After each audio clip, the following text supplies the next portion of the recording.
What up? It's your boy Kano Kingston. Hi, this is Angel Sessions. Hey, this is Scott. Hi, I'm Teresa Crowder. Hi, Jerry. I'm Sandra Carter. Hello, this is Purple Bobby with Jerry Royce Live. Hey, what's going on, everybody? What's up? This is award-winning podcast with the greatest podcast on earth. Thank you for stopping by. I'm your host, Jerry Royce Live Worldwide on internet radio, where you get your positive on. The when it's all positive, it's all power. That's positive power. This is a worldwide podcast for growth, wealth, and success. Thank you.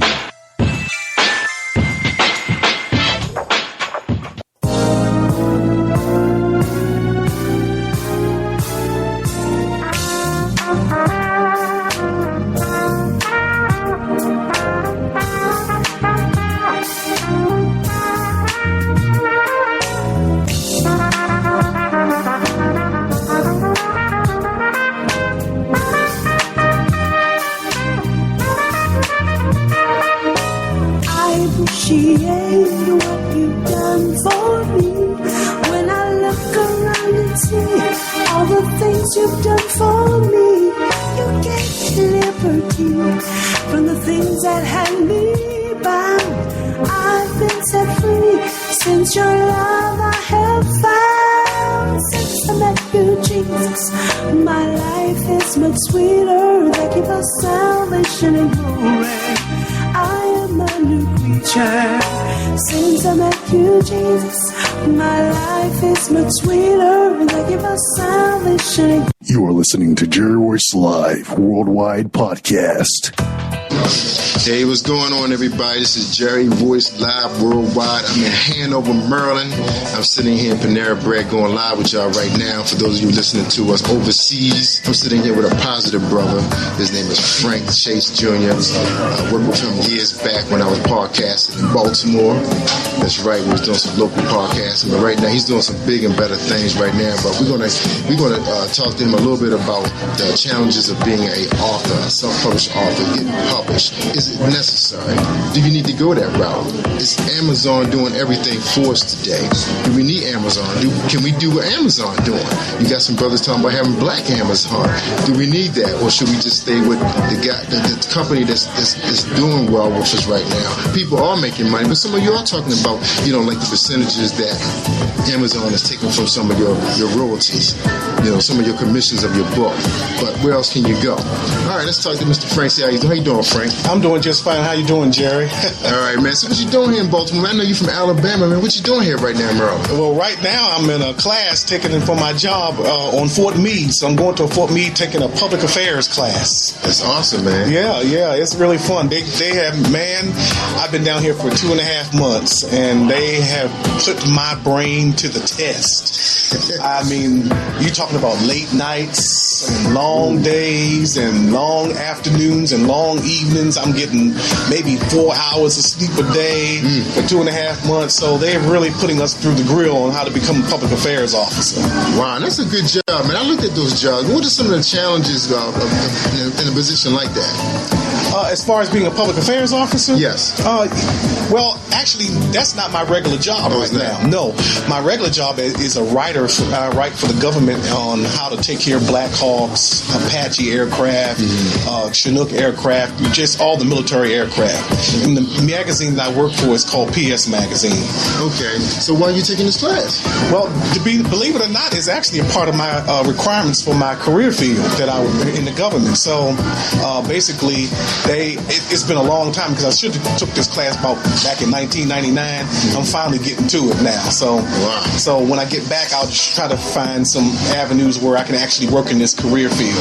All right. So that's a mandatory class, and that's good, man, because I've seen a lot of job openings come up, even in some of the agencies here in the Maryland area. So if you decide that you want to move back to Maryland, because you are from this. Tell us, what part of Maryland are you from? I'm actually from Baltimore City. I grew up around on Garrison Boulevard, Walbridge Meadowbrook High School, North Avenue. I walked all up and down North Avenue.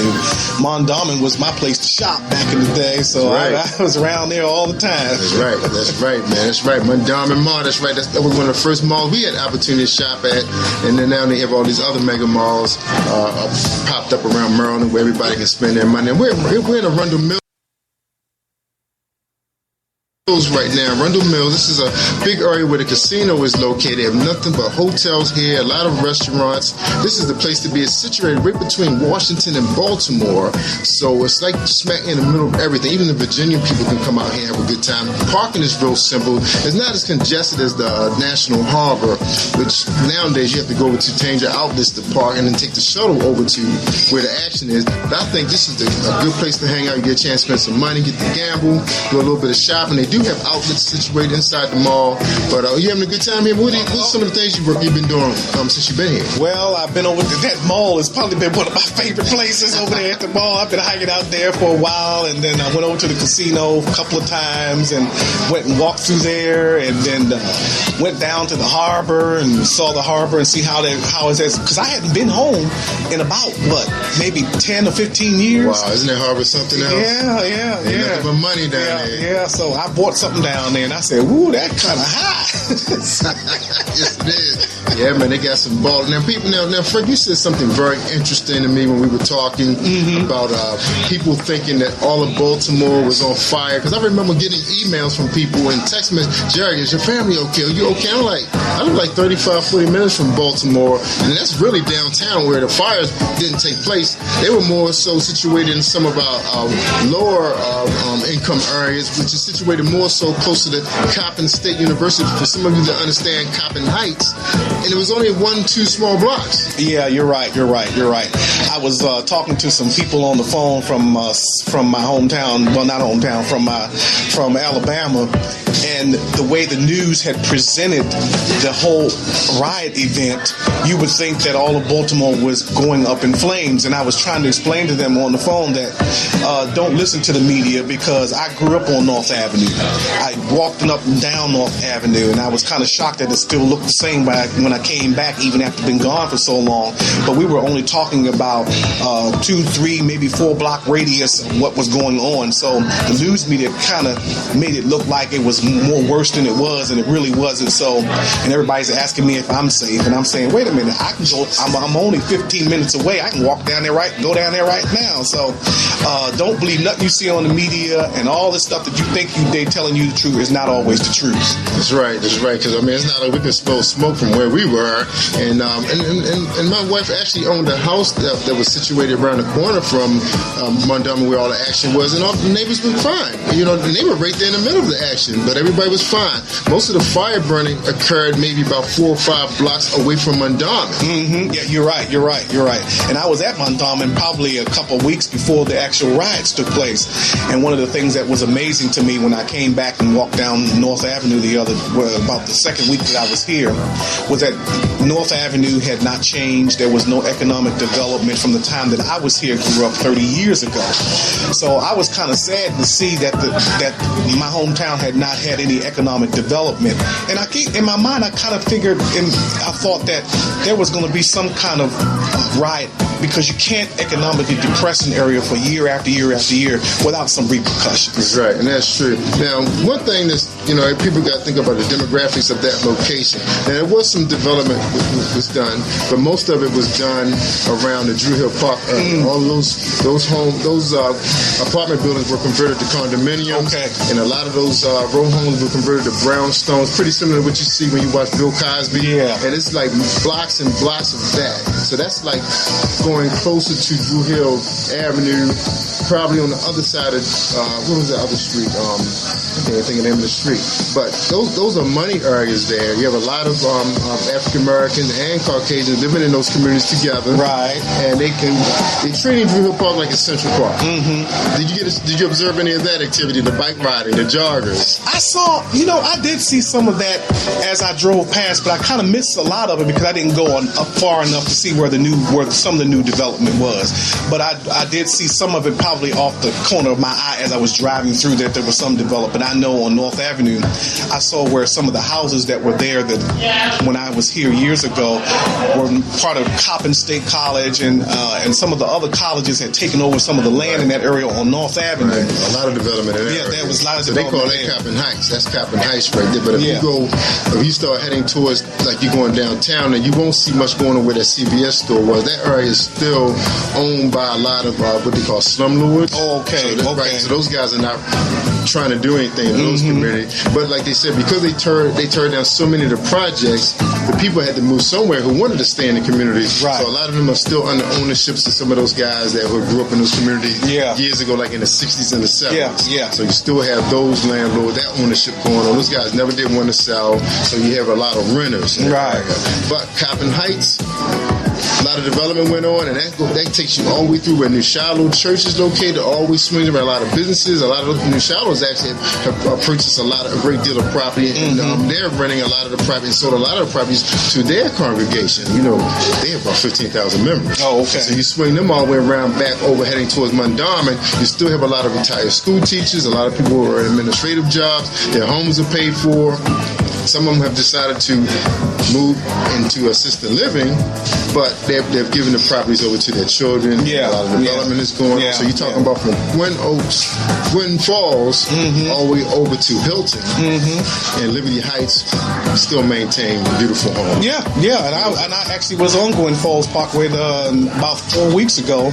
Drove right on up there, and they said, "Wow, the place still looks the same. It hasn't changed much. Right. It still looks the same." So all of Baltimore wasn't burning, everybody. So I don't know where the news media got that from, but it was a false report. That's right. Because I told people who are inboxing me, Jerry, I said, I live around the corner from the Ravens facility.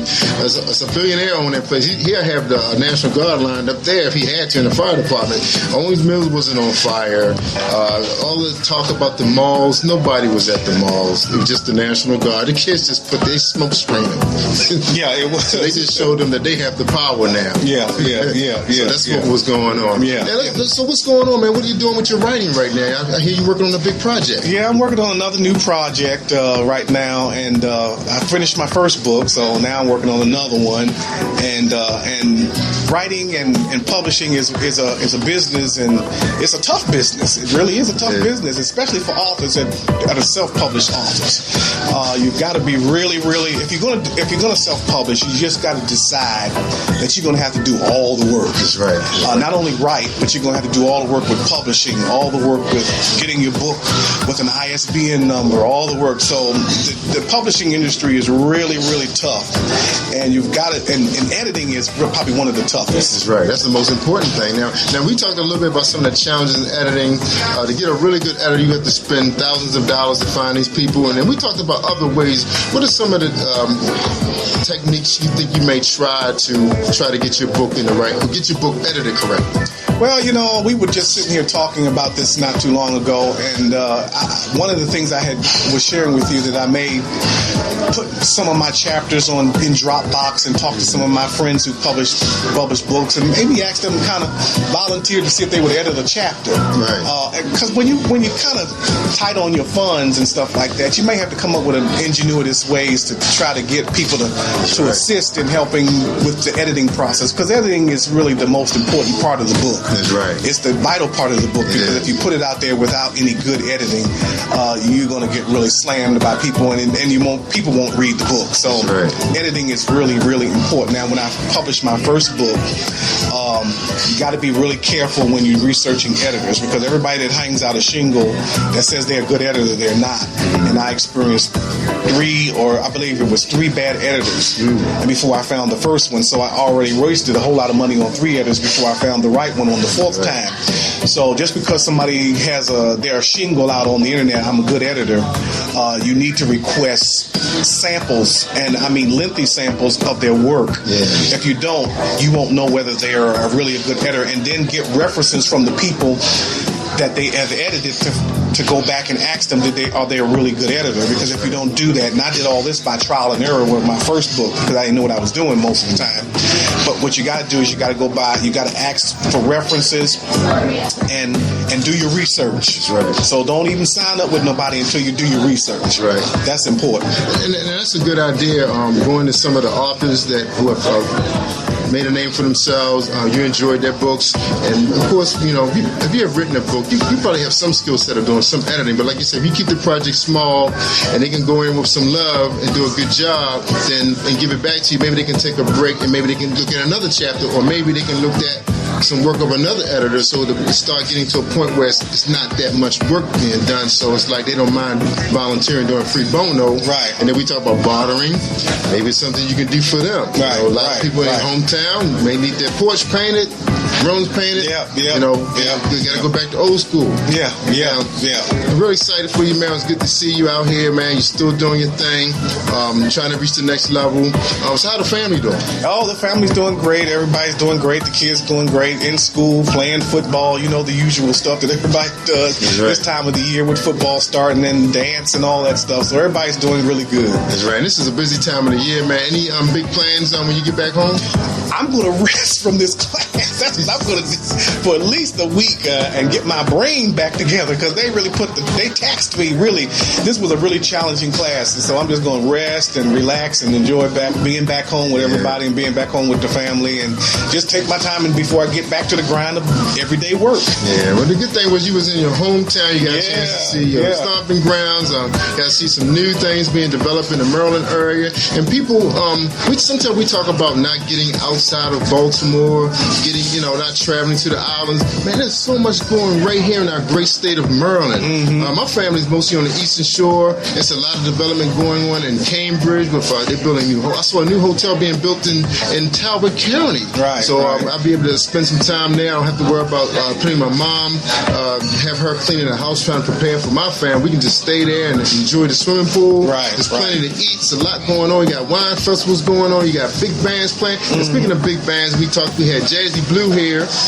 We had Mark Stagger here. Mark Stagger will be performing Sunday. That's right here in Bethesda. Bethesda in a very nice supper club. I can't remember the name of it. I need to get that together. Google that so make sure my wife and I don't get lost. And then Jazzy Blue said they're going to be performing here, I think, in June and July in this area. So we're going to make sure we get out. You're not limited to just Baltimore anymore. I mean, if you've been down to Harbor, you did that, done that, but it's so much going on. Oh, yeah, it really is. And I think I did something. I went over to the casino about 2 days ago to the live karaoke. Oh. That was amazing. I didn't know, and these people can go up and sing. Right. These were not these people, they were singing like, okay, they got a contract? Because when you go to live karaoke, you better know how to sing, because you're going to be put to shame. You get on that stage, and I asked somebody in our group who went, you going up there and say, oh no, those folks are professionals up on that stage. Let me tell you a little bit secret. These guys travel in a circle, so they know where to go each night, and they do this. This is just their thing that they do. Some of them they're not probably real professional. We're probably singing at churches, but they do this all the time. Okay, but because that was my first time ever being a live karaoke. Yeah, they do. But they were really good. Right. They really were. They really were. They like on Luther Vandross level and Jill Scott. Yeah. They were really good. I was sitting there, my eyes were just like, and my mouth was just saying, I can't believe they sing like that. And it really was. Because I thought karaoke was you get up there and you sound awful and you try to go with the song, but not with this live karaoke over here. And actually a good friend, my son's best friend mom was doing karaoke at a club over in Owings Mills, and she actually got a contract with a band. Oh wow, that's amazing. So something can come out of it then. They know it. And they know it. That's right. All right, Frank, well, it was good hanging out with you, man. Any final thoughts to tonight's broadcast?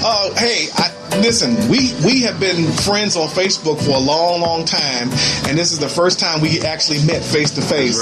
So I was not going to leave Baltimore without seeing your face, and I'm glad I got a chance to meet you, and you got the chance to share with me, give me some ideas about my new project, my new book, and stuff like that. So I really appreciate it. Yeah, you're welcome, man. You're a home guy, man. You got to take care of the home guys, right?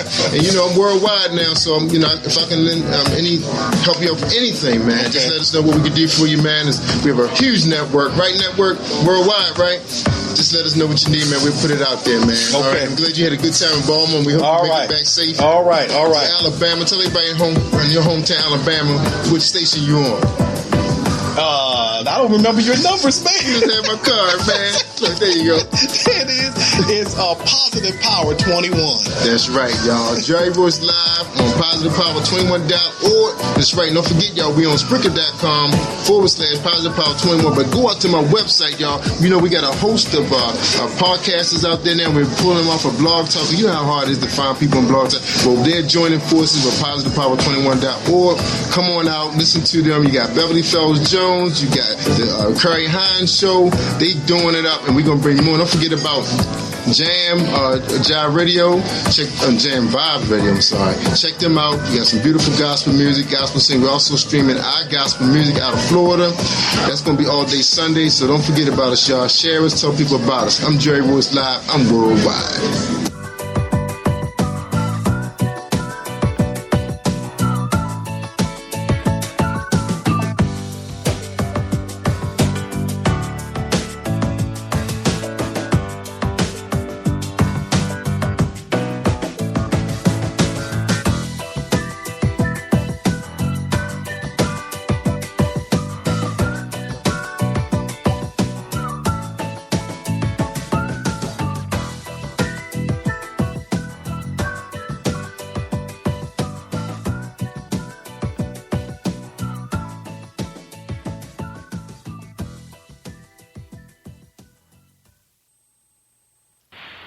You are listening to Jerry Royce Live Worldwide Podcast.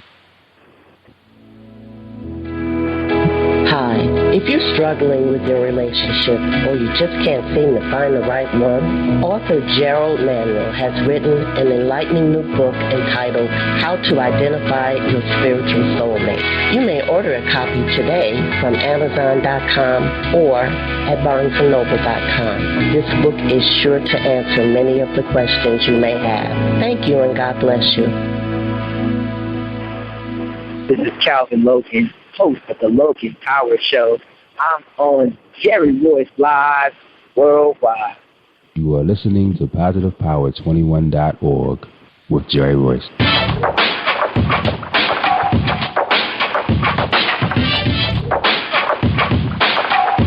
What up? It's your boy Kano Kingston.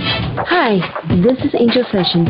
Hey, this is Pat. Hi, I'm Teresa Powell. Hi, Jerry. This is Ira Sandra Carter. Hi, this is Phil Powers. Hello, this is Teresa Bobby with Jerry Royce Live. Hi, I'm Philip Byrne. I'm live on the Jerry Royce Show. Hey, what it do? It's your boy Houston Saint. Peace, this is Dahlia the Poet, spoken word artist. Hello, this is Lamar Marquise with Jerry Royce Live. All right, everyone. You got Robin Lynn, and I'm keeping it live right now on Jerry Royce Live. Hey, what's going on, everybody? What's up? This is a award-winning podcast with the greatest podcast on earth. Thank you for stopping by. I'm your host, Jerry Royce Live Worldwide on Internet Radio, where you get your positive on. So when it's all positive, it's all power. That's positive power. This is a worldwide podcast for growth, wealth, and success. Thank you.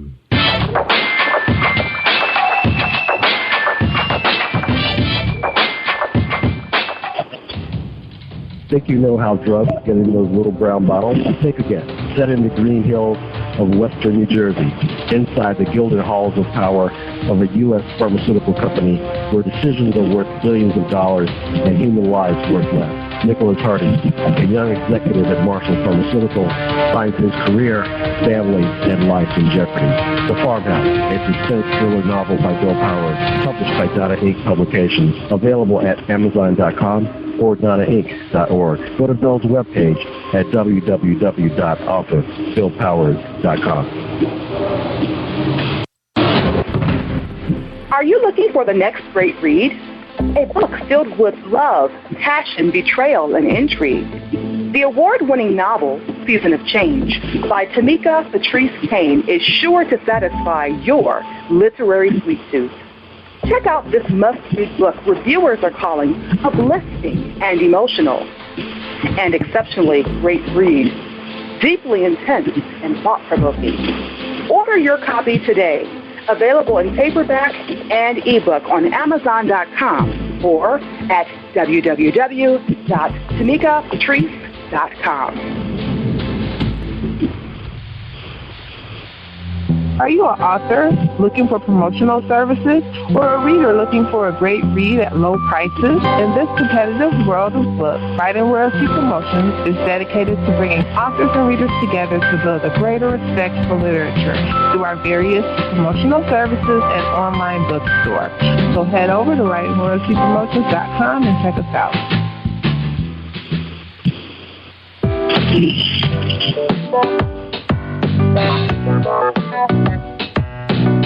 Hey everyone, this is Tanika Gonzalez, spoken word poet.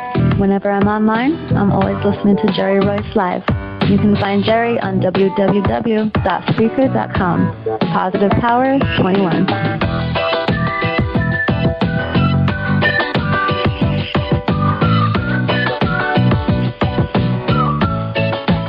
Thank you, everybody. Thank you for joining us, and welcome to PositivePower21.org. I am Jerry Voice Live Worldwide, and you're listening to episode 347. That's right, episode 347 with Calvin Logan.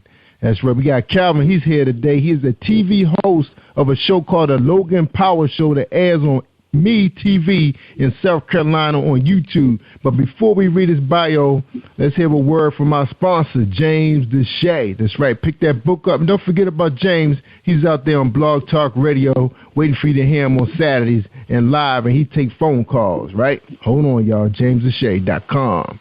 Are you looking for a great book of poetry that is romantic, heartfelt, and full of male emotion? Then get Thoughts, Love, and Reflections by James K. Deshay. That's D-E-S-H-A-Y. Go to www.jamesdeshay.com. You will enjoy Thoughts, Love, and Reflections. Hi, I am Martha Crystal Alexis, and I'm on Positive Power 21 with Jerry Royce Live. Woohoo! That's right. You tell them, Crystal, you live with Jerry Royce Live Worldwide. And tonight, we got Calvin Logan, and his bio reads, Calvin Logan is a native of Los Angeles, California, and currently resides in Charleston, South Carolina. He currently has been married for 10 years to the lovely Jamila and the 3 children, Jasmine, Jeremiah, and Prince Logan. He currently still serving in the military for 13 years and still serving today. He has been a coach and assistant teacher in his spare time for over 16 years. Calvin received his undergraduate degree in business administration from Voorhees College and graduate degree of MBA from Webster University. Currently has a TV show called The Logan Power Show that airs on Me TV that is viewed in about 30 cities in South Carolina and spread out on YouTube. Calvin wants to see people succeed and wants to make a difference in the people he encounters. The Logan Power 5 platform designed to allow people dreams, visions, and ideas to come to the forefront. Calvin Logan is a people person that wants to be a trailblazer for the current generation and the ones after it. His mission in life is to build people, teach the game plan to a successful life, and provide assistance in helping to achieve their vision and dream. Ladies and gentlemen, I welcome you, Calvin Logan. What's going on, Calvin? How you feeling tonight? What's going on, Jerry, man? It's a blessing to be on your show, man. I'm so excited. No, man, it's a blessing to have you on the show, man. You're in 30 cities, man, all over South Carolina, man. People must be loving you out there, man. They give you a cable show. So what's up? What's going on? Yeah. Oh, yeah, man. We're in 30 cities right now, trying to rock it. You know, definitely trying to keep it moving. Right now, the whole goal is try to take over the state of South Carolina. You know, pretty much just keep it pounding, keep it grinding. You know, looking to connect with the right people who give us our chance, an opportunity. You know, investors, you know, people that want to invest in our dreams, that we can give people the opportunity to put their business out the forefront. You know, CEOs, pastors just trying to get their churches to where they need to get to, teachers who are making a difference, people who have community outreach programs, people who have, you know, radio, internet, get anybody that we can that's doing stuff to make a difference in lives. That's the whole purpose of the Logan Power Show, is to make an impact that never can be erased. That's the show. Amen, man. That is power. That is power right there. Now, Calvin, before we get into your show, man, you know, my audience like to get to know the people, the person behind the mic, the cell phone, the telephone, whatever system you're using right now. They want to get to know you. They want to hear your voice. So the first question is, and it's the only pretty much the script question, is who is Calvin Logan? Oh, goodness, Calvin Logan. Where do I start? I guess a guy who, I'm not 6'8", I'm not 7'1", just a 5'7" guy with a big heart that wants to help people the best I can. That's pretty much who I am. Me, humble in the beginning. That's it. You know, I can say I'm a very humble person.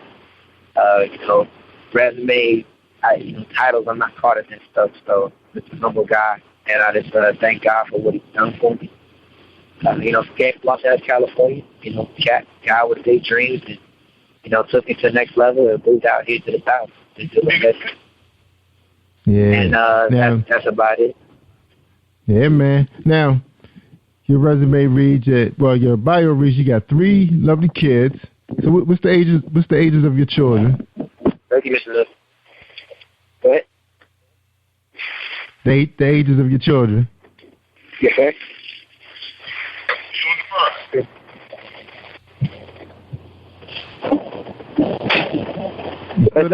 Calvin? Yes, sir. Yes, sir.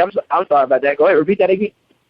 Actually, man, we hear you a lot better now, man. I was saying, you know, your bio read that you have 3 kids, and yes, I was just asking what's the ages of your children. Oh, my oldest daughter, Jasmine. That's she was on my television show. She wants to become the president of the United States. You know, take a look at his YouTube, the Logan Power Show, and look up Jasmine Logan. She's 8 years old, and he's our first. And then oldest son, Jeremiah, he's 5. And then our baby boy, Prince, he's 1. So that's it. I got one boy, one girl, and 2 boys. Yeah, there you go. So I got 2 boys and 1 girl. All right, that's awesome, man. And you've been married for 10 years. Now you still in the military, right? So that's your present job in the military. Yeah, but right now I'm currently in reserve status. I also, you know, doing a TV show and working some construction stuff too. I was in the military, been in the military now 13 years, 8 years in the Marine Corps, and my 5th year now in the Air Force. So after my 8 years in the Marine Corps, I decided to switch on over, and now I've been in the Air Force now. So a total of 13 years in the military. All right, so 7 more years you can retire. Right? It's more than just that. You know, people look at retirement is one phase. For me, I've always said this growing up as a kid, you know, and just, you know, my father's been in business for 30 plus years. You know, retirement is one thing, but it's past that. You know, I look at the military I love the sacrifice. That's why I chose to make that difference. But I know at the end of the day, it's going to take more than just that retirement to take care of my family.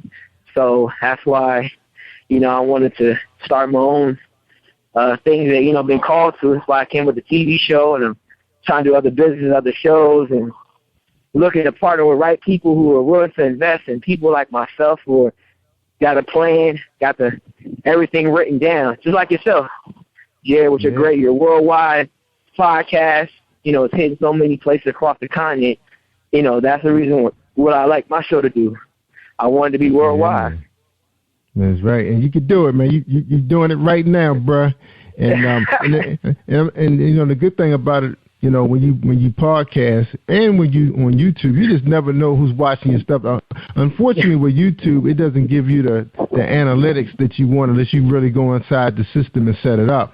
But you know, you just never know who's sharing your file. And I think in some cases, I was listening to a guru that I had on the show, and she said sometimes they just can't quite measure the distance, you know, for all of your, you know, your cast that's going on because of the way people are sharing the files. You just never know when they're embedding them on their website, because we have several people that embed our show. So I see numbers that's like crazy, but when I look at it in another arena, it don't quite read like that. But, you know, then you look at your website numbers, that shows something different.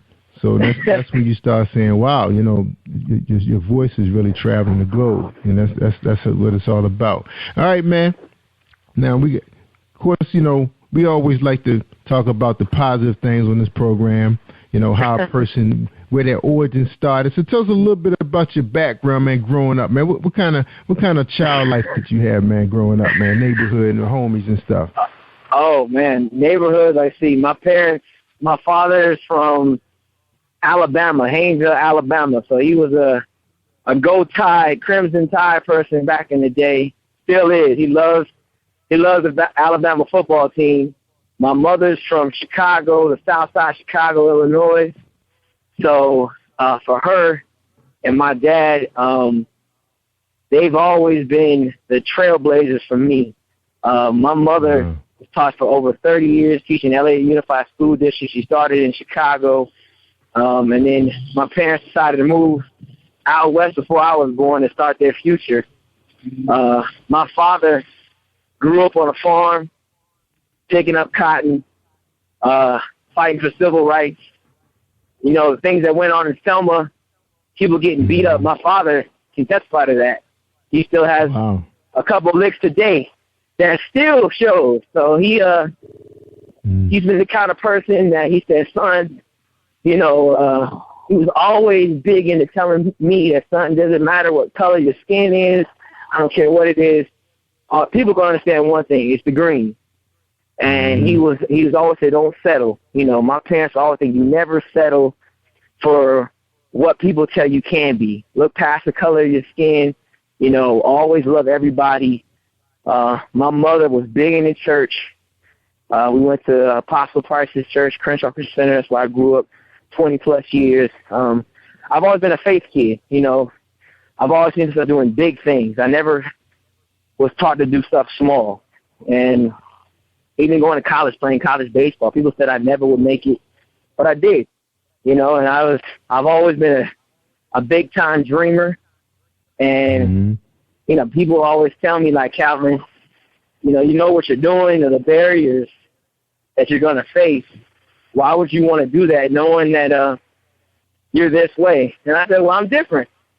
You know, my mother and father, no one would think a girl from the South Side of Chicago and a guy from country from Haynesville, Alabama will have the opportunity of coming out to Los Angeles and starting their future, and did quite well. You know, my parents, my dad was a store manager for 25-plus years, and been with Pepsi going almost 20 years and in the business industry. So, you know, my dad never went to college. Never got I was a high school diploma, never went to college. My mother went to college, got a graduate degree from UCLA. You know, a lot of accolades. You know, I'm real proud of my parents. But, you know, they never really, the kind of people they bragged about, you know, oh, I'm this, I'm on that. They will always keep it humble, and they said, son, let it speak for itself. So that's kind of people my parents were. They never kind of they taught me to always stay humble. You know, sometimes you got to show when it's time to, you know, show who you really are. And then people say, well, man, I didn't know it was like that. So that's kind of my parents thought. That's me. I've always been taught to stay humble, keep your faith strong, know what God's going to do for you, and just walk it out. So I'm pretty much walking it out. Yeah, that's what Bunny the Bar say. Walk it out. Walk it out. Now you got 3 kids. Now, do you have any siblings? Yeah, I got. Well, like I said, before my parents married, my dad had an outside child, my brother. But outside that, I've been the only child. But my brother, who, you know, my dad had first, I love him. He's older than I am. So that's just me and him. Outside of that, that's all I have. I have cousins. You know, I got a big family there. I got, you know, god brothers. And I got friends who've been like my brothers to me and sisters. So, you know, I got a big family. I don't really get caught into the, you know, this blood only, because sometimes, for me, some of your best help not always been family. So yeah, that's right. That's right. Now, so where's your brother living at right now? Where he resides? He's currently living in Atlanta, Georgia. Him and his wife. You know, he's in Atlanta doing the big thing. You know, he's the one. You know, did the graduate school, making good money, very successful. His accolades speak for themselves. So I think for us, when you compare our father to us, you know, we sort of surpassed when it comes to education. And we never, you know, but the thing about for us, we never got caught up in that because I got a degree, you know, the world owes me something. It's like, man, you still got to work hard and still put in that work. So that's the kind of person we've been. We've always put in that work. That's just it. We're kind of a grinding type of family. And like I said, for me, growing up as a kid, I see my father get up 3:30, 4 o'clock in the morning, go to work. And so for me, I saw that. I see my mother get up early to go teach. And it's just, for us, it's been like a constant, you know, get it done, no excuses situation. So that's my brother. He's no excuse, that best brother. So that's it. Yes. So you get out there to see him sometime? Because, you know, everybody loves a little bit of Georgia. You know, you got to get out there sometime. Well, Georgia love is kind of love. He just moved out. He just came to Atlanta about a year or so ago before he was living in Chicago where my dad was. But I think I can't see him in a minute, but I plan to do so. You know, I really want to spend time with my family. I'm a big family buff type of person. And so I pray that I had the opportunity to spend some time with them and we catch up. That's right. You got to do that. Man, in fact, I was just telling somebody at the office today, I said, I think I'm going to make plans to go spend, you know, some time with my brother, you know, drive down on a Saturday, because he lives about 2 hours from where I am now. But I've been missing him the last couple of holidays. I think I missed him Christmas, Thanksgiving. I know I did see him for something we had, but it was for a really short time. Okay. But I said, because we used to be in business together, so it was just, you know, just him and I grinding out. My dad was part owner, but my brother and I basically were doing most of the work on, you know, getting the paper out. He was in the newspaper business. And, you know, that's a grind, boy. That's a business and a half right there, boy. You could do that business. You could do anything, man. I hear you. All right, man. Now, I know a little bit about cable TV. I've actually hosted a dance show in D.C. It was, you know, how they have those pilots. I don't think it went that far though, but I was considered for the pro. You know, it was a good concept, but you know, hooking a young guy in his 20s up doing oldie but goodies, you know, I don't know about that idea, but you know. But anyway, dude, let's talk a little bit about your show. We're gonna get into your show. We're gonna take a quick break, get our sponsors in real quick, and we're gonna come back and talk about you know, the origin of the Logan Power Show. Everybody want to know how people got started in business. You know, and of course, you know, I know you still got a long way to go where you want to go. It's always good to, you know, to set your sights, you know, your dreams and have your goals and objectives and everything. So we're going to talk about all that, but we're going to hear a word from Reese World Publishing. All right, so hold tight, everybody. We'll be right back with Calvin Logan, the host of the Logan Power Show, running in South Carolina and YouTube. Hold tight. Yes, sir.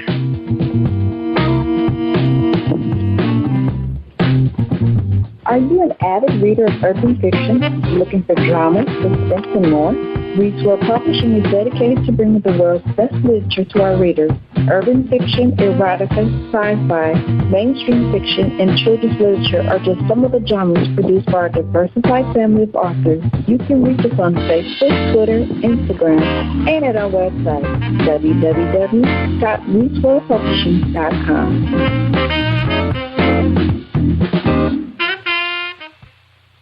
Hi, this is Angel Sessions, and when I'm in town, I listen to Jerry Royce live, positivepower21.org, where they play my favorite music.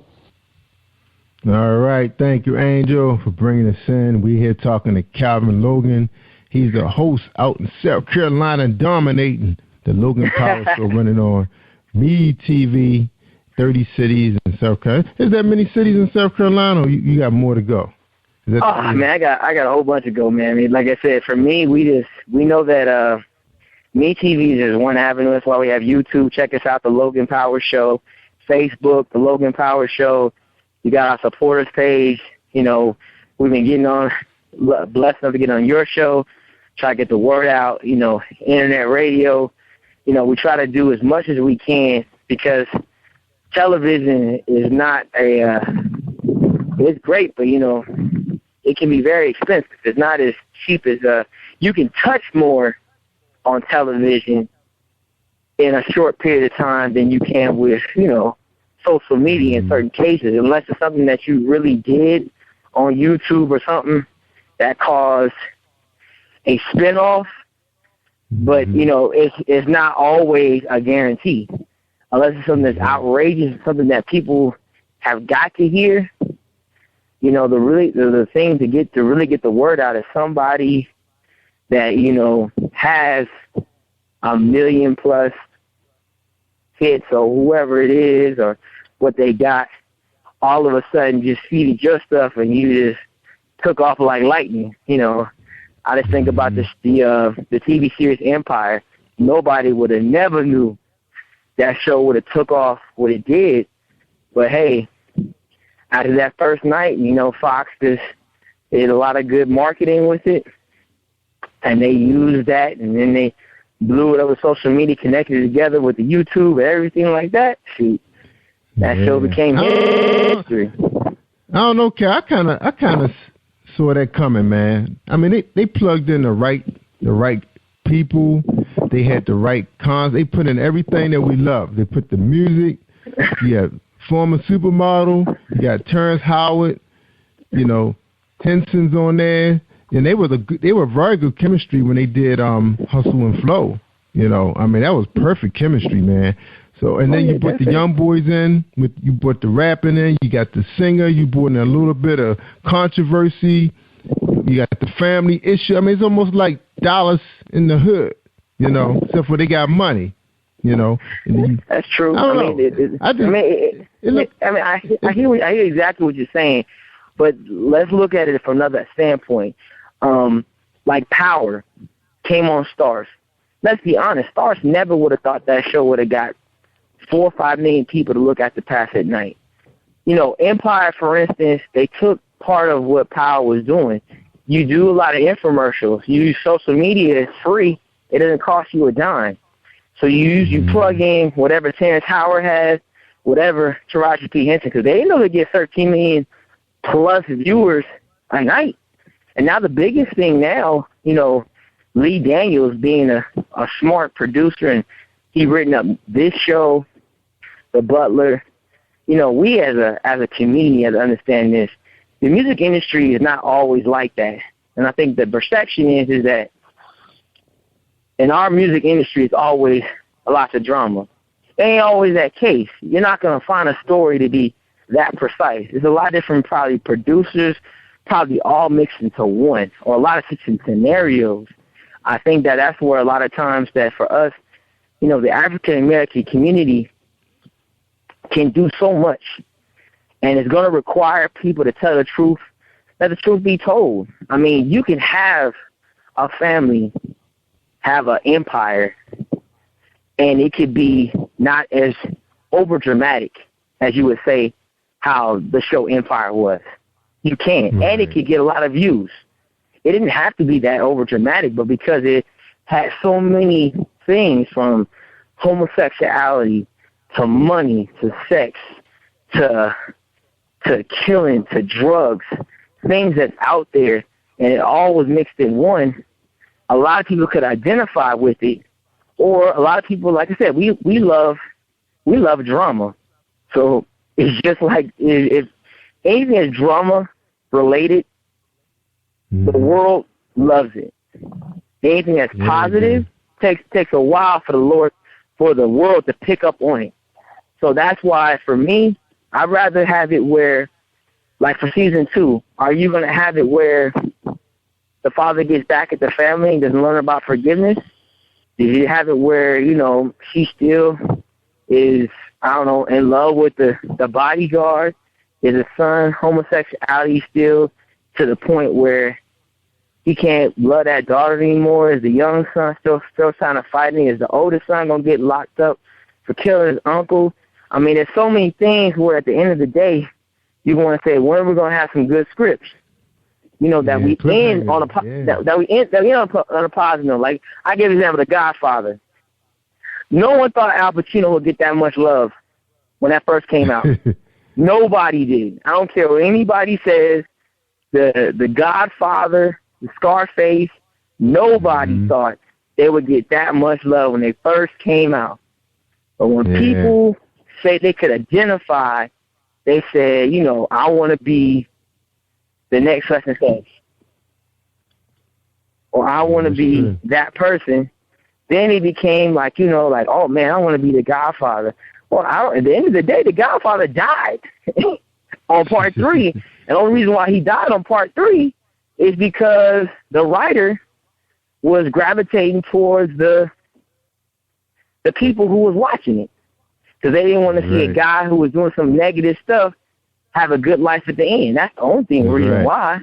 So that's why I tell people it's going to take more than just having a show where I like to have a show where we have a ups and downs, a turmoil, a controversy, but at the end of the day, the show turns out positive. Why we can't have a positive ending no more? Are we scared to have a positive ending about anything anymore, or it always has some kind of negative turmoil that will say, okay, this is how life is. Life is not always that jacked up. And that's what we have to understand. That's like for my show. We try to pull and search for people that may not get the opportunity somewhere else. Because I guarantee this, if my show was negative to the 90th level, I probably would be in probably 8 states by now. Probably. I probably have over 1 million YouTube views if it was that controversy. And if it was that, crazy. But it's almost like you got to always outdo yourself when you do those kind of programs. It's like what we doing, these kind of shows last forever. It just takes people a while before they get tired of being broke and living in a negative world, and their universe is coming down on them all the time. Eventually, it just takes them more years to live that way before they decide. You know, I had one of the most popular pastors in this country, this world, best friend on this show, and he was like 35 or something like that, maybe older than that, before he decided that he was getting tired of being high. He said he was getting tired of going in for treatment. He said it just came to a point he was so tired of it, he just wanted to be normal. And he's never been normal since he was like a teenager, you know. Sure. So I just think that it just takes people a while before they find out that it's better out there, you know. So, and I'm gonna tell you this, man, real quick about Empire. We're gonna talk about you, man. I know a lot of people that's in my Facebook page really saw the negativity of Empire because, you know, they were showing our people in that light for the world to see them, you know, to see us, you know. But that's a lot of us. That's our world. But I saw a man who was concerned about leaving his legacy, his business for his boys. You know, he just was concerned that he wanted to make sure that thing was going to be still standing once he was buried. That was his main concern. He worked too hard, and he didn't want to see it just, you know, just go. He wanted to be assured. He wanted insurance that thing was going to run. That's why he was testing them boys. So that's how I saw it as a family business. They just had to do what they had to do, man, like most of us.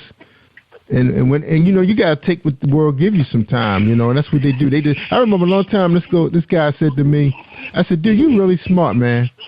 You really ran a very successful drug business. You probably could take anything and made a business out of it, right? But he said that's all the streets gave him. You know, he didn't have the money, the credit to go to a bank and ask for the money to open up a store, to have an urban, you know, outfitters or whatever. Nobody's gonna give him that kind of money, so he just took what the world gave him. But you know, not everybody is successful selling drugs or selling liquor or illegal cigarettes or whatever. Not everybody can do it. You know. True. So I mean, that's what I got out of it. I took it as two. I mean, I looked at it. The another thing was people got upset that there was an African American man that was successful and that was doing things on a successful tip, like you said.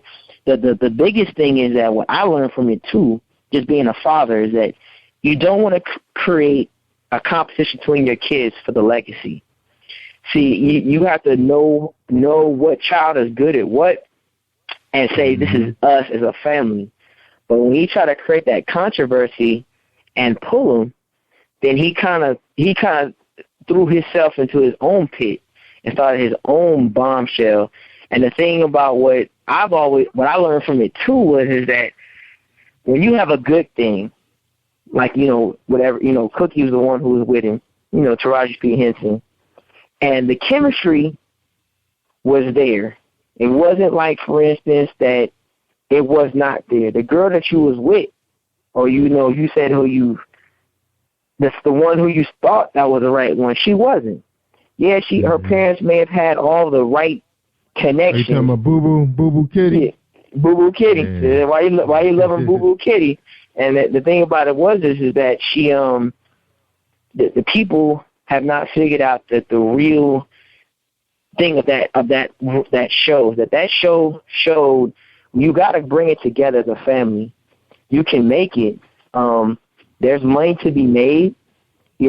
Drug games, for instance, as they showed, is temporary. There's nothing permanent in the drug game. And I think that's where we have got to understand as a community that when you come to the grips and saying, well, hey, I ain't going to have that in my community anymore, then you will actually be successful. And I think that's where we have to make that transition and say, hey, we're not going to allow it to happen in our community anymore. That's right. Some communities don't have that choice. A lot of those guys are keeping those communities afloat. They're keeping those people, children employed, family employed, food on the table, clothes on their back, tennis shoes on their feet. So sometimes they let it go, because that's all they got. Now, the biggest thing that's the concern about a lot of men that was looking at that program is that it was reflecting, in their eyes, a lot of negativity, because the hip hop game is a crazy game, man. Not everybody make it in that game, man. And also I liked about it too that it did show some concerns that the music industry have right now because of the artists are not making the money they used to make because people are streaming their shows for free. Streaming their music for free, and they feel like they're losing out. Then, so that was a concern he had too. Remember, he was bringing those guys together, telling them he's offering them a partnership. And then you look at Jay-Z, he comes out with a new platform Tidal that's supposed to help give the consumer a little bit more. If they pay for it, they say, hey, we're going to give you a little bit more than just a song download. You're going to get exclusive videos and all this stuff. So they're trying to step out their box. Now, and I think that's interesting for business because, you and I are in that same boat right now, trying to reach a broader audience, trying to find people who's going to tell a great story. And that's what it's all about, telling a really, really good. And that's what Empire is. It's just a really, really good story. It's a story that's been told a lot of times, but it just wasn't told at that level. Because you got P. Diddy and all those guys that live just like that, want to leave something for their children, when they're dead and gone, So they covered a lot in that show. And little Eminem was in there, too. Remember the white rapper came in there? They had a little bit of that. He can cover everything. I mean, that's pretty much what it is. I mean, I truly believe that just for Jay-Z with Tidal, the thing about with him was he got that conversation with Warren Buffett, and that's what catapulted Tidal into other things, the Rock Nation with the sports agency. So it's really big in that. See, the problem with just helping out a lot of the hip-hop industry people, what people haven't fairly realized is the biggest thing is when you decide I'm going to go with label A, B, C, D, and E. The biggest thing is your first contract, what you sign up for. The second thing you want to know is about distribution, how much you're getting paid per dollar for every CD that's sold. Another thing is touring. Touring is how you make a lot of your money, and people get to see you hand on hand and foot. Now, there's always people worried about streaming, but there's good publicity and there's bad. Because I give an example. If I had the Logan Power show and say we was at the oh gosh, where the Lakers play, Staples Center, Clippers, right? And we had the Logan Power show with 20,000 fans. All right, we know the show is recorded, we know the show is live. Who cares if they're streaming? I would put on Facebook, hey, like the Logan Power show right now, comment that you live in here, because free publicity is good publicity. Nothing wrong with it. You just got to know how to market it right. That's the whole thing. You don't think that Kevin Hart, when he got 14 million plus Instagram or Twitter followers, it's just for jokes. It's just for those people that he puts on there, is that you can start a trend. And when you say something, it's bigger than that. Like the President of the United States, does he care if someone streams his stuff while he's speaking on his speech? Is you're posting it, you're going to get your friends that's connect with those friends and with that friend. The music industry is the same thing. The problem is that you have to know who the players are. Tidal is becoming one thing, they're going to be a player. But you have Google, who does their streaming. You got iTunes, that's another big player, that's doing their thing. Yahoo too. Yahoo has it streaming also. But see, what iTunes learned was they picked up off that power and that empire, and they said, we want to be first exclusive. Because they know that the African-American community is big on their stuff. And we spend about $1.1 trillion a year, so they want a piece of that pie. So that's the thing.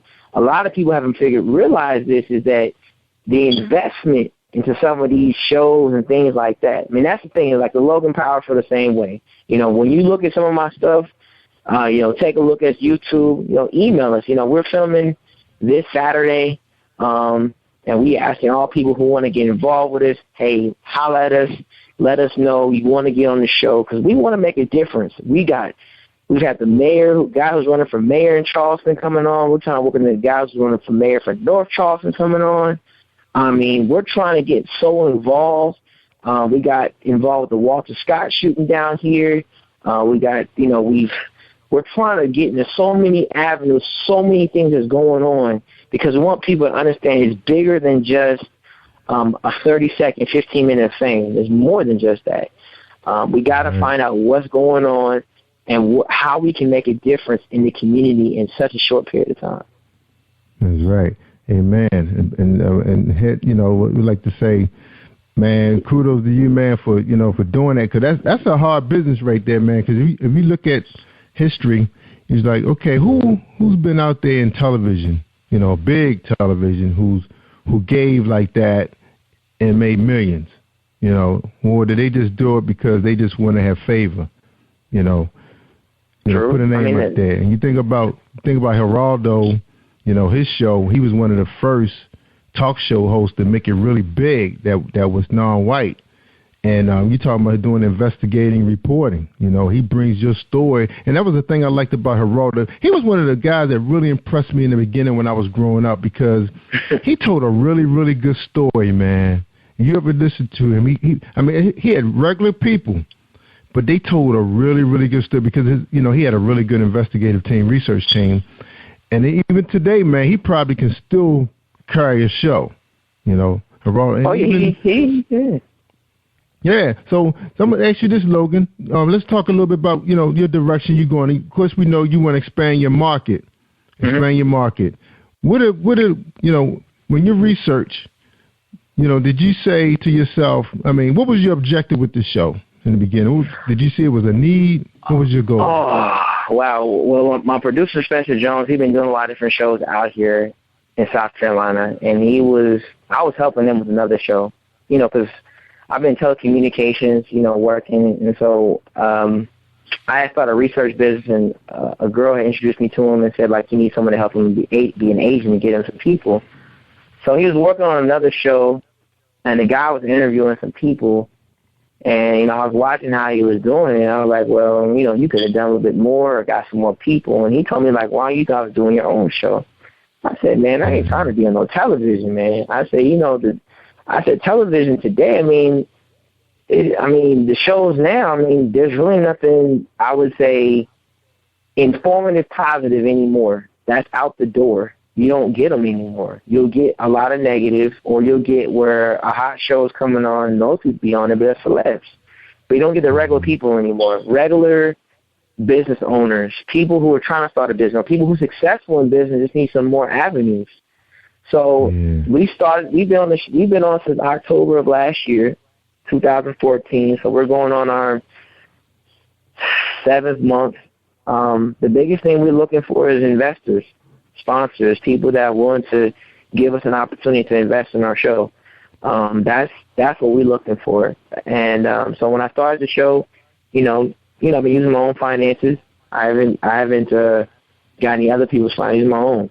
And that's what I've been doing with the show. And we was blessed enough to use one church and use that for a couple months. And then people got mad because we were filming in there, and because they had a bunch of offices. And so we had to find another building. And then we were blessed enough now. It was church people. It was church people. Man, we was at a church, like a church owned one part of this office building, and there's other office business people in there. And we were filming on Saturday once a month. And so the church was kind of let us use their space. And there's like an open walkway. There was like a desk there, and no one was using it, period. So we use it every Saturday, filming, having a good time. And so I guess 3-4 months we were into it, some business person complained about we were filming. And we were looking, okay, well, we're not filming. We're not talking about your business. We're not talking about anybody. All we're trying to do is have positive people on the show. And we film once a month. And we were filming for about maybe 4 or 5 hours. And we're not stopping your business. Your business is closed.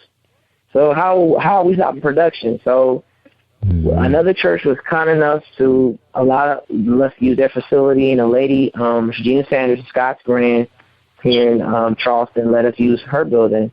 So that's what we're filming now.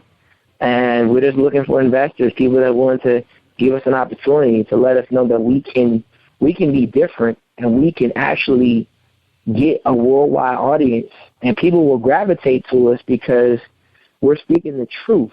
If you look at all my YouTube stuff, there's really nothing I put out there to dogmatic anybody, because that's not our angle. Our angle is to strictly tell the facts, just who they are. We don't care if they're white, black, Hispanic, who cares? We want them all on the show. Come on there, talk about what you're doing, and let me tell you, hey, support them. Because in today's society, visual aid is needed. I don't care what anybody says. Right. You can hear all day long, but, what you're doing, you're worldwide right now. And that's a hard way. You've been doing it for some years. And it's a blessing that you've been on and you're still moving, but not everyone can be like yourself, because not everyone has that kind of opportunity to say, oh, I'm doing a podcast, I'm worldwide.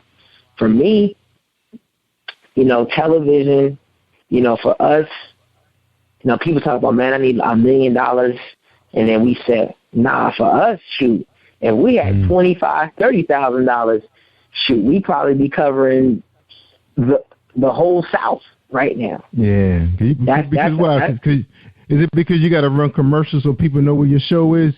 No, what we do, our biggest thing is that we ask people who come onto the show for donations to come on the show. The biggest thing is that, we try to tell people the show is here to help you. We're not trying to take advantage of you, but it costs money to keep it moving. And we understand people, if you invest in us, we will show you something with the show. So that's why we look for investors. We tell people, hey, this show is something different. It's needed. The people need it. It's something that you can't tell me that I'm not on something. I'm on to something, because I'm really, I would love when I get to the point that I can fly you in and come on to my show so we can actually have a good time and conversate and get your, video content of yourself. And the Jerry Royce Live, you can say, well, now it's live. It's just like the Breakfast Club that you have. Them people can't be on radio forever. Steve Harvey has live, because you can't, radio is one way, but that visual aid is key. I don't care what anyone says. People love to hear, they love to see it. They got to have something to go with it, because you only can hear it for so long, and then you say, okay, now I want to see who is this person behind the mic. It's just like music video. That's right. That's right. When Beyonce released a video, boy, that's when her sales go off the roof. Oh, yeah, it does go a little bit. See, people fair to realize the first person to ever do a music video of a movie was Michael Jackson. And see, Michael Jackson had set the formula. He set the tone. The people don't understand that. You know, that nobody will ever do Michael Jackson sales, period. You will never get a person that can literally do that to this day. It's not an artist. Yeah. The closest person you get close to that is maybe Bon Jovi, maybe Prince, maybe those two, maybe. We think about longevity. But a guy who literally can have a concert within and post it probably on Facebook within an hour and be sold out in probably 60 seconds is Michael Jackson. That guy right there, I tell you right now, the in-person is totally powerful than what you see on television. If you ever were to hear Mike in person or on television, that man gave you a show. Yeah, he did. And he gave you a show that's something to gravitate to. And we don't, right now with music is like an up and down volume. It's like an equalizer. We're going up, we're going down, but there's the voices of us music right now is not to that point. We're not at that Michael Jackson stage anymore like we used to be, where there was like a person, I guarantee it, that person can get 10 million people to listen to that one voice, and they got that much power. The only person right now in the world that really has that kind of power now is the President of the United States. And that's why his position is so critical right now. And that's why I tell people, you know, if you don't like him, that's your decision. If you love him, you love him. But you got to pray for him. You got to pray for your leaders for wherever you live. I don't care if you live in Great Britain. Pray for your prime minister. I mean, if you don't like him, because the thing about it is people have not figured it out. And I hope that people that listen to this show, you know, understand where I'm coming from. I served under two presidents, President Bush Jr. and the currently President Obama. Hey, I did my job on both, you know, agree or disagree. You know, I served and did my thing with the President of the United States, you know, served on his campaign. You know, I love doing it. I had nothing against President. I was praying for President Bush. Hey, when love him or didn't like him. So I was telling people right now, you got to pray for your leaders because those people got so much authority. The last thing you want to do is get to this point where I'm having that fit and I'm talking about. I tell people all the time. I say you don't see that in other countries. You really don't. People talk about communism. You know, let's be honest. We have one of the greatest countries in the world where you can say pretty much what the heck you want to say without being ridiculed for it. Okay? Never see the next day. Oh, yeah. You can put it on Facebook, put it on Twitter, you can put it on Vine, YouTube. You can post it up there. You can say anything you want. And you know, hey, if you get a couple of views, you get this. But at the end of the day, people understand that United States of America, it was supposed to be built on foundation. And we don't get to the point that we want to change our mindset of what we're doing, this country is going to have major issues because you got to stand together because other people are watching from the outside. And if you look like you ain't coming together, you know, people will take advantage. And I want this country to be the best it can be.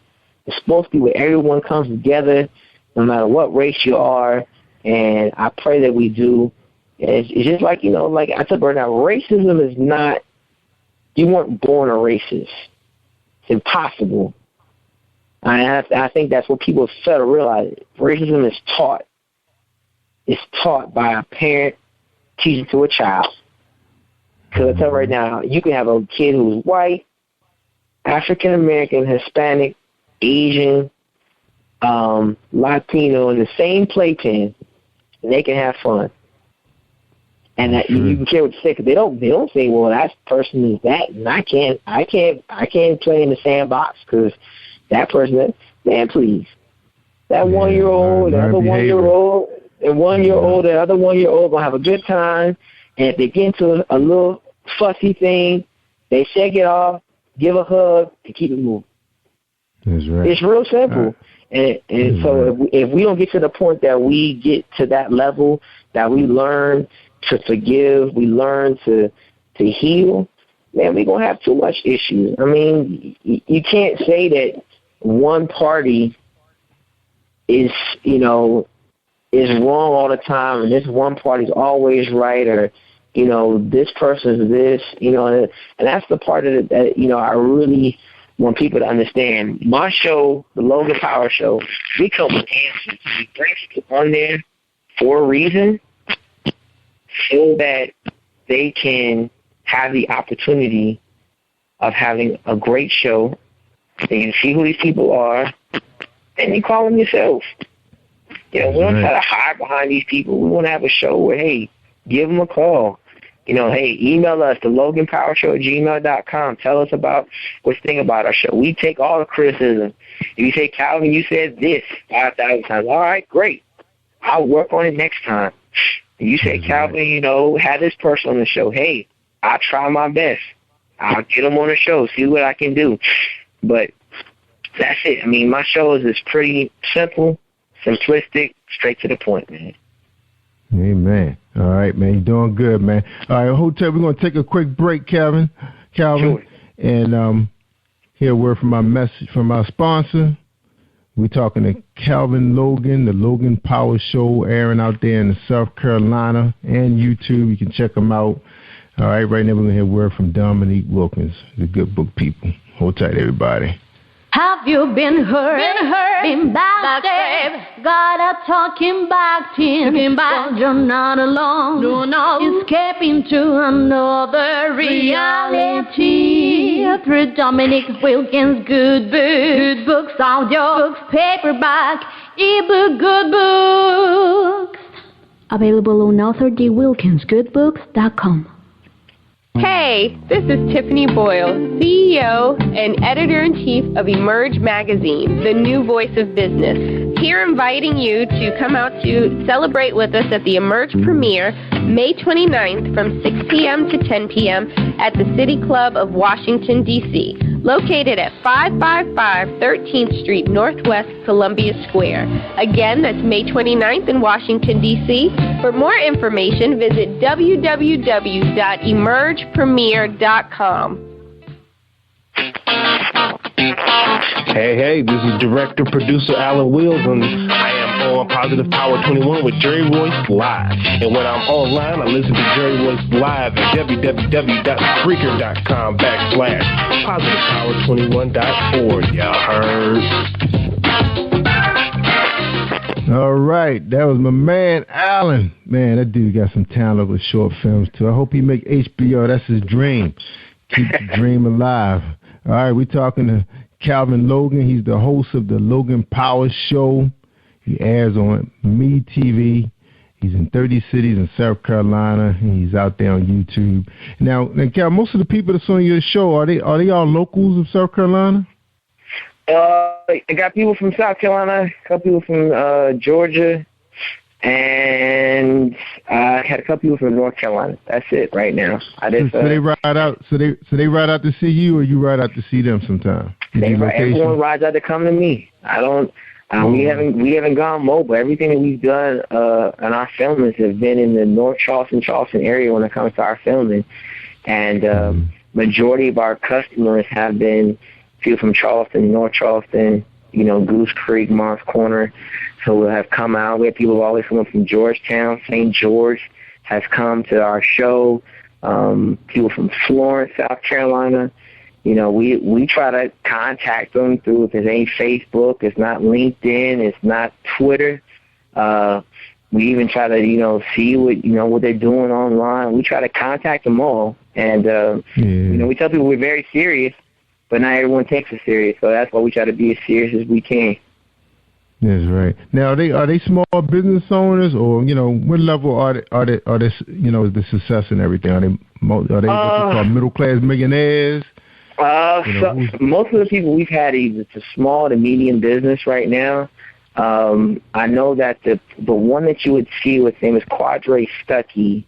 Quadre Stuckey has a song called Baby Girl. Has almost close to 1 million hits on YouTube. That's probably one of our biggest social media people. We've had, pastors, people who small, medium with their businesses. That's pretty much what we've had. We have not had any millionaires yet, but, we're claiming for that. We've had some, one person is Henry Ravenel. He's a very successful business person.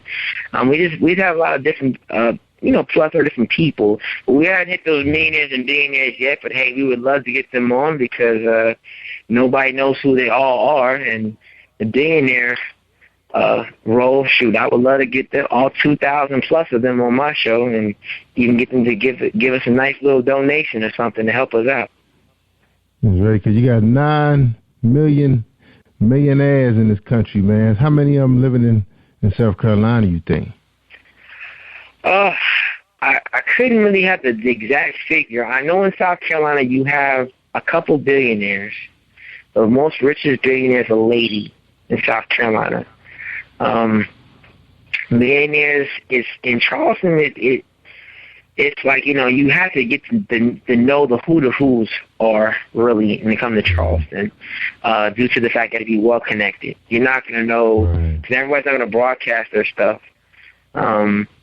So for me, I'm just trying to get connected, find out who I need to be a part of, who has the right, help.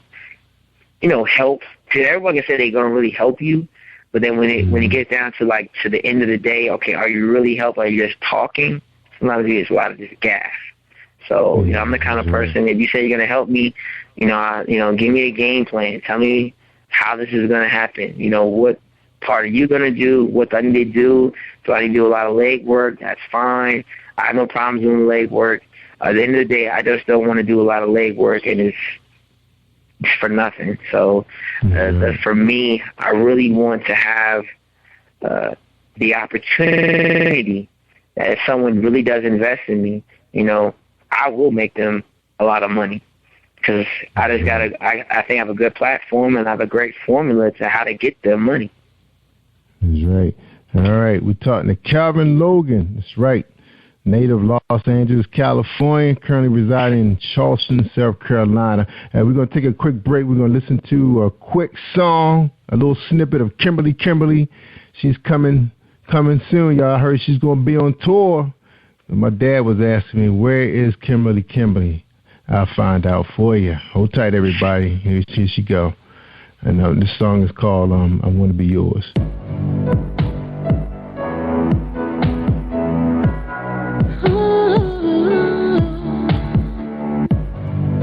I'm on my knees, it's just you and me, Lord. I love you, Lord.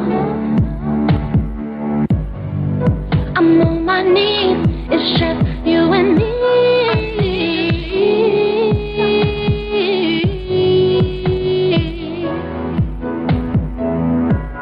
I love you, Lord. I'm on my knees, trying to get through, Lord. I'm on my knees, trying to get through.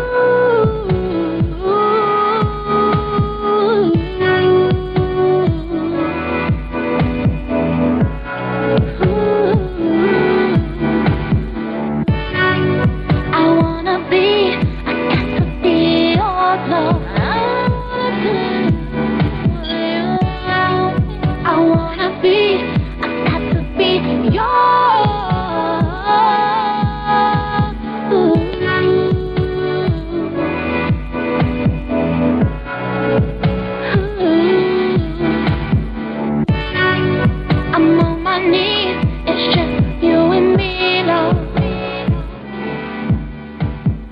You are listening to Jerry Royce Live Worldwide Podcast. That's right. You tell them, Robert, they listen to Jerry Royce Live Worldwide, and we talking to Calvin Logan. That was my girl, Kimberly. Man, Kimberly gonna kill the charts because all her songs sound good. Man, she is so awesome. We can't wait.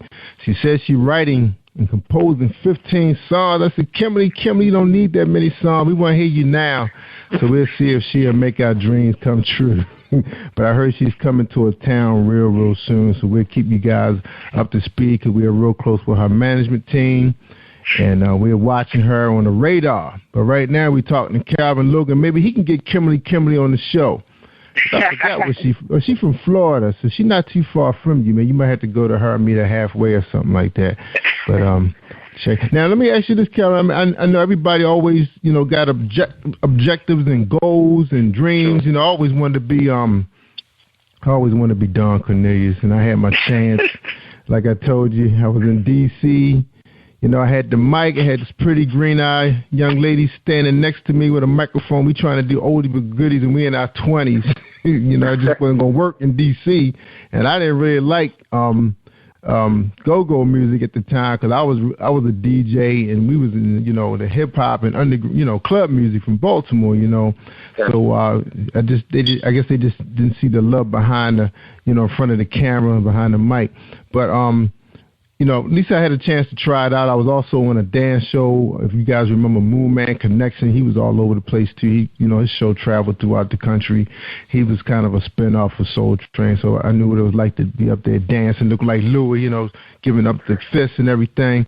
Where you think where you trying to take Logan Power Show, man? You gonna be Steve Harvey? You gonna be Oprah? Or you just gonna be Calvin Logan? What's the deal?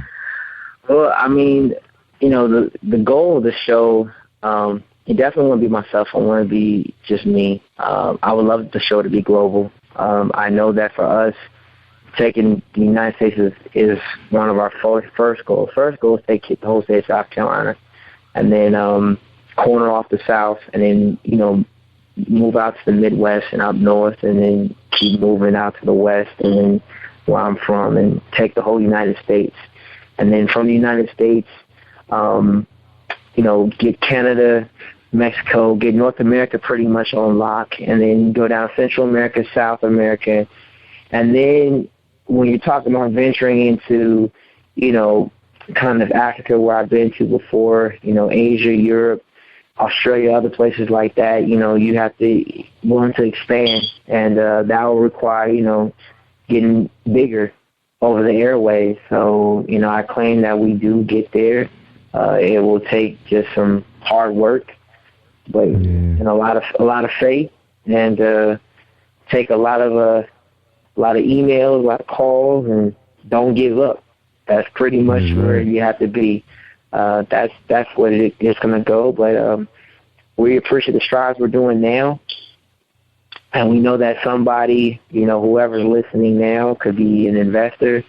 We're willing to invest in our show to take it further than where we are, and make it the Logan Power Show becomes a household name where people would turn on the television and get to watch us.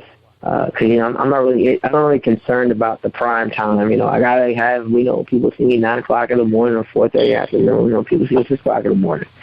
See me 7 o'clock. So you plan on keeping your format the same way? Basically just interviewing small businessmen and women, just letting them tell their story. Promoting. Oh yeah, it was like your show kind of like a promotion show, wasn't it? Like more like promoting their business. They get a chance to talk about what they do, where their location is. Tell us a little bit about the format. Yeah, tell us about the format. I don't think I asked you that. Gotcha. The format is designed to get people who may be starting or who's been well off in their business to come on the show. We've had politicians come on to talk about what they're about to do. We've had pastors tell what the vision is for the church.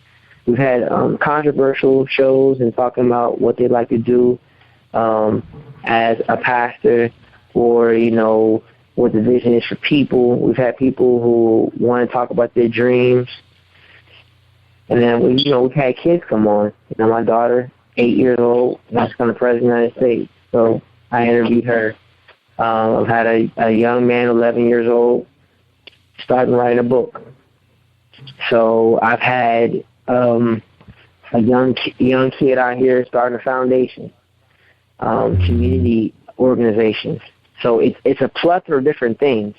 We just want to make a difference in where we are. So that's that's what the show is designed to do. It's designed to do that, and it's just going to take a lot of hard work to get it done.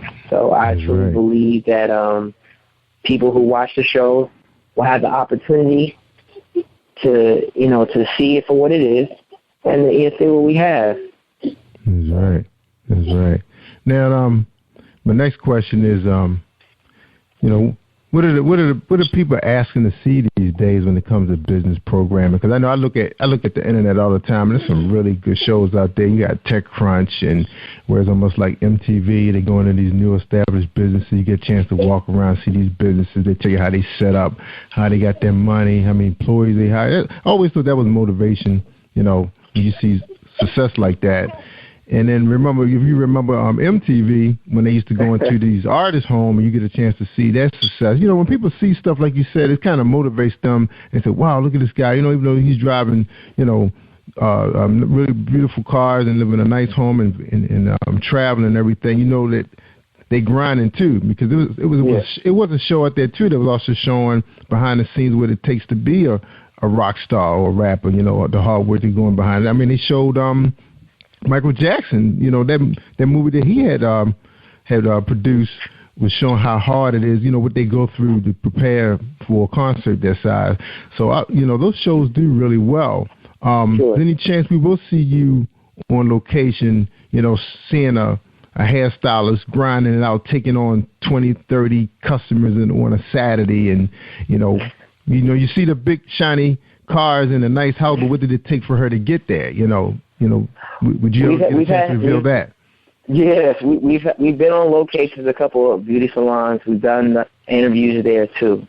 We've had people who've had barbershops on multiple ones on our show and talk about how their success, their strategies, how they started their business. For me, even being in the business sector, I can always tell people how to start a business, how to do certain strategies to make it successful, since that's why I studied. I tell people a lot of times, my show is very informative. We give a lot of information, but we make it simplistic. A lot of times people come with shows, all these big words, but unless you know what those words mean, it's pointless. They're just going in one ear and not the other.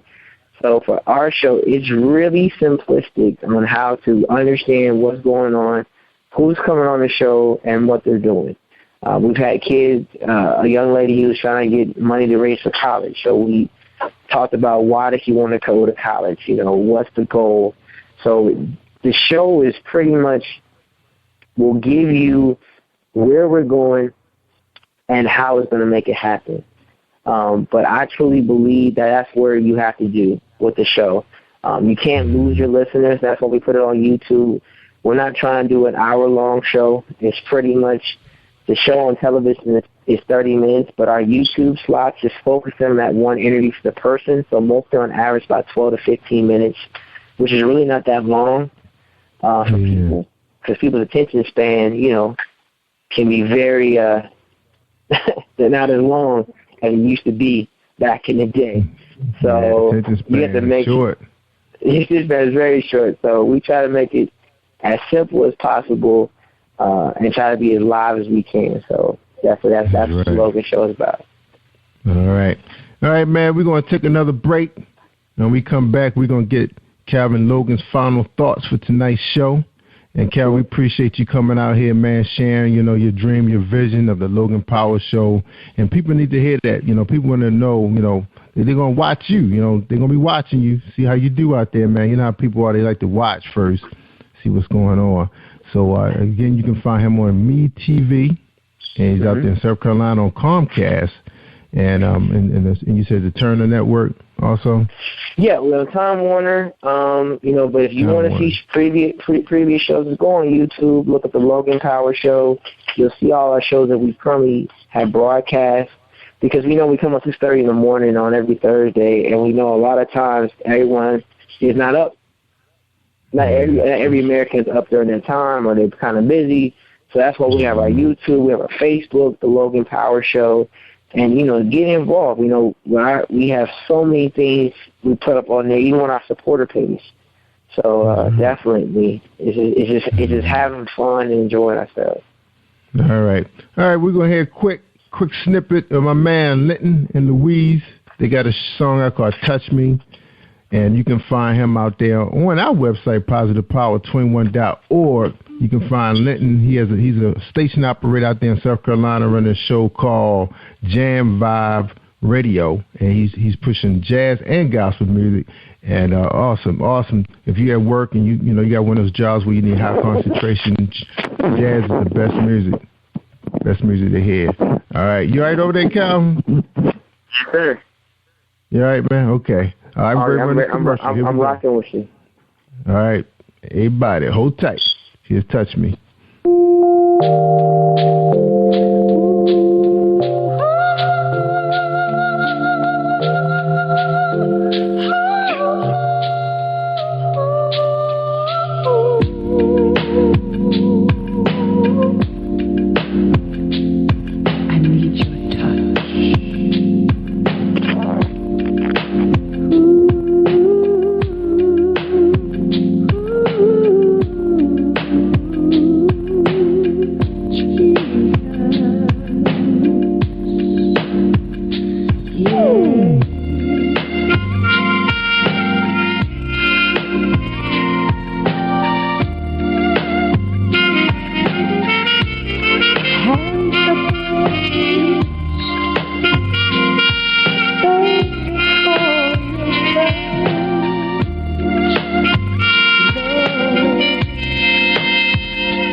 PositivePower21.org, Internet radio.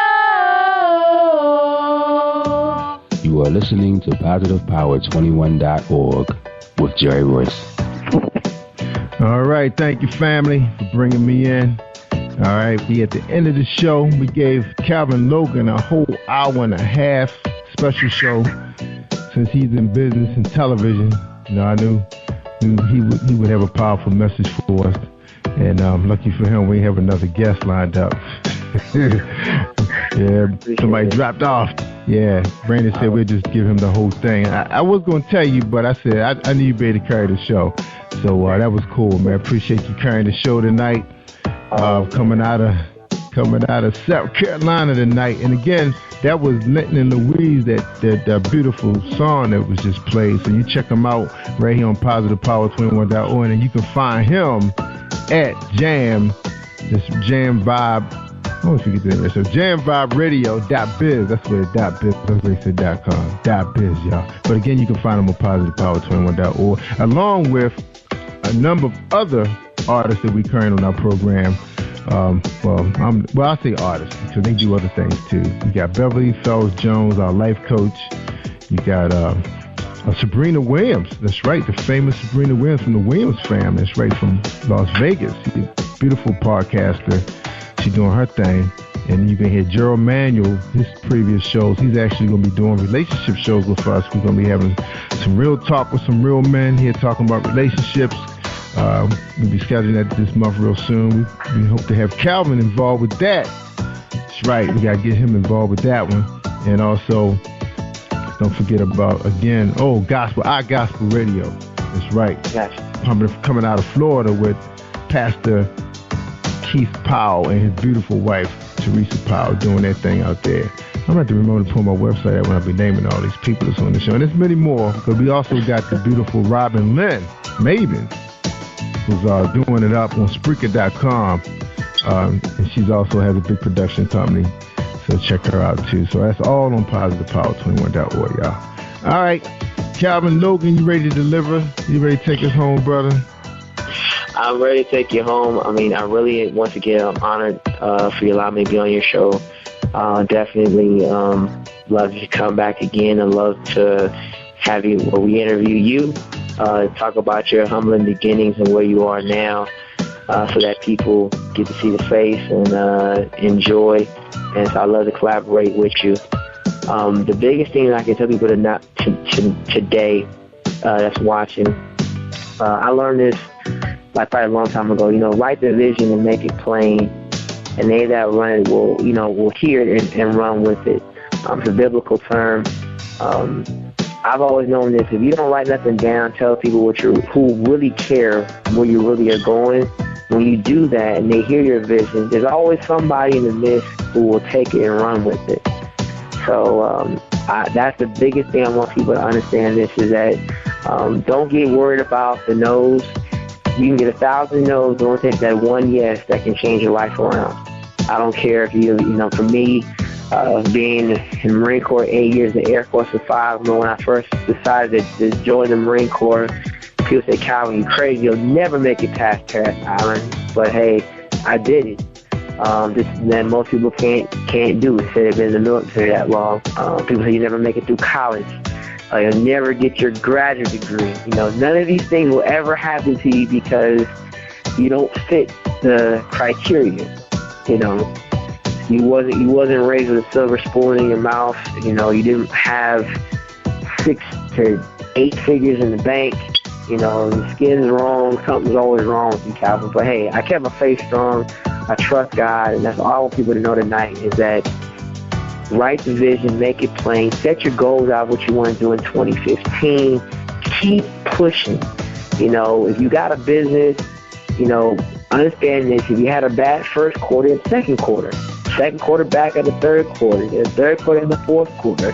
Just like in basketball, in football, baseball, you got 9 innings. I can tell you when I played college ball, it's amazing. You can be down by 4 runs, but that rousing cry say, hey, we gonna make it.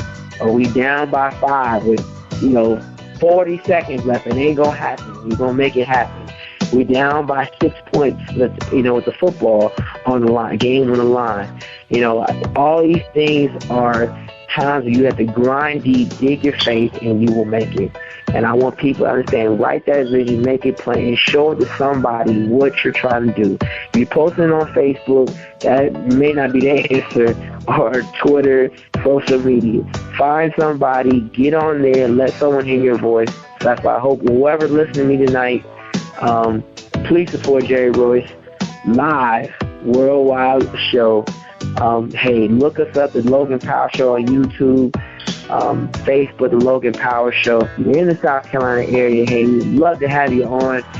If you're an investor, hey, you want to support us, hey, let us know. We're trying to do some other shows out here. I want to build another Shark Tank out, another Shark Snapper show, a little different than what they're doing now. But I got some other things in mind, but definitely people, give someone another opportunity and build your community. And that's it, man. I just really appreciate you. Yeah. I really do. All right, brother. Appreciate it, man. And I want you to hold the line, man, because a gentleman I want to introduce you to, Mr. Linton Smith. He dialed in, and we're going to get a chance to chat with him a little bit after the show. So Mr. Smith can hold tight, and I can introduce you guys, since you guys living in a great state of South Carolina. Not great as Maryland, but it's a great state. All right. All right. All right, everybody. I always tell you guys, if you want to hear the good stuff, you got to listen to Jerry Royce Live on PositivePower21.org, and on your smartphone, download our app at Spreaker.com/PositivePower21. That's right, so you can listen to us at work. You get a chance to hear some awesome jazz music. That's right, Mr. Linton Smith, the station owner out in South Carolina, will be bringing you jazz and gospel music. Get a chance to hear his beautiful wife. Got an opportunity to meet both of them this past weekend. Their little YouTube show. We try to do a little Logan Power show. That's right. But I ain't have my team with me though, Logan. But I was trying, man. I was doing my thing though. Mr. Smith will tell you, we had fun though. We had fun on the set, man. Now, so boys and girls, you don't necessarily have to do everything Jerry Royce Live do, because I try to change the game, y'all. Try to change the game. All right. So here we go. We're about to end the show, and again, Calvin, we wish you the best of luck, man, and we got to include you with my man Gerald Manuel show, man. I thought it was a good idea we bring some gentlemen on the show and talk some real talk first before I start bringing the ladies out there, because he gonna eat them up. So we're gonna do it like that, all right? I appreciate it. Yeah, he a guy who's been married for 10 years, and my man Mr. Smith been married longer than that. I think he hit 22, and I'm around 23, so he got a lot of experience coming on the show. And the funny thing, Gerald only been married for about 2 or 3 years, but he's the one that wrote the book, though, you know. And he said he did all that when he was getting into the word. But it's all good. God gave him the message, so we know it's all good and it's all right, and we have to follow God's word. All right, man. I'm Jerry Royce Live. I'm worldwide. Thank you for tuning in to Jerry Royce Live on PositivePower21.org and Spreaker.com/PositivePower21. This is a Royce Enterprises production. And don't forget about replay on Facebook.com/Jerry Royce Live.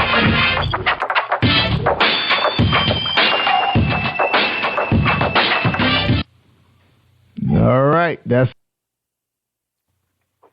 You are listening to Jerry Royce Live Worldwide Podcast. Hey, this is Tiffany Boyle, CEO and Editor-in-Chief of Emerge Magazine, the new voice of business. Here inviting you to come out to celebrate with us at the Emerge premiere May 29th from 6 p.m. to 10 p.m. at the City Club of Washington, D.C., located at 555 13th Street Northwest, Columbia Square. Again, that's May 29th in Washington, D.C. For more information, visit www.emergepremiere.com. This is Nick Taylor, leader and drummer of the band Jazzy Blue, here at Jerry Royce Live Worldwide.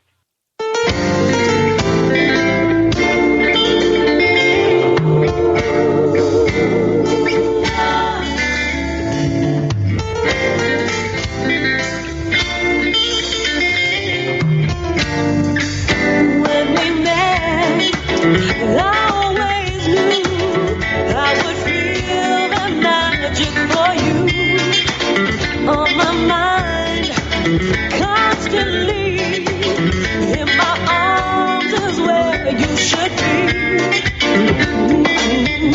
I love you, hear from me, baby. You let my love fly free. I want you in my life for all time, and I'm caught up in the rapture of love. Nothing else can compare. When I feel the magic of you, the feeling's always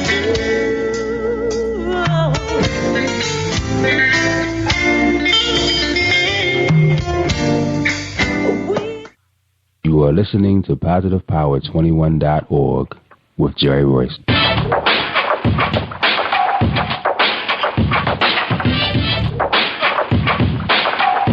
What up? It's your boy Kano Kingston. Hi, this is Angel Sessions. Hey, this is Kat. Hi, I'm Teresa Powell. Hi, Jerry. This is Ira Sandro Carter. Hi, this is Phil Powers. Hello, this is Teresa Bobby with Jerry Royce Live. Hi, I'm Philip Barron. I'm live on the Jerry Royce Show. Hey, what it do? It's your boy Who's the Same. Peace, this is Dolly, the poet, spoken word artist. Hello, this is Lamar Marquise with Jerry Royce Live. All right, everyone. We got Robin in, and I'm keeping it live right now on Jerry Royce Live. Hey, what's going on, everybody? What's up? This is a award-winning podcast with the greatest podcast on earth. Thank you for stopping by. I'm your host, Jerry Royce Live Worldwide on Internet Radio, where you get your positive on. So when it's all positive, it's all power.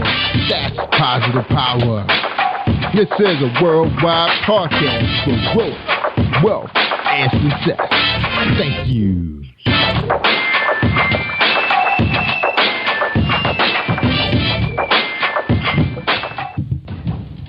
Think you know how drugs get in those little brown bottles? Think again. Set in the green hills of western New Jersey, inside the gilded halls of power of a U.S. pharmaceutical company where decisions are worth billions of dollars and human lives worth less. Nicholas Harding, a young executive at Marshall Pharmaceutical finds his career, family, and life in jeopardy. The Farmhouse, a suspense thriller novel by Bill Powers, published by Donna Inc. Publications, available at Amazon.com or DonnaInc.org. Go to Bill's webpage at www.authorBillPowers.com. Are you looking for the next great read? A book filled with love, passion, betrayal, and intrigue. The award-winning novel, Season of Change, by Tamika Patrice Kane is sure to satisfy your literary sweet tooth. Check out this must-read book reviewers are calling uplifting and emotional. And exceptionally great read, deeply intense and thought-provoking. Order your copy today. Available in paperback and ebook on Amazon.com or at www.tamikapatrice.com. Are you an author looking for promotional services or a reader looking for a great read at low prices? In this competitive world of books, Writing Royalty Promotions is dedicated to bringing authors and readers together to build a greater respect for literature through our various promotional services and online bookstore. So head over to WritingRoyaltyPromotions.com and check us out.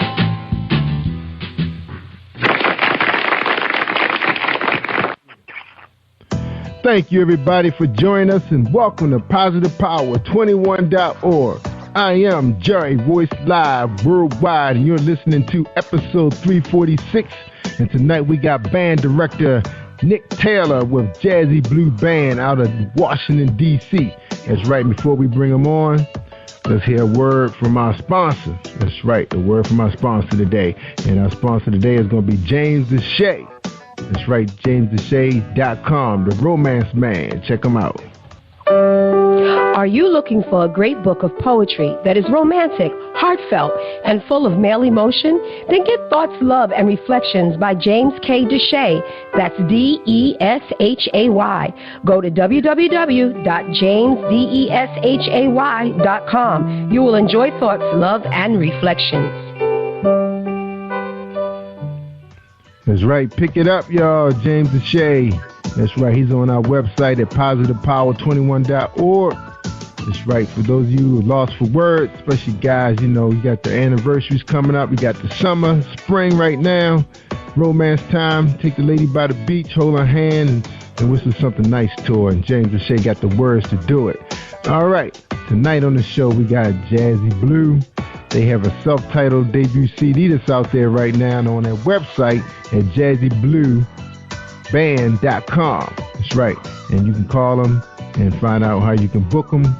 Awesome band. I had an opportunity to hear them live in person. That's right. We actually did a live podcast in Baltimore on Pulaski Highway at Dan Cigar Lounge. First time there, we had such a nice time. People just rolled out the carpet. That's right. When I get a chance, I'm going to roll out that video, too. We dance in front of the band. Now, Jazzy Blue debut album includes songs like The World is a Ghetto, Caught Up in a Rapture, Blue Groove, My Funny Valentine, and Basilica, and Tell Me a Bedtime Story. Jazzy Blue is a 7-piece band blending the musical influences of funk, jazz, R&B, neo-soul, blues rock, and alternative music. They created a groove-filled emotional roller coaster that takes you through an array of themes, moods, and experiences. Jazzy Blue plays every show as if it was their last. On stage, they convey an unified energy that allows them to move effortlessly from style to style, leaving a listener with a gratifying musical experience. There's no wonder why their live shows have been such a success. Jazzy Blue has entertained audiences everywhere from small lounges to exclusive restaurants. They perform varied venues from sold-out crowds at the historic Washington, D.C. landmarks, Blues Alley to the infamous Kennedy Center and the Howard Theater. Boyz II Men, Brian McKnight, Ohio Players, The Whispers, the legendary OJs, John B. and Tank are some of the notable and Grammy Award-winning artists they have been open and shared the stage with. whether preparing an audience for a sold-out performance of the critically acclaimed Broadway musical The Color Purple, or opening for the 8-time Grammy Award-winning Mary J. Blige, Jazzy Blue is a band for every occasion. They appeal to both the seasoned and the more youthful experience. Jazzy Blue's well-received self-titled CD successfully summarized the style of this dynamic band, featuring local jazz stations and several cable networks, along with their creative stylist pieces. Jazzy Blue has built a loyal following who are waiting their next release. Jazzy Blue motto is, no matter who you are, where you come from, or what you request, Jazzy Blue has something special in store for you. All right, ladies and gentlemen, I present to you my man, Nick Taylor. What's going on, Nick? How you feeling tonight?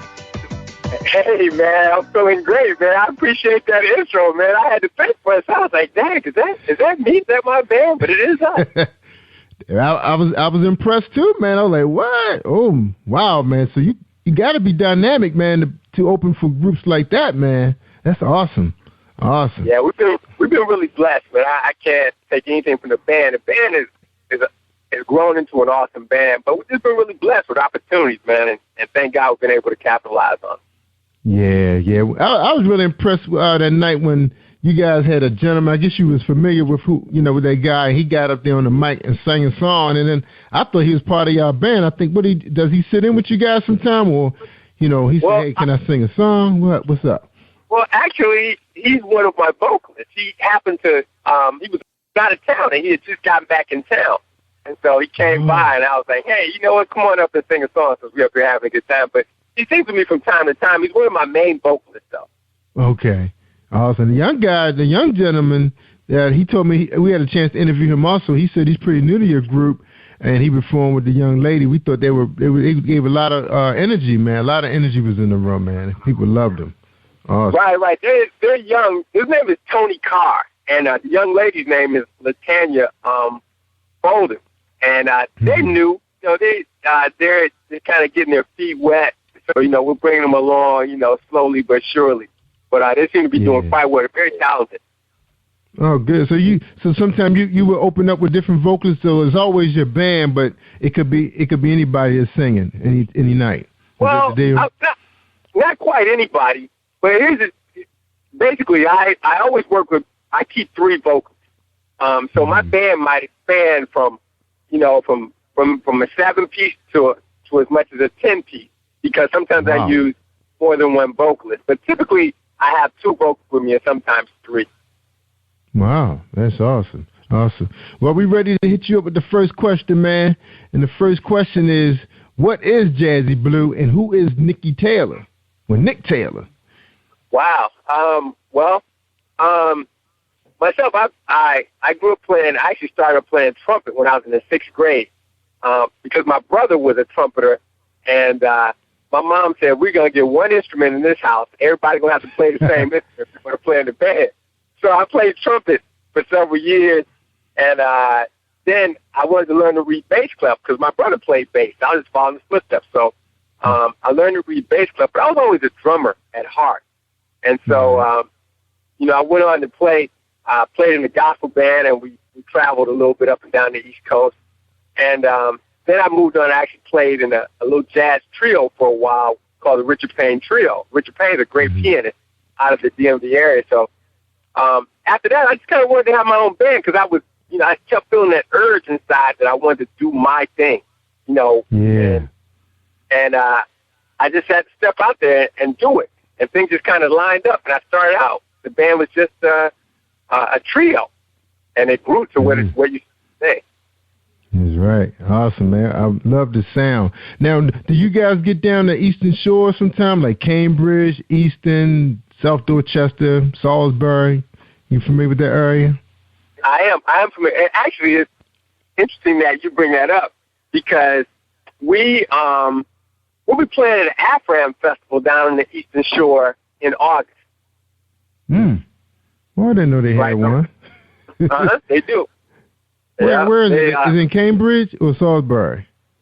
That's a good question because this is my first time, and they actually reached out to us, which was really nice of them about performing. But it appears that it's not new that they've had several. I just know it's on the Eastern Shore. I don't know exactly which particular city it's going to be in. Yeah, you're right, man. You know what? It's starting to ring a bell to me that they do have one. I didn't know they were still doing it. Because when I was really doing stuff, you know, my brother and I used to do promotions down there, like fashion shows and stuff. And I remember somebody did say they had a little small airframe going on down there. Yeah. I got to find out who's behind that. It must be some kind of coalition with Salisbury and Cambridge. Because Cambridge normally... That's one of the, you know, the biggest cities is Cambridge and Salisbury when it comes to African Americans. So it's probably coming out of one of those two places. Yeah, well, I'll tell you what, I'll shoot you the website and the contact information. Yeah, definitely, man. And also, you know, they opening up Harriet Tubman's Monument, National Monument is opening up. And I'm not sure what they have planned, you know, because this is supposed to be a really big, you know, event. Right. I'm not sure when they're going to have these things planned when, you know, the grand opening, but I know they had been broke ground like a year ago, and this thing's supposed to be state of the art. So that'd be awesome, man. We can get something going on down there, because they are building a brand new Marriott down there. Wow. So, okay. It's going to open up some opportunities for us to probably get back into, you know, promoting events. So we love to involve your band in that, man, and, you know, we could talk after the show. We don't want everybody to know our business. Okay. All right. Cool. Now tell us a little bit about this band, man. How you you just woke up and said, "Hey, I want a band," or you started with your brother, or he came to you. How did it get started? Man, you got that. This is a funny story. This is a really good story. So I went. So it was the band was born on a very snowy night. There was a snowstorm in D.C. and as I said, I was playing in a trio with Richard Payne, and so we had a gig at the Marriott on Connecticut Avenue. I think that might be the Wardman Park. And so it's a big hotel. And it was a big snowstorm where if you were in the hotel, you couldn't get out. And if you were outside, you couldn't get in. So, you know, we basically canceled and said we can make it. So the lady said, tell you what, if you can get here and help me out, you know, I would just really appreciate it. We really need you to get here if you can.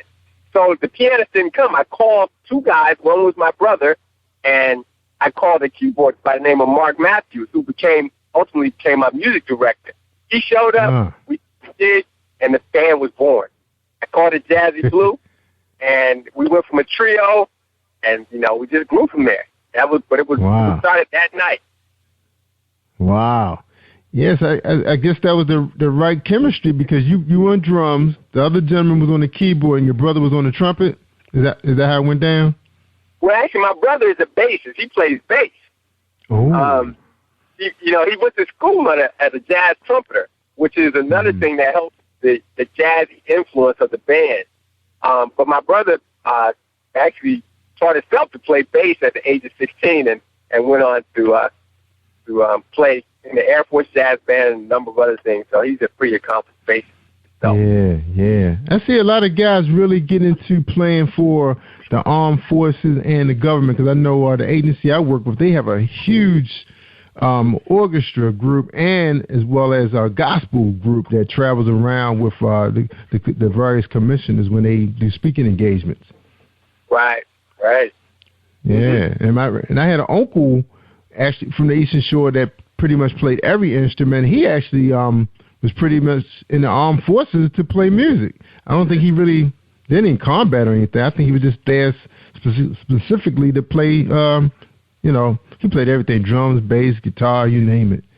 Yeah, he was really multi-talented. You can just be a musician in the armed forces. Uh-huh. Yeah, that's interesting. Wow. Now, did you take any formal training in college or anything like that? Well, so my formal training started, like I said, when I was in the 6th grade. I began to learn to read music. So I started trumpet. Of course, trumpet is a treble clef instrument. So I learned to read treble clef. And then when I switched over and started learning to play bass, because I wanted to learn to read bass clef. And so I learned to read bass clef as well. And so, like I said, I was always a drummer. And my drum reading is not too bad. It's not the best. I read bass clef a lot better than I read drum music. But I do read. In fact, every musician in my band can read, which is a plus, because that allows us to move from genre to genre fairly seamless, because if it's on a chart, we can pull it off the chart, and work with it. Yeah. Now, I know you guys are going digital too, man. I see, bands, they don't have sheets of music anymore. They're using tablets. Right. So what's the deal? This is a special company that gives you the software, or are you pulling it down off of YouTube? Well, actually, it's funny. Different musicians are using different things as far as, a couple of different software packages. But for us, especially when we're recording, I think like most bands, recording using Pro Tools. But typically, you'll see guys on stage with like little iPads, and all they're doing is they're either pulling the charts down. They have the charts downloaded from music notes and different websites like that where you can just pull the music down. And some of my vocalists might even have lyrics sometimes, depending on the type of music that we might be doing. So they're using it for things like that. Yeah, because they have the stands and everything that's designed for those devices. Because I know I went online looking for some items just to mount to my desk and can hold iPads while I stroll through websites and everything. I noticed there was a lot of stuff out there, man, that stands on the floor. So I said, wow, who's using this? That was really interesting. Yeah. Wow. And so when you guys are looking at the notes, it's actually playing across the screen, right? Is that correct? Right. Well, we have, so there's different versions, but yeah, it'll actually, you can have it where it'll just move across the screen as well. And then a lot of, especially the keyboard players now, that keyboards are so digitized where, if you ain't careful, it'll play for you. So that's the plus and the minus. Because I would tell any young person coming up, before you learn everything computerized and digitized, actually learn to handle yourself manually in music. You need a foundation of being able to read, being able to write, being able to go through your music manually before you dive into the computer part of it. Because if you're not careful, the computer will limit you because it does everything for you. Yeah, I can see that. Wow. But the plus side is, you get on stage and, a 4-person band can sound like a 6-person band. Wow. That's the plus side, yeah. Yeah, just so much you guys can do. So if somebody don't show up, you can just plug them right in there. Yeah, we could. Yeah, we definitely can. Man, that has to be, a good feeling. I know it got to be a nervous feeling. Tell us about that feeling before a gig, man. What's running through your mind right now? Wow. See, that is, it's funny. A lot of people ask me, they'll say, if I have a big gig, just like I think last week, we were performing at the Howard Theater. And it was a really big show. And that was actually our 3rd time there. So, you're behind the stage and curtain, and people ask me, like, are you nervous yet? And I said, I'm never nervous until right before it's time for the curtain to go up because, you're working so hard at trying to make sure you shine up the performance. You want to make sure every I is dotted, every T is crossed. So your focus is there. But once you're seated, you're behind the curtain, and, the stage manager says, okay, curtain goes up in 2 minutes.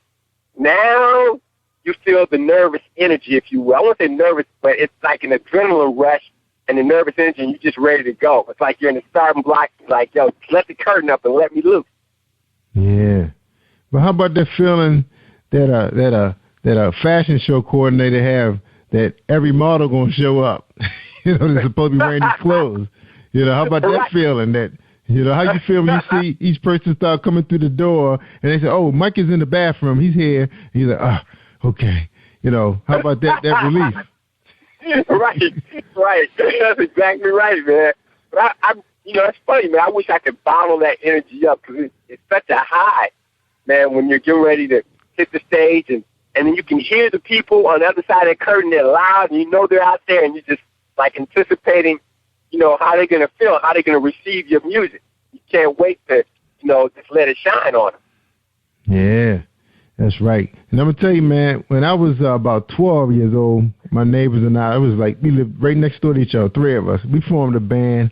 It was a guy lived across the street in an apartment building. He actually was really one of the gifted, musicians of the group, and he taught us how to play the drums, the bass, the guitar, and we just pretty much just followed along with him. But I think we only knew like 1 or 2 songs. We just played them things for like 20, 25 minutes. But, man, we used to love, turning the amps up, and people be coming from all over that was passing through the alleys, and they would just stop and gather on my boys' parents' driveway and listen to us play, and, and that was actually was our practice session. We just decided to set up outside.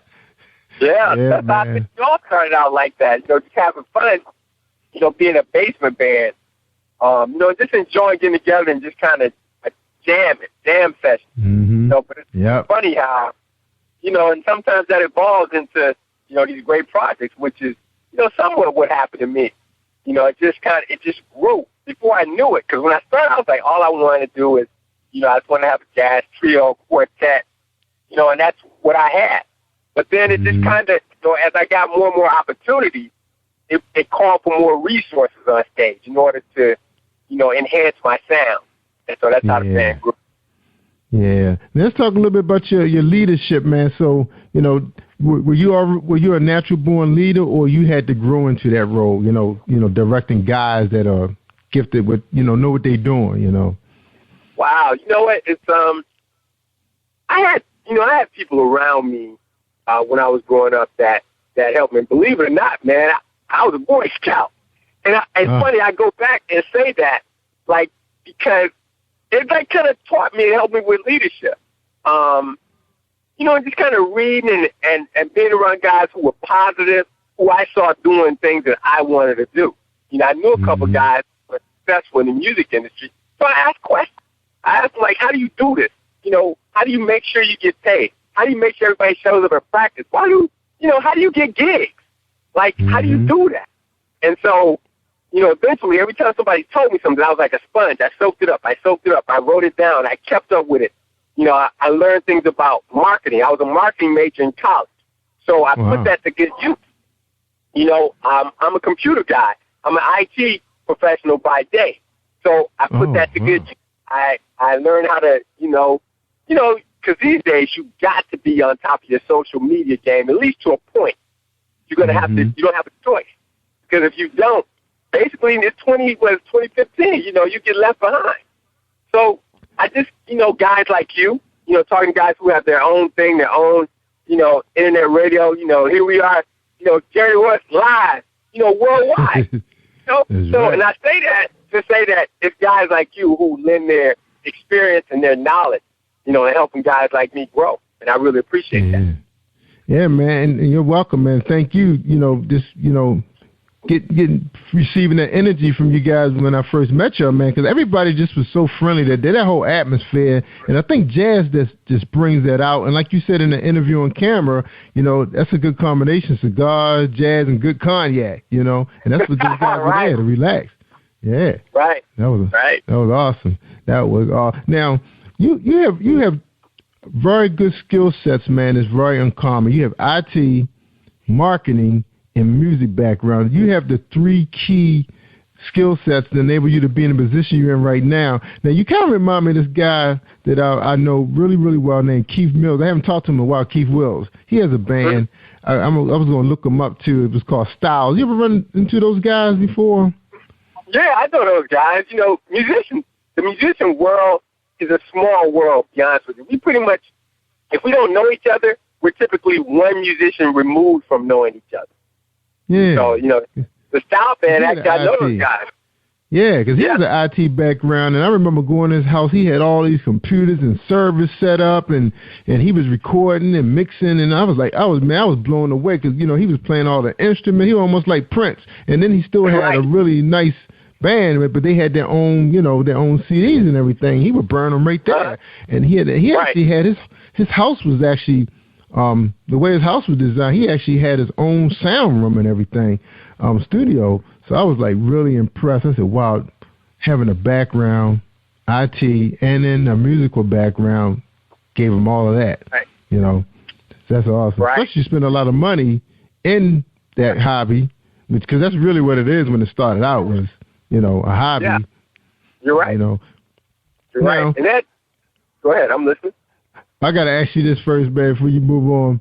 Now, if you being a drummer, you have the most equipment. How you guys, how do you ship a set of drums? Because I know how difficult it is just to set up in your house and get it the way you want it. Because I had drums. Right. My son actually has drums, but, you know, they had a little small set. But how do you do that, man, without being nervous and holding one up? Once again, you ask a good question. You ask a question that people really want to know. Because this is the thing that every now and then somebody will say, how do you ship that stuff around? Well, one thing is I can always, it just depends on the gig. Because some gigs we do, they're small.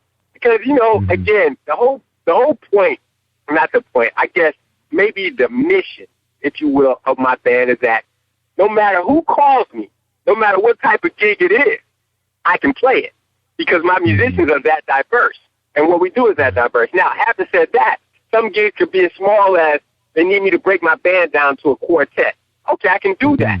So on a gig like that, I might be carrying my own drums. So I have a smaller set of drums that I might use for that.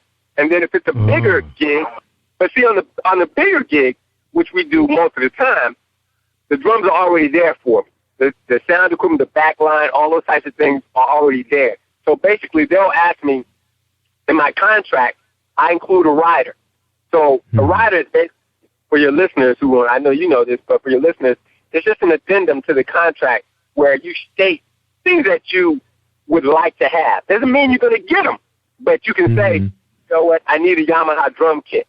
I need, you know, such and such cymbals, a cymbal stand or whatever. I need, you know, I want to make sure I have, you know, whatever, cocktails in the dressing room and somewhere to work out. I need somewhere to change. So all those things go in your rider that you need, you know, limited service, whatever you need. So once you put those things in there, then they'll let you know what they're able to buy for you in that way. And, you know, so it just depends. But most of the time, it's about 50-50. Sometimes I'm carrying drums, and, you know, we have a truck. We have a vehicle that belongs to the band, so we put everything in there, and, you know, we make it do what it do, man. Oh, okay. So you don't have to worry about renting a van, and, you know, then you have to put your stuff in, like, special cases and things like that. Well, sometimes, you know, when we're traveling, depends on how far we're going, we'll go ahead and, you know, because we have travel cases. Guys, you know, so like the guitar players, the keyboard players, they like to use their own instrument, which of course, you know, you're carrying your own axe. So in that case, they, you know, we carry travel cases. So those are those big, you know, bulky, square, hard cases that you'll see, you know, on airplanes or people, you know, drag them through the airports or whatever. So, but typically we don't travel. You know, we're moving around. Like even when we head down to the Afram Festival at the Eastern Shore, we won't carry equipment with us. You know, they take care of all of that for us. Oh, really? Wow. So what they do? They just use one of those musical, like Bill Music Center or something. Will come out and set up the instruments and the speakers and stuff. Right. So they typically contract with various sound companies, and even sometimes, to be honest with you, depends on how big it is. So I had not too long ago, I had a corporate event in Crystal City at the Hyatt, and so, you know, depends on this question for your users as well. So the gig, when a client comes to me and says, hey, I need you to do this event at the Hyatt, and we'd like to hire you guys, a lot of times they don't know a lot about what it takes to have a band perform and set up in a hotel. They don't know. So they'll need you to tell them a lot of times. So what I do is I just make sure that in my pricing structure, I have enough cushion there to bring in a sound company that I normally work with. And when I bring my sound company in, they provide everything on the back line, and it's taken care of that way. Oh, okay. So you'll handle that then, but you just make sure it's priced in the quote. Right. So yeah, and like I said, that's sometimes. But when I'm playing festivals, we played in festivals as far as the Gulf Coast. So we've been down there. You know, we just show up and play. They ask us what we need. I send it to them, attached to the contract. You know, I put a rider on it, and they make sure we have what we need when we get down there.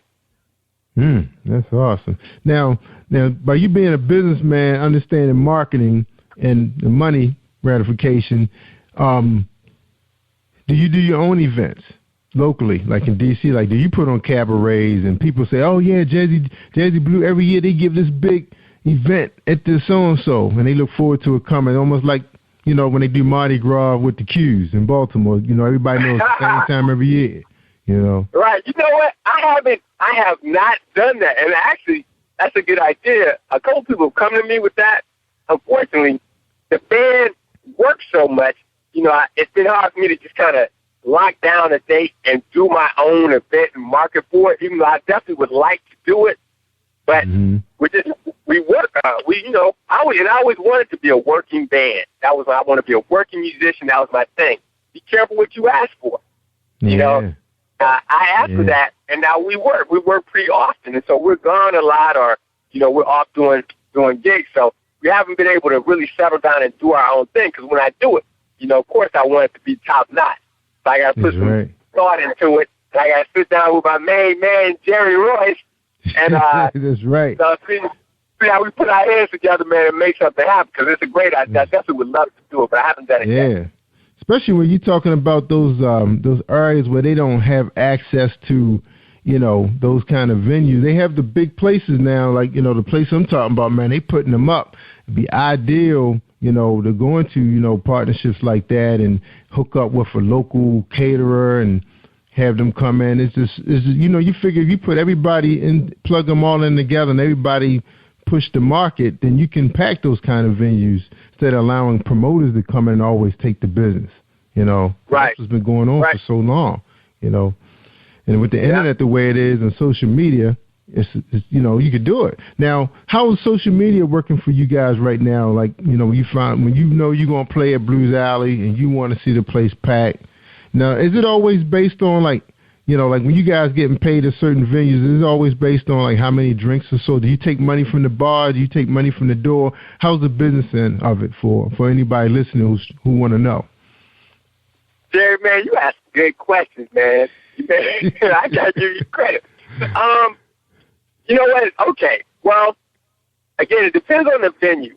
But I like to think now, my band is 8 years old this year. So we're 8 years old. So when we started out, man, you know, we had such a love and such a passion for the music and where we wanted to go. I mean, borderline, we played for some chicken nuggets. If somebody gave us an opportunity, you know, we're like, we'll set up right here and play. Because I knew, again, with a marketing background, it's like giving out free samples. Let them taste it. Because I know they're going to like it. I know you're going to call me back. That's how I felt about it. And that's actually what happened. It grew from doing, because I didn't always get paid starting out, you know. But I tried to always make sure the guys in my band got a little something. And then that grew. As that grew, so now what I'm saying is that, you know, let's take, for instance, Blues Alley. Now, there's no drinks or anything. You know, our fee is our fee. We don't have anything to do with the doors and the drinks and all those types of things that go on. But I've always felt like it's my responsibility. I don't ever just drop it on the venue to market my event. I want to make sure I put my best foot forward, my best marketing foot forward, to make sure that all of my fans are in touch and know what's going on with me.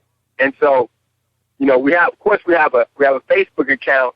I also use a couple other marketing tools that will send out email blasts from time to time about the band. Then I'm also a part of a couple of other websites that when people are looking for bands, they go to these sites. And so they'll suggest my band. So, you know, and those little things, again, when you're just starting out, they have fees to them. So it might be, say, $25-$30, you know, for like 2 or 3 months. And then they'll basically, you submit your, you know, like your bio, picture, some samples of your music and whatever particular genre that you do. So when people come looking for those things at these particular websites, they say, hey, how about Jazzy Blue? You know, we got a few bands, check them out, listen to the sounds, listen to the samples. If you like them, boom, you can contact them through this website. And so those types of things, believe it or not, they actually work, because that's how we play so many corporate events. We do a lot of corporate, a lot of private, you know, weddings, galas, receptions, you name it. We played it. And it's summertime now, so we definitely do a lot of weddings. So, you know, it's almost limitless in terms of what you can do through the internet to reach reach out to people and let them know who you are and what you're about and what you're doing. The thing is, make sure your product is ready. Don't just reach out to people and your product is ragged, because all you're going to do is make a bad name for yourself. Mm-hmm. Now, do you think because, and I'm talking about me, because I used to be a DJ, so that's why I was prepared for you, man, because I remember when we used to have to pack up our parents' cars, man, or it was even nicer if the people had the system already there. All we had to do was plug our turntables, and that was even nicer. But house parties, we had to, we had to get some more homeboys, we had to get some more parent cars, right, to load up. So I remember the situation. We always had to assess our situation. I said, look, guys, we're doing the Deltas tonight. It's that Sweetheart. Every year they had this big thing at Towson, and we got it, So what we gonna bring? What we gonna take? We taking Certain Vegas, we taking Yamaha, and I know what you're going to. You want to assess what you're gonna bring your big boy system. That's called a sound guy. It's called Scotty.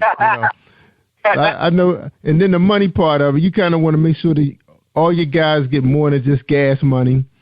Right. You're bringing 4 DJs because it's going to be a long night. But if you say, hey, it's a wedding, we're going to have fun, they know it's going to be girls, or if they're Morgan. Then you may not have to pay nobody, even if it's just for $100 because the Qs don't want to pay you no money, So you say, okay. So it depends, They want to know what the perks are. Hey, don't talk bad about the Qs, man. I played their Mardi Gras ball for the Omega Psi Phi out in Virginia, man. In fact, I played a number of fraternities. That's for Roy. I got something coming up right for the AKAs very soon. So yeah, I always appreciate those guys. Oh yeah, and also where I was going at too is that the music now to me is not for us, man. It's like I don't really know what it is half the time, but we like when my wife and I went to Tom Joyner thing, I said I give ups to Tom, man, trying to keep the thing together. I mean, he bringing people out of retirement, man, to play at these venues. Right. And we saw the Jacksons up there, and they had the live band, and then he had Tank up there really singing. I mean, he had Babyface there. He didn't want to get off the stage. And then he brought the old school rappers out there, and a lot of those guys like playing with live bands now, with the DJ. And, and we just like that guy said at the Cigar Lounge about growing up on go-go, because by me living in Baltimore, we went over to D.C. a lot, and you have, the go-go music, the bands be right there, So right. You can't really feel go-go if it's coming off of the vinyl. You need to hear the band, Right, so, that's right. So where I'm going at, it seemed like our age, because we at the point where, we got the good jobs now, and we want to take our ladies out and have a really nice time, and, you drop $200-300, that night at a nice affair. Right. Because I know them people pay some good money to go to this Mardi Gras, Very true.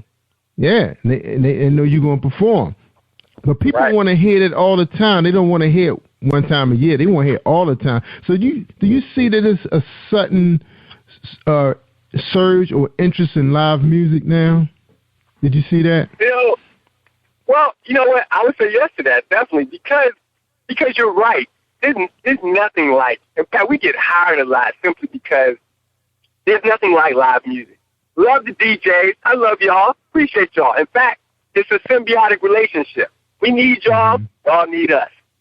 Right. So and in fact, whenever I go into a venue and, there's a DJ and there's a live band most of the time, first thing I do is introduce myself, introduce the band to the DJ, and likewise, we exchange information because hopefully he'll like what we do. He can recommend us for gigs. Right. We don't like what he does. Take his card, like, yo, I got a DJ for you. Call my man Jerry up. He got you. So that's how we do it, and we walk it in. Plus, we make sure we're not going to step on the DJ's toes. DJ don't step on our toes. And, it always works out, man. We've been, like I said, I can't say enough how we've been blessed with the venues and the people that we've met, the places we've gone to play. Time's just flown by.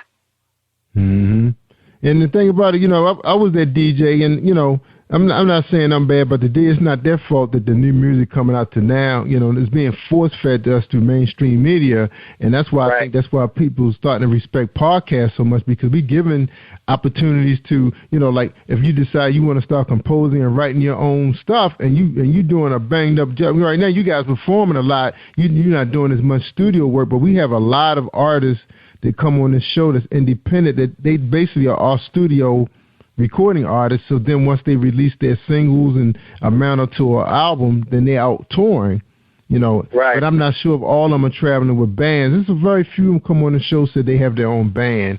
So they have to use, some type of real good sound system, like a sound stage, which I have access to. I'm just trying to work out some small little things that I need to know. But it's just so odd. And I think that's why people get so much out of these churches, man. You have a lot of pastors that have beautiful sounding bands, man. They go live, man. Oh, yeah. And that's what people want to hear. And even if you think about not just our race, African Americans, but you got to remember, too, when rock and roll was big, man, that was because they was packing those concert halls, man, those stadiums, man. It wasn't no DJ packing them. It was doggone band packing them places, man. So people want that, man. They want to start letting music guide them. They want to live through music now. You know what they say about music. Music cures all problems, man. And that is so true, man. And look how many times you guys got to dig into your hat of tricks and pull out some songs that people remember back in the day. The 60s, the 70s, the 80s. Even you thinking about the DeBarges and the Jackson 5 and all of them, pulling in your bag of tricks to make people get up on the dance floor, because that was their jam, That's awesome. Exactly. Yeah, that's true. That's very true, man. Yeah. Now, is Earth, Wind & Fire making a comeback? Because I'm starting to see a lot of their names floating around on Facebook, because I was out at Saida Garrett's Facebook page, and I see, she's been meeting up with some of the old school guys, and I'm seeing they starting to try, they gathering now, look like they trying to come up with some music now. I guess they say, hey, look, we gave these youngies long enough. We got to show them how to do it, You know what? So, it's funny that you say that, because, to be honest, overall, there's not a lot of true live bands. When I say a live band, like they're guys who get together and they do their gigs, they perform. But when you think about live performing touring bands that really get it in and get it done, you think of Maze and Frank Duff, you think of Earth, Wind & Fire, you think of bands like, you think of Mint Condition, like they cut their teeth on live performance. That's what they do. And that's what I want to be. That's one of my goals is I'm a live band. I'm going to give you a show. You're not going to just listen to a CD and think, that's what they sound like. Yeah, that's what we sound like.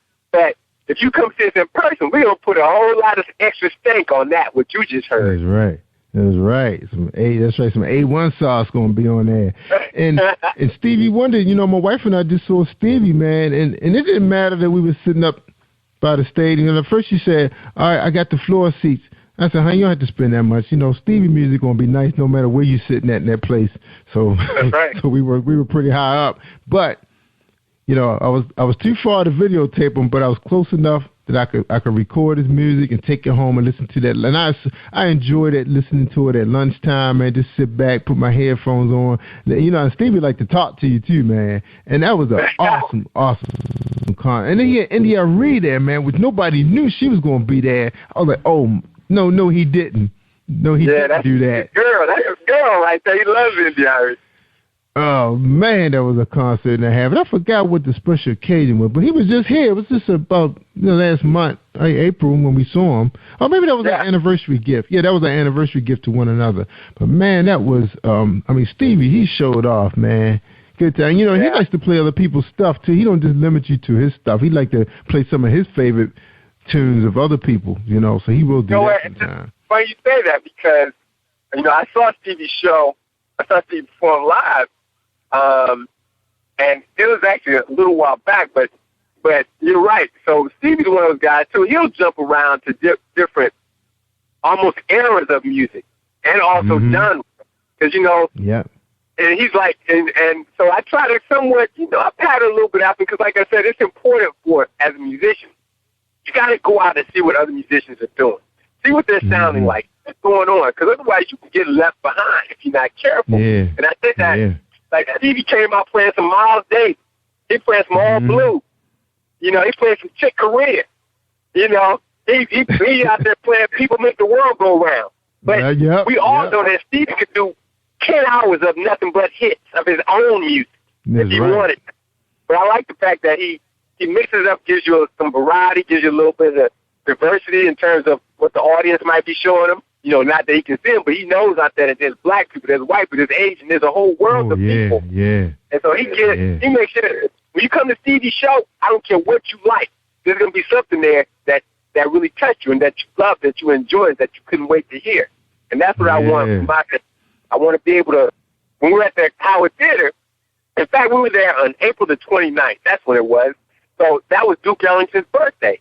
Well, we played some music from Duke Ellington's era. We played Take the A Train. That's a classic if you're a musician. Right. It's a classic swing song. Because Duke Ellington's a great dude from D.C. So, we try to shine a little bit of light on him. But like I said, the same way he does. He floats in and out of different genres, different eras of music. And that's where I want to be.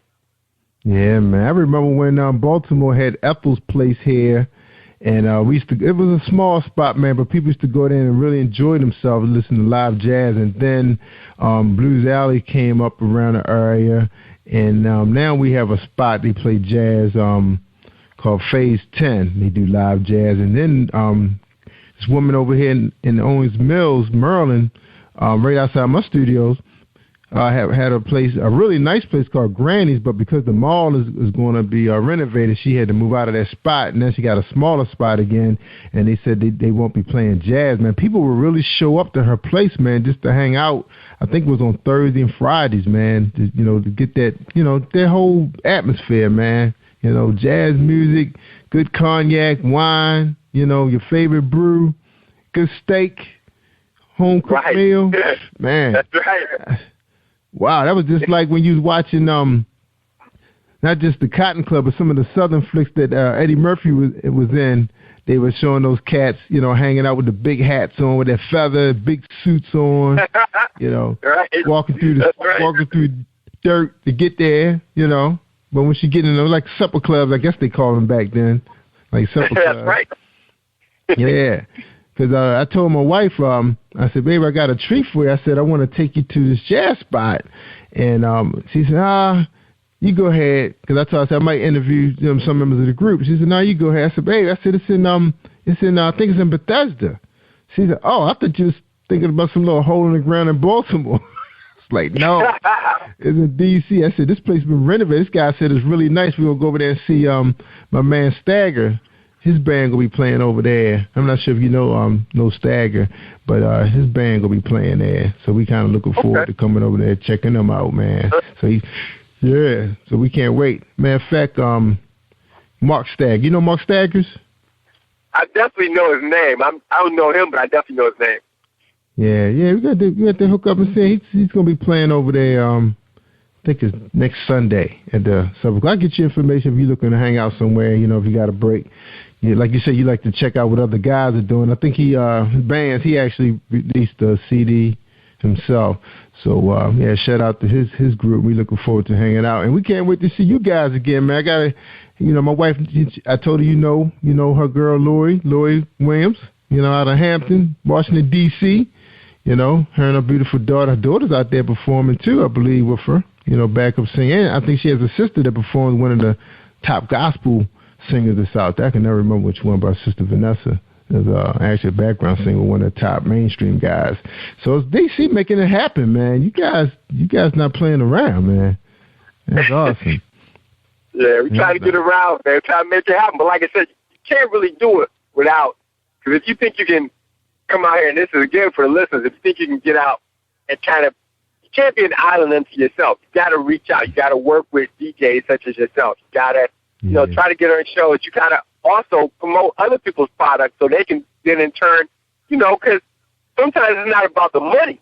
It's more about hey, you market me, I market you. Scratch my back, I scratch yours. You know, I owe you money. Especially in the music scene, that's how we get down. Like, you know, I might come and you want me to play on your project? Fine. You know, I'll give you a little something on your project. You come back and play on my project. Yeah, that's right. That's what alliances are for, man. They talk about that in those webinars, man. You know, people, you guys out there listening right now, you're talking about trying to make things happen. They're talking about forming alliances. That's one of the biggest things that Earl Nightingale talks about, and Les Brown, and even the great Anthony Robbins. Those guys talking about manifesting your dreams. You got other people got the same dreams, but sometimes you need each other to take yourself to the next level. So they talk about forming alliances sometimes, and that's what you need to have a successful 7-piece band that's going to be covering genres like funk, jazz, R&B, neo soul, blues, rock, and alternative music, and that is Jazzy Blue. All right, Nick Taylor. We're going to take a break real quick, everybody, and we're going to come back. We're going to have Nick give us his closing words. But, Nick, we want to thank you, man, before we end the show on air. And everybody, we really appreciate you coming on the show, man, and sharing your experiences, you know, enlightening young people, and especially when you're talking about, you know, forming alliances with other people, man, because that's what it's all about, man. You know, some of us is just it's too much, you know, hating on each other, and you block your blessing when you do that. A lot of people don't know that. You know, Absolutely. That's why some of us are still, what they say, stuck. Because that's what you put in there. Now, Jazzy Blue not stuck. You just heard Jazz. Matter of fact, Nick just told you guys the secret to success. You know, without even probably knowing he was giving it away. But that's how you make it in this world. You know, exactly what he just said, man. You got to contribute to other people's projects, and they will give you some of their blessing. You give them a little of yours, and you get favor. That's what it's all about. Absolutely. All right. Amen, brother. That's right. All right, man, we're going to take a quick break. We're going to listen to a word from my man Gerald Manuel. Now, this is not his voice, but this is his commercial. Check it out. Okay. Hi. If you're struggling with your relationship or you just can't seem to find the right one, author Gerald Manuel has written an enlightening new book entitled How to Identify Your Spiritual Soulmate. You may order a copy today from Amazon.com or at BarnesandNoble.com. This book is sure to answer many of the questions you may have. Thank you, and God bless you. Hey, this is director-producer Alan Wills, and I am on Positive Power 21 with Jerry Royce Live. And when I'm online, I listen to Jerry Royce Live at www.spreaker.com/positivepower21.org. Y'all heard? You are listening to Jerry Royce Live Worldwide Podcast.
You are listening to Jerry Royce Live Worldwide Podcast.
tougher than Nick Taylor. He's the director.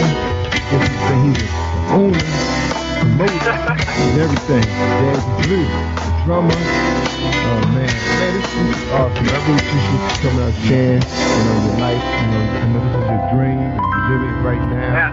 Man, gotta be awesome feeling. Gotta be awesome. Tell us how awesome that feeling is, man. Man, I mean, sometimes it's kind of hard to put into words, and sometimes, we're grinding and working so hard. I try to make sure I say, hey, don't forget, have a good time. That's always my last words before we hit the stage. I'm like, we pray, we make sure, we've done all that we could do up to that point as far as rehearsing and being prepared. And then after that, have fun. Enjoy what you do. If you have a passion for it, now just have fun and let it flow. I remember I was playing one night down the waterfront, Southwest Waterfront, years ago, back when Holgate's was down there in D.C. Yeah, I remember that place. Man. Yeah, I was playing there, and, it was one of those nights we were all uptight, and one of the musicians said, you know what? He said, man, the music is in the air. He said, just feel it. Feel it and let it flow. And so, on these summer nights, there's a breeze in the air, and the music is flowing. It's that feeling inside where you feel like, you know what? This is what it's all about. And just for a second, though, you try to say to yourself, that doesn't matter. This music is what's happening. And people are feeling this music, that the message I'm sending them, and that's what it's all about. That's right, man. People feel good, man, when they hear their favorite song, man. And I'm just blessed that right now we have an opportunity to stream a service coming out of South Carolina they call it jazz spell, jazz spell, like gospel jazz. They mix jazz with it. Linton and Louise Smith, they got a station out there, and they said their main objective, man, is to support independence too, man, independent artists, man, and that's what it's all about, man, just supporting one another. And we just wanted to give a shout out to them. We had an opportunity to meet them this weekend over in Greenbelt. They flew in for, I guess they had a little conference going on, book conference, and it was awesome, man. Him offering that service to us, and now we're able to stream jazz music right through PositivePower21.org. So you guys who listen to me on Spreaker, make sure you go out on the website and you have an opportunity to listen to gospel music. I keep forgetting to put the icon out there, but we got gospel music all day on Sundays. We got jazz all day on Saturday. And that was always my dream, too, Nick, to be able to stream music. Without me had to go out there all over the world trying to find this person and do a mix. I ain't had time for that. So I'm a podcaster. Right. Now this guy, and this blessing just falls right out of the sky, right on my lap. And he said, hey, man, you could use my show, man, for your listeners. That has been simple, awesome. Oh, man, that's a blessing, man. Yeah. Now you got videos out there, right? So your band have videos that people can see you live? Absolutely. And here's the thing again. Again, talking to anyone who's trying to get their band or even their solo thing started. The thing is though, you got to have your marketing stuff up to date. So what I mean by that is you need your videos, samples of music, good pictures, a bio with, and what I mean with, like, you don't want your bio, make sure it doesn't have any errors in it. It's grammatically correct. Make sure you're going to have to spend a few dollars on yourself. Invest in you. Let me say that, invest in you. So, get some decent pictures, get some decent, samples and have a decent looking website. There's nothing worse because that's a representation of who you are. So a lot of times people won't have the opportunity to, perform because they've gone off what they see, even if it's something as simple as, well, they had errors in their bio or the headshot of the band isn't clear, things like that. So you got to invest in those types of things to make yourself look good. And so by that, Jazzy Blue, jazzyblueband.com is our website. We have a Facebook page, which is Jazzy Blue. We have electronic press kits because oftentimes promoters and various managers, these festival guys, these guys are on the high end, managers with these national acts. They don't have time to look for stuff in the mail. You shoot an email and you email your electronic press kit, which has everything in it. It has live video, it has samples of the music, it has your bio, has pictures, It has your schedule of where you will be performing. Has all of that in it. All you got to do is press send, and it'll go out to the worldwide. That's right. Awesome, man. Now, Nick, before you go, before you give us your final thoughts, now, do you guys do any of your own music, like, anything you compose on your own, you and your brother?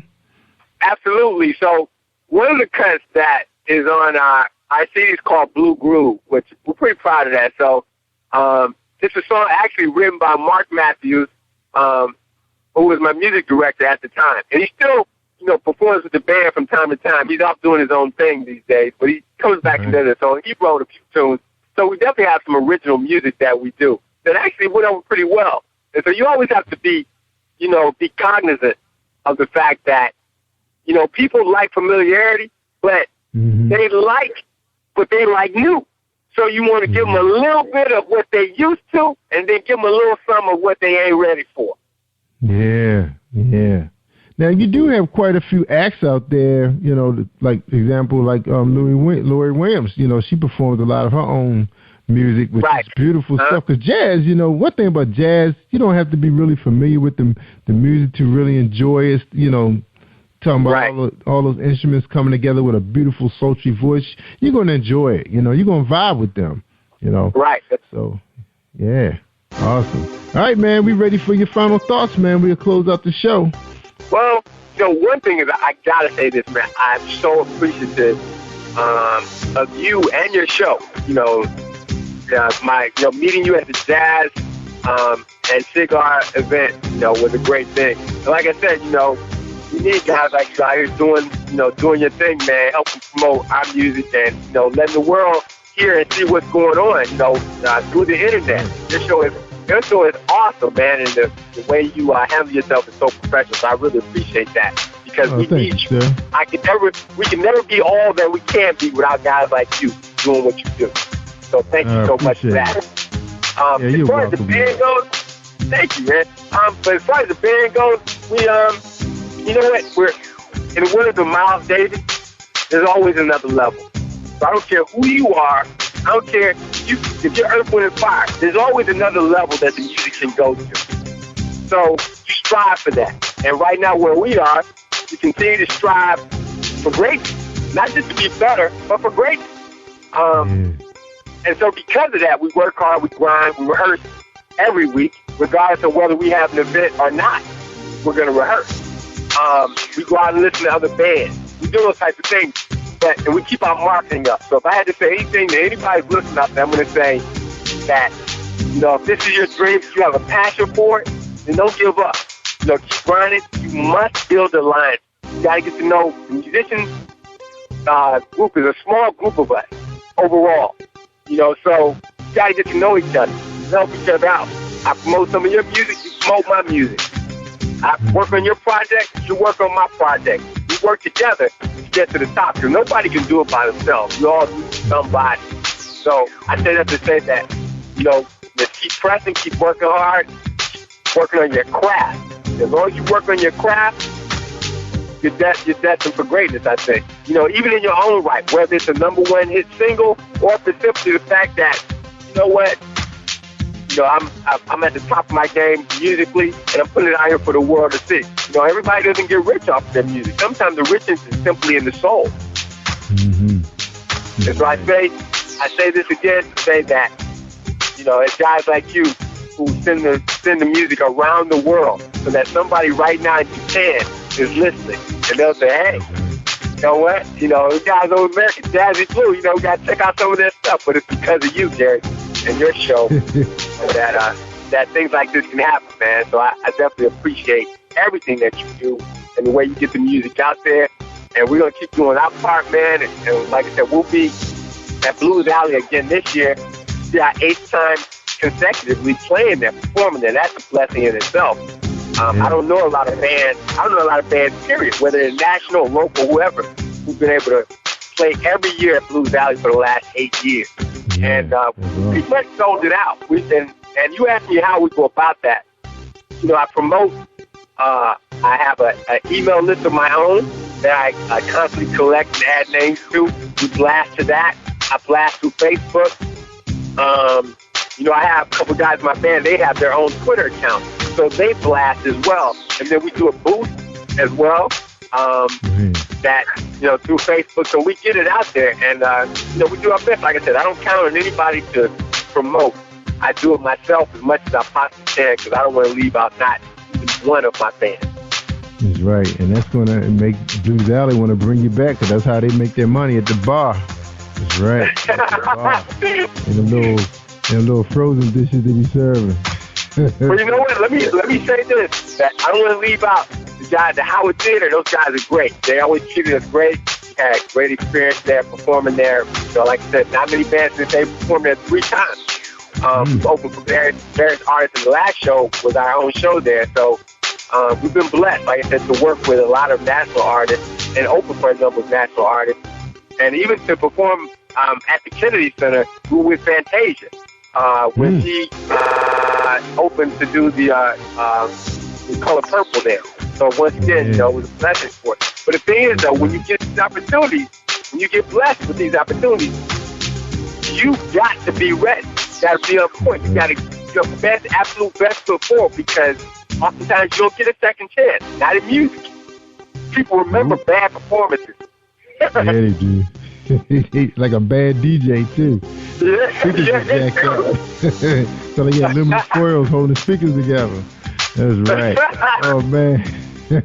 Well, we appreciate you, Nick, man. I want you to hold the line too, man.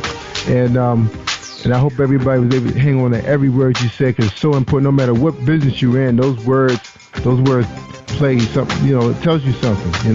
Be a businessman. You gotta come correct. That's right. People don't pay for junk. Right. All right. And I know you wouldn't be called to those venues if you was playing junk. They just wouldn't call you back. That's right. Money is being invested.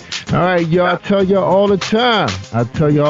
You want to hear the good stuff, you got to listen to Jerry Royce Live worldwide on PositivePower21.org. And if you got a smartphone, listen to us on Spreaker.com/PositivePower21. Again, if you're on your laptop, your PC, your tablets, pull us up on Positive Power 21. We got new talk show people. We streaming radio stations, so we bringing everything to you guys, so we can make it the one-stop shop for Jerry Royce Live worldwide. All right, everybody. So take care, everybody. Have an awesome week, and remember, I'm Jerry Royce Live. I'm worldwide.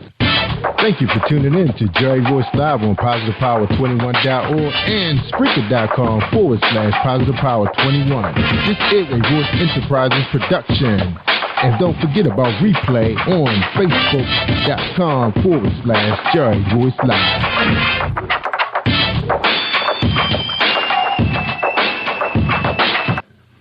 All right, You are listening to Jerry Royce Live Worldwide Podcast.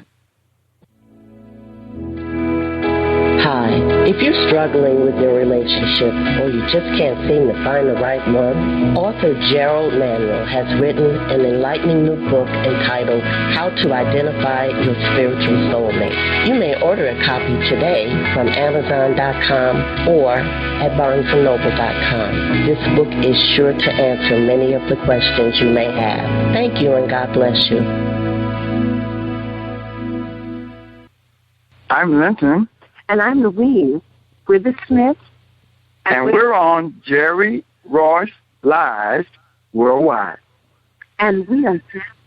You are listening to PositivePower21.org with Jerry Royce.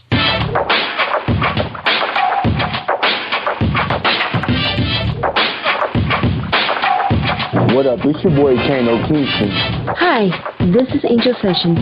Hey, this is Pat. Hi, I'm Teresa Powell. Hi, Jerry. This is Iowa Sandro Carter. Hi, this is Phil Powers. Hello, this is Teresa Bobby with Jerry Royce Live. Hi, I'm Philip Barron. I'm live on the Jerry Royce Show. Hey, what it do? Boy, who's to say? Peace, this is Dahlia the poet, spoken word artist. Hello, this is Lamar Marquise with Jerry Royce Live. All right, everyone. You got Robin in, and I'm keeping it live right now on Jerry Royce Live. Hey, what's going on, everybody? What's up? This is a award-winning podcast with the greatest podcast on earth. Thank you for stopping by. I'm your host, Jerry Royce Live Worldwide on internet radio, where you get your positive on So when it's all positive, it's all power. That's positive power. This is a worldwide podcast for growth, wealth, and success. Thank you.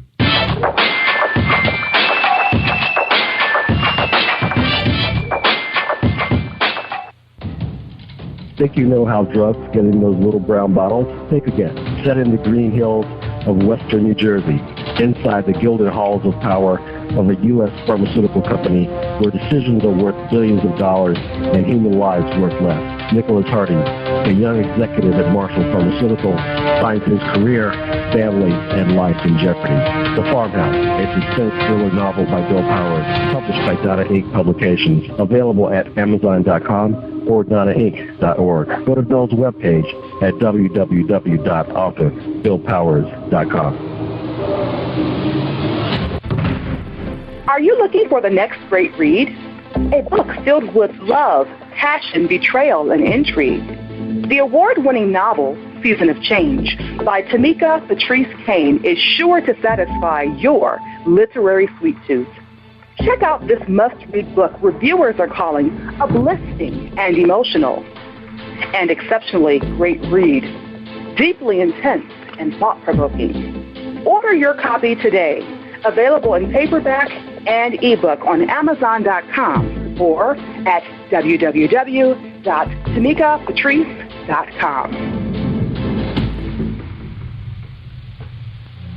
Are you an author looking for promotional services or a reader looking for a great read at low prices? In this competitive world of books, Writing Royalty Promotions is dedicated to bringing authors and readers together to build a greater respect for literature through our various promotional services and online bookstore.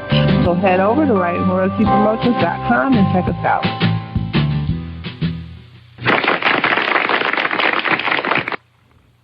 Thank you, everybody. Thank you for joining us, and welcome to PositivePower21.org. I am Jerry Royce Live Worldwide, and you're listening to episode 345 with Linton and Louise at LintonandLouise.org, jazz spell music artists.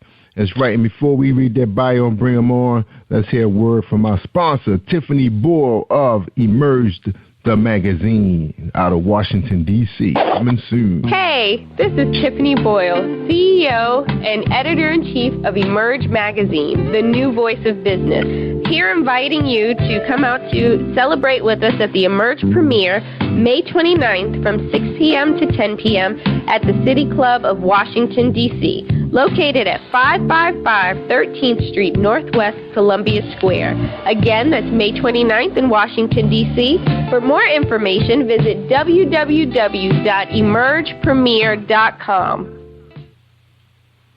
All right. Thank you, Tiffany Boyle.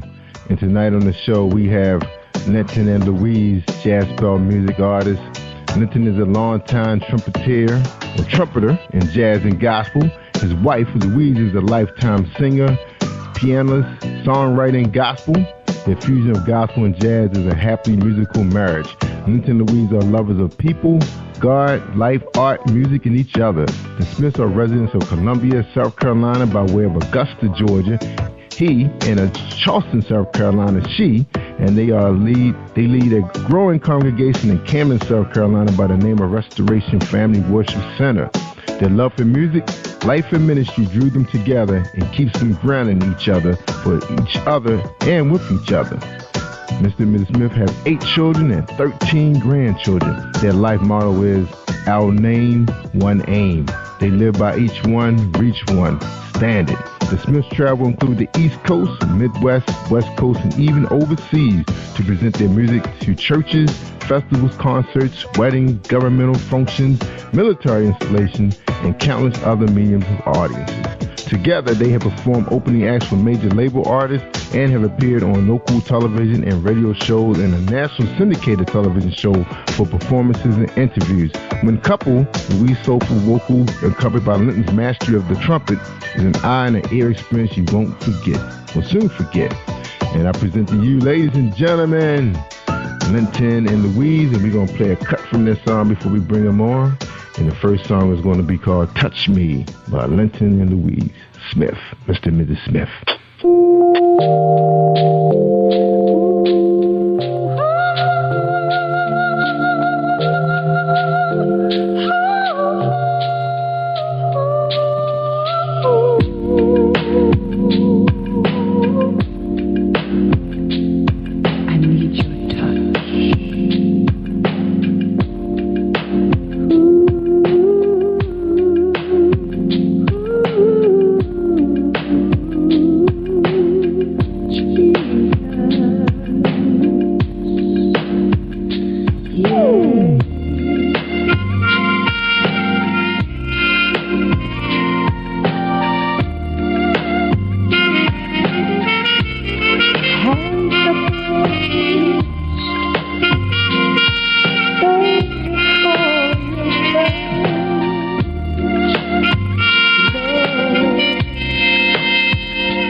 Beautiful song. Beautiful. Mr. and Mrs. Smith, welcome to Jerry Royce Live worldwide on PositivePower21.org. How you guys doing tonight? Great. Doing great, Jerry. All right. Thank you for joining me tonight. Wow, Thank you. man. That was awesome. Wow. Now, you guys independent? Are y'all independent labels? Yeah, we're independent. We call ourselves Jazzful Minstrels, and we go under our name as an independent artist. Yeah, beautiful. All right, well, you guys ready for your first question to get this thing going? Y'all ready? Yes, sir. Yes, sir. All right. The first question is, who is Linton and Louise Smith? You go ahead, darling. I knew you were going to do that.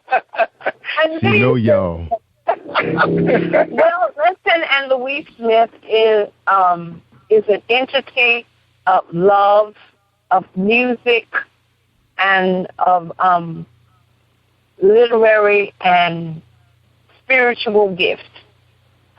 We started professionally doing our work together 2005, although, independently we've been much longer. We have more than 30, 40 years experience in music, loving it, download, from God, and just so appreciative to, to be graced to give that away, to people. And it also helps us, in the time of trouble, to feel better. So that's basically Linton and Louise. You agree, Wow. Oh, yeah, absolutely. It's a journey that we're on, and, that's how we look at it. Basics of it all, our marriage. That's the knit. That's the bond. And, of course, God is the glue that holds it all together, and He's our guidance. And, it's just a beautiful thing because,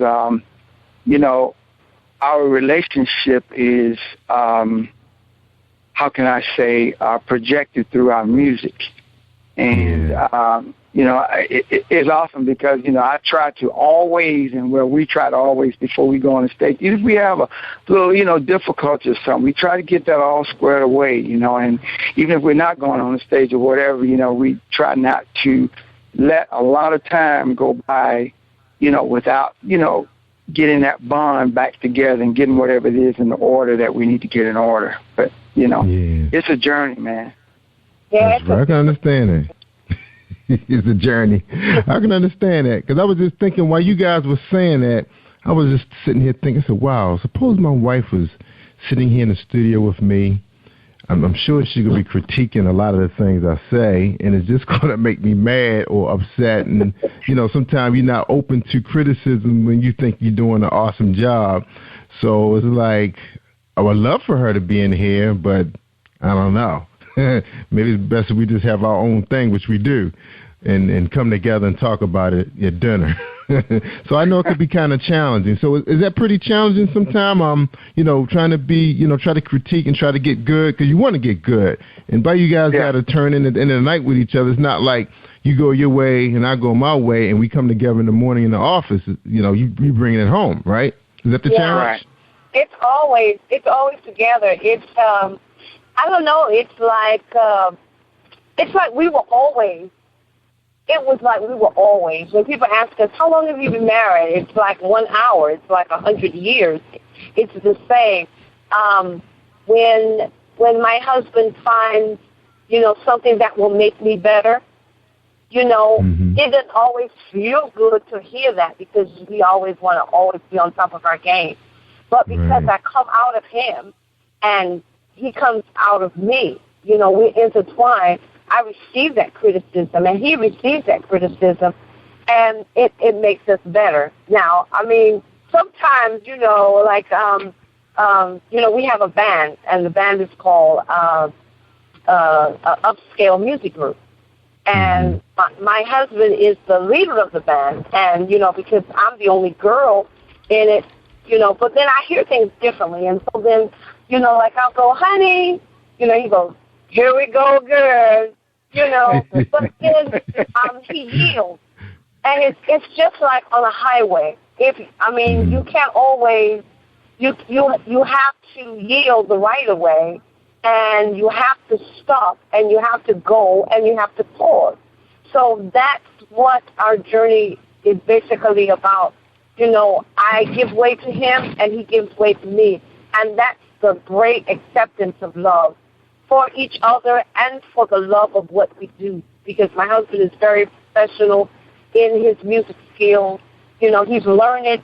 I'm not learned. I didn't go to school for my talent. God gave it to me. But I respect him. I value him. And he values me, and that's the core of it, That's right. That's right. Now I know it's pretty exciting, when you guys are, ministering people in church, and when you guys have your church and everything together. I know it's just crazy, and they can't wait for the performances to occur. They never know probably what you guys got up your sleeve. Now you said you guys are waiting for an assignment. Is that what you guys are doing right now? Oh no, you had asked me if we were pastoring, and I told you we had left an assignment that pastoring. Yes, sir, but we're no longer pastoring right now. We went back to our home church where our Father in the Gospel is, and we're there now. Oh, okay, but we yes, sir, but we are kingdom-minded Christians, and I know that kind of sounds odd. But what I mean by that is we go out in the streets, we go out and we help other ministries for a certain period of time. And, we're very kingdom-minded. We try not to be in a niche or in a particular place, to be free for God to put us wherever he wants to. But we're not Mustangs because we still have a covering and somebody that we answer to. And we're always serving. Yeah, we're always serving. I think that's probably the better way to put it. We're always serving. That's right. We always serving, and we serving now. We don't know who's listening to this podcast. That's right. And, 'cause people do have their challenges. And I was just listening to an old podcast that I played. She was one of my top 10 podcasts for 2014. I said, let me listen to this podcast. And, how can I get better? I have to critique myself because people are going to be kind and tell me I'm worldwide and I'm the greatest and everything. I know, I make mistakes on the show and sometimes get too excited. So I listen to myself sometime and say, wow, did I give the guests an opportunity to express themselves? Did I give them an opportunity to give God's, ministry, God's word tonight to someone that helps them? I have to think about that person is on this show because somebody's waiting to receive, just like right now. So wow, that's awesome. Now you guys are powerful. I can feel your power. You guys are serving. Now that you're at your home church, what's your purpose there now, you think? Well, I can't, it gets back to the journey. You know what I'm saying? I try to be open to, whatever it is, that God wants, to do. And if, I'm asked to do something, then I'm ready to do that, So the purpose is just whatever the purpose is in the kingdom of God, and we're always first soul winners. That's, it's just like when I was in the Marine Corps, everybody was a rifleman. But everybody had their individual MOSs, that they was specialized in. But everybody was a rifleman. And I think everybody is a Christian from the standpoint that we are to go out into the world. And that not necessarily mean that we're going out physically all the time, but on our jobs, when we at the Walmart, wherever, we're soul winners, and we're supposed to represent Christ. And that is the basic, But other things, I wait on my lead of, my bishop, my pastor, and if he wants me to do something, we gonna do that. That's right. Now, this question for you, Louise. He does toot that horn now. Don't let him think. Don't think that he don't be tooting that horn. He does. He toot it. And on occasion, I do play. I sing with the praise team. When we have rehearsals at my house, and we do the praise team. But yeah, I agree with my husband.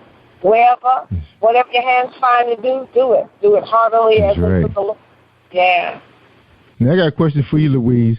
Now, when you're in God's kingdom and you walking in His light, it's like you're on a stage. You're on a pedestal right now, because there's a lot of couples struggling right now. And I think the internet is big right now to help people understand that, there's help out there. You just got to ask for it. And my question is to you is, do you think that other women are watching you so they know how to behave with their man, how to to treat him, and they looking at you guys and say, wow, how much longer are they going to be together? Are they really that good together? I don't believe they're that good together. Do you feel that pressure sometime, Louise? Yeah, no, I get that question. A lot. And what I tell my girlfriends, my friends, people that are looking, because my husband is a very gallant man. He's always, serving me. He's just very kind and generous. He's a door opener. He's just very serving to me. But then I tried to beat him serving me to serve him, because I greatly esteem him. And when people are watching that, there's like, is this TV? Is this real? But, I don't treat it no different in the street than I do at the house. And I tell them, it is my job to make my man happy. It is my absolute pleasure to make my man happy, because if I'm making him happy, then he can proceed in ministry and not have any qualms, any worries, any throwbacks, because he's satisfied, he's happy, he has his dwelling place. God is his dwelling place. I'm his dwelling place. He's my dwelling place. God is my dwelling place. And that whole of the heart is all of him and all of God. And that's the way it's going to be forever until he comes. And then, even though we may not recognize each other in the heavens, if we were to recognize each other in the heavens, it'll be the same way. Because he chose me and I chose him. And that's just the way. Boy, can I say something on that? I know you're going to say you fell in love all over again, right? Is that what you're going to say? No, sir, because that's a given right there. But what I'm saying is, the problem a lot of times I feel is that what the Word of God tells us to do is to become one. And when we do not become one, that's where we have discrepancies, because if something's wrong with you, say your clothing, because you sound like you're really neat dressing, kind of, all that kind of guy. You know what I'm saying? So if something's out of place, you're going to correct that, right? Yes, sir. Yes, sir. So it's the same thing when two people come together as husband and wife, you become one. And it's like a symbiosis relationship, because when she looks bad, I look bad. Or if she looks, or vice versa. And we're always, knitting on that relationship to get closer and closer. And it's amazing, because sometimes, we think about the same thing sometime at the same time, and little things like that, because we're working on that relationship. And I know a lot of people may say, hey, I ain't about all that. I need my space and all of that. Yeah, you do need your space, and we do need our space too from time to time, but we do not carry long from always, trying to knit that thing together as one. Yeah, right, and right. I appreciate the God of my husband. I appreciate the man of my husband. I appreciate the friend of my husband, because actually he's all the men of the world to me. He's all the men of the world to me. And now, I really you guys, love it. I'm going to tell you two something else. Now, if God didn't set you guys up to minister to some other ministers and first ladies that are having problems, because I talk to a lot of people, and I've seen some breakups in the church. I talk to ministers on their second or third wives, and some of them on their first, and maybe just 2-3 years in. Like, I've been married for 23 years, so I know what you guys talking about. Mm-hmm. And I would say that wasn't a hallmark moment from both of you guys. That was deep. I was feeling y'all. I was feeling, because, people think because you're in the church and you guys are ministers and you do this, they think that you guys got all the answers, and they never going to see you guys mad at each other. That's why I asked that question. Oh, please. That's not true. We got the stories, don't we, Papa? Oh, we absolutely. Because you got to know how to work through it all. When it's good, you got to know how to work through, because that's the easy part. But the hard part is when it's bad. You know what I'm saying? Yeah, and you are going through some stuff, And, that's just like whether it's towards you, each other, or whether you dealing with some outside situations. And man, I tell you, there have been some times, especially, dealing with the job market and stuff like that. I come home, man, I'm beat down. Yeah, okay, well, I come home. And she said, baby, can I rub your feet? What can I do for you?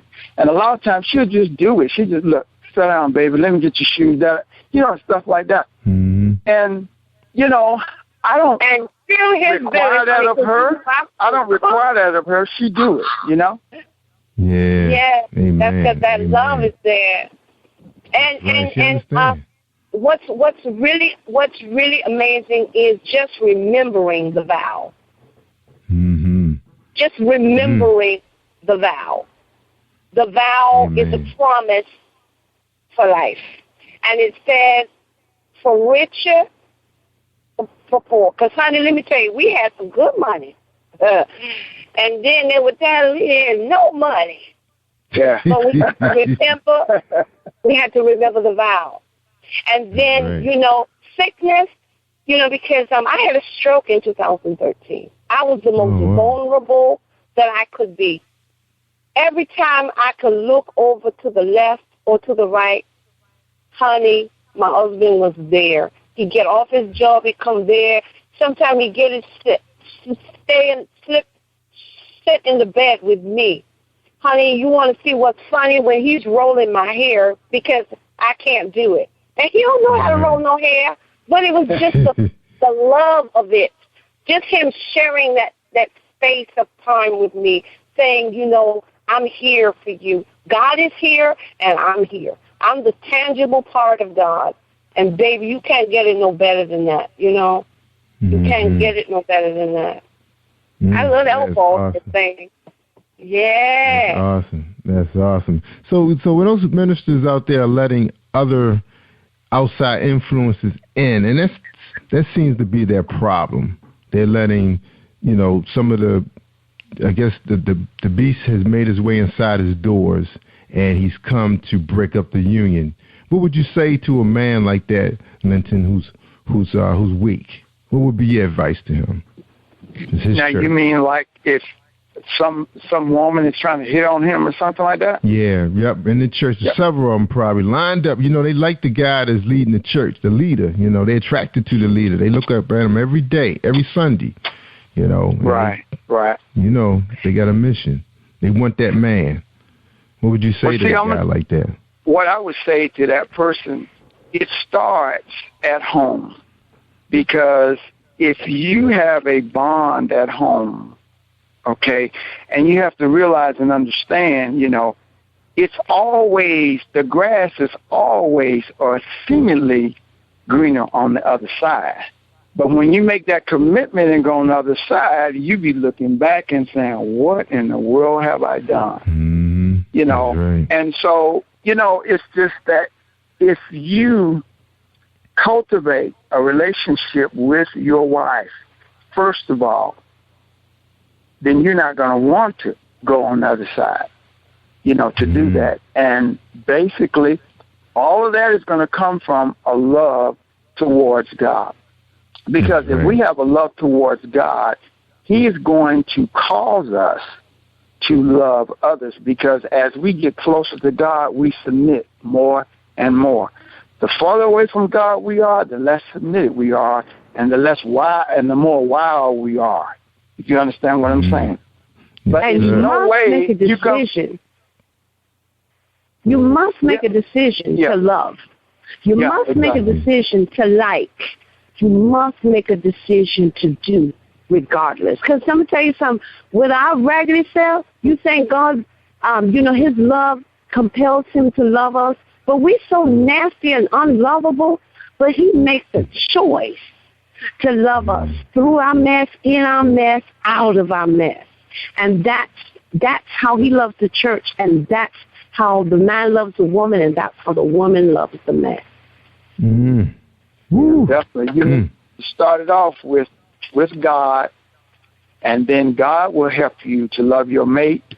And if you have those two things in order, it's going to be difficult for you to, be looking, or even if you're invited, you'll have the strength to say, no, I don't want to do that because that's not what I need to do, That's right. That's right. Come too far, man. And, I had an opportunity to, be in the entertainment world for a while. My brother, he was a model, and we got a chance to, travel to D.C. a lot and, do a lot of shows in the Baltimore area and got a chance to meet a lot of people, the hair industry, fashion industry, straight, gay, everybody. You meet everybody in the industry. Right, and you get a chance to meet some of the most beautiful women you've ever seen in your life. Sometimes you can't even believe they're talking to you. So I think, my opportunity to meet those type of people and travel a little bit and have a lot of fun. And so when I turned 28, 29, I knew I was ready. And I knew, and I dated a while before I found the right one. As I said, when I find the right one, I want to make sure that's the right one, and because I want to be fair to her and right, in God's eyes. Right. So 23 years and raising 3 kids, All right. Things still looking good. Still hanging in there, man. Still hanging in there. And I just want to say one quick thing about what you said about beautiful women. That's a deception because beauty is within. Beauty is from within out. And, a lot of us as men make that mistake. We go for the outward beauty, and then you mess around and you marry something. What did I do? Because that beauty is going to go away, but then what's on the inside will be there. So if you get the right thing on the inside from the beginning, then you're going to be good to go. And I have to say, I found that in my wife. That's right. That's right, man. You got to get out your sister. You ain't saying I'm ugly, are you, Papa? You got to have a little eye candy. And I always found out with women, especially black women, I think, you're going to find something in them that's just going to keep your eye, looking at them all the time anyway. It's like a jewel, it's somewhere, whether it's their ears, their lips, their eyes, their hands. It's going to be legs. You got some people got legs that die for. Now. That's right. We are designed beautifully. Absolutely. But I tell my husband, it's okay. It's all right to look. Because men look at me. But when they look at me, I tell my husband, I said, baby, they just enjoy your taste, honey. I like that. Woo, man. He can't wait till you get home. Wow. That's what I'm talking about. Yeah, that's right. Just like my uncle used to say, they just warming me up. Oh, yeah. And you got, since we're on the subject, and you got to keep stirring the pot. You know what I'm saying? You know how people who are in disagreement, every now and then they got to do something else to keep the pot stirred. Well, that thing works the other way, too. You need to do things to keep the love and everything stirred, make them, go back on their heels. Wow, you did this for me? And, whatever, leave a note or sing a song to me. You can't sing. It's just a thought, do something. Because I'm saying, my husband, he cooked for me. What day was that, honey? Sunday? I'm sorry, baby. But it was horrible. The food was horrible, but it was the love that he put in it. I admit it was. I mean, It's just, it's just touching that he put the pot on. You know what I'm saying? That, you know, he wanted to do that for me because usually I'm the cook. But see, I teach you to put spice in your life. If you ain't put no spice in there, your food is going to be bland. And I'm not talking about from an eating standpoint. I'm talking about the spice of life. You know, put on your lipstick, put on your heels. You know, keep it hot. Keep it hot. Yeah, keep it hot. Don't be wearing the church clothes in the bedroom. I don't believe it. Right. I'm going to love God until he comes. But he made me to love my man. And I ain't saying. Uh-oh. You know what? A lot of people, too, you know, they... And listen, we have our moments, okay? I want to put that out there, but I want to say this. A lot of people wonder why things are not going good. Another reason is they don't sow no seeds. You got to sow seeds in your marriage. You got to sow love. You got to sow kindness. You got to sow consideration. And it's going to come back to you. That's a law. I don't care whether you're in the church or out of the church. You know, whatever you sow, hey, you can't plant pears, you know what I'm saying, and expect to get apples. Whatever you sowing, or if you don't sow nothing, then hey, you're not going to get anything. All right. Now, I know, Louise, you probably got to get ready to go now. We're going to take a break, and then we come back. We're going to talk to Mr. Smith about the business. You guys, you know, what you guys doing out there, how people can meet you, how they can hear you, see you, social media, all that good stuff, okay? Sound good? Yes, sir. All right, and we appreciate, Louise, you joining us tonight and laying down that heavy information because some people forget, and somebody got to remind us, and you just remind us what we need to do. That's right, sowing that seed, bring it home hot. That's right. And like my uncle say, they just warming you up. That's right, for your girl. All right, hold tight, y'all. We're gonna hear a word from Marilyn Dunn. All right, and her and Kevin Dunn, they excellent couple too. Love talking to them. Here they go. Hi, I am recording artist Marilyn Dunn from St. Louis, Missouri. If you are looking for some soul-stirring, anointed, spiritual, and heartfelt music, visit my website at www.marilyndunnministries.com. Or you can also find me on CD Baby, iTunes, and Reverb Nation. For booking information, contact Mr. Kevin Dunn at 636-856-0551. That's 636-856-0551. Are you looking for a great book of poetry that is romantic, heartfelt, and full of male emotion? Then get Thoughts, Love, and Reflections by James K. Deshay. That's D-E-S-H-A-Y. Go to www.jamesdeshay.com. You will enjoy Thoughts, Love, and Reflections.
Jesus, my heart sings the things of the love.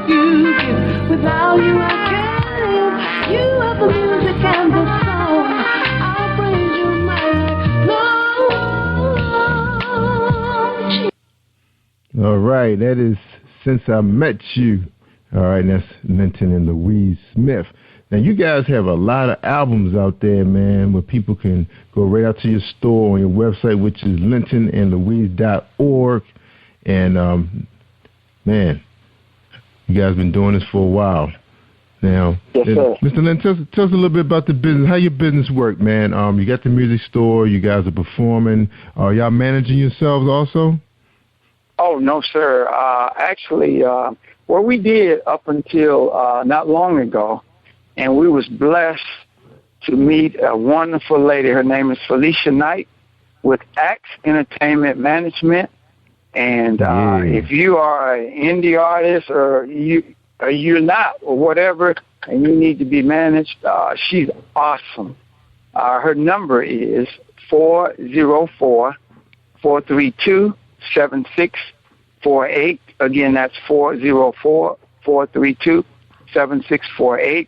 And if, anybody would like to book us, that would be the number to call. All right, that's right. And you can find her out there on Facebook, too, Axe. That's right, like ACTS Entertainment Management. So you go ahead and search for them on Facebook. And Felicia is a very nice person. She's been good to us, bringing us excellent guests each and every time. And we do really appreciate the connection with her. Now, you have about, 8 CDs out there on the market? Well, I think it's about, I guess so.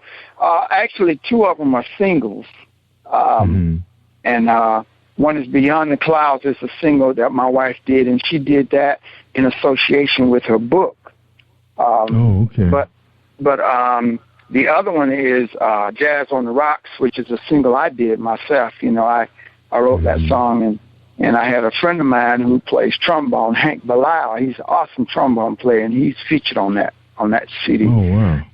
Yeah, and we have the other ones are full-blown CD projects, to include a Joyful Sounds of Christmas, which is our Christmas CD. Yeah, wow! I can't wait to get that one.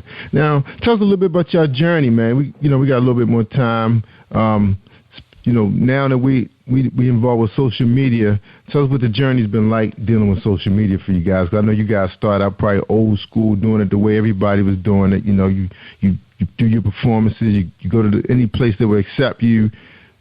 Try to sell some CDs, keep it moving. Tell us about the transformation. Sir.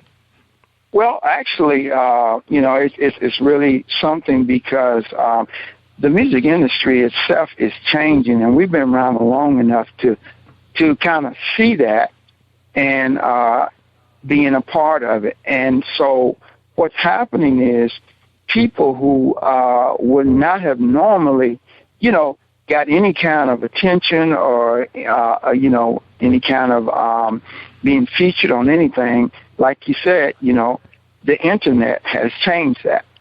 And definitely it is a tool that, we've utilized to, just post ourselves, wherever we can and so forth and so on. And the thing of it is, and we ran into a lot of difficulties the old school way. Because things were shut down. You had to go to certain people. You had to, do whatever it is, pay money to them and stuff. And we've been ripped off too, and went through that. And what that's caused me to do is we have a radio station. Actually, we have 2 radio stations. One of them is down right now because I'm changing my platform. I'm coming from another platform. But I have a radio station. It's called Jam Box Radio. And I am doing everything I can to, other than, and about, you got overhead and stuff. But, I try to reach out to the indie artists to try to help them to get playtime. And like you said, the Internet has made that an available thing. You know what I'm saying? And so, we try to reach out to them and, play them. We do interviews, and, we have a few pages on Facebook and, we display them and, just try to help them get jobs or whatever, And also, along that lines, we try to educate them, too, in the fact that, how they needed to, have their stuff copyrighted. And, just as an artist, a lot of them, they don't understand, about their music and how it should be as far as, when you send it out to somebody, you got to make sure, a few things is happening. Number one, people can find you. And number two, they know this is your music. You know what I'm saying? Right. And also, you need to have Twitter and Facebook. And I can't understand people who say, well, I don't like to do Facebook. I don't like to do, well, you don't want to do business then, because that's what it's about right now. That's right. You got a business. Yeah. That's so, right. Yeah. Now tell me about Jambox. Where can people find Jambox at? Oh, you mean Jambox Radio? Yeah. Yes, sir. It's www.jamboxradio. We're coming off of Live 365 platform with it. And, that's what we're doing. And that's our, how can I say, birth canal. Because we're looking down the road that when we grow beyond that, we're going to go ahead and do our own thing. You know what I'm saying? But for right now, as far as licensing and stuff like that, it's very affordable, That's right. Because, let's back up a little bit. Now, spell that for me. You said it says Jam like J-A-M? Yes, sir. Jam, J-A-M. Mm-hmm. And then the next word is Vibes. Oh, Vibes. V-I-B-E-S. Yes, sir. Jam Vibes. Okay. And then radio. You can Google it and you can get to it, or either you can just go straight to the page is www.jamvibesradio.biz, B-I-Z. Biz. Okay. All right. Yes, sir. So Yes, sir. basically you said you guys host other indie performers, you do interviews. Now, is that 24/7? Is stuff in rotation all day, or is this a set time? You got like allocated? No, sir. We're running 24/7. The way what's happening is with the station is that we go from 6 until 9 at night, gospel and gospel jazz, and then from 9 until the next morning we're running jazz. But I still mixing some gospel jazz in there too. You know what I'm saying? Yeah, and we have every Monday we have what we call the Artist Scope. That's where we interview our people. And actually, I don't know whether you know Mr. Larry Robinson, but we were very fortunate to catch him, the interviewer. You know what I'm saying? He interviews a lot of gospel artists around, and he's I did an interview with him last night, and it'll air this Monday on the Scope. All right. Yes, sir. And then Wednesdays we run what we call Bible Answers, Amazing Facts.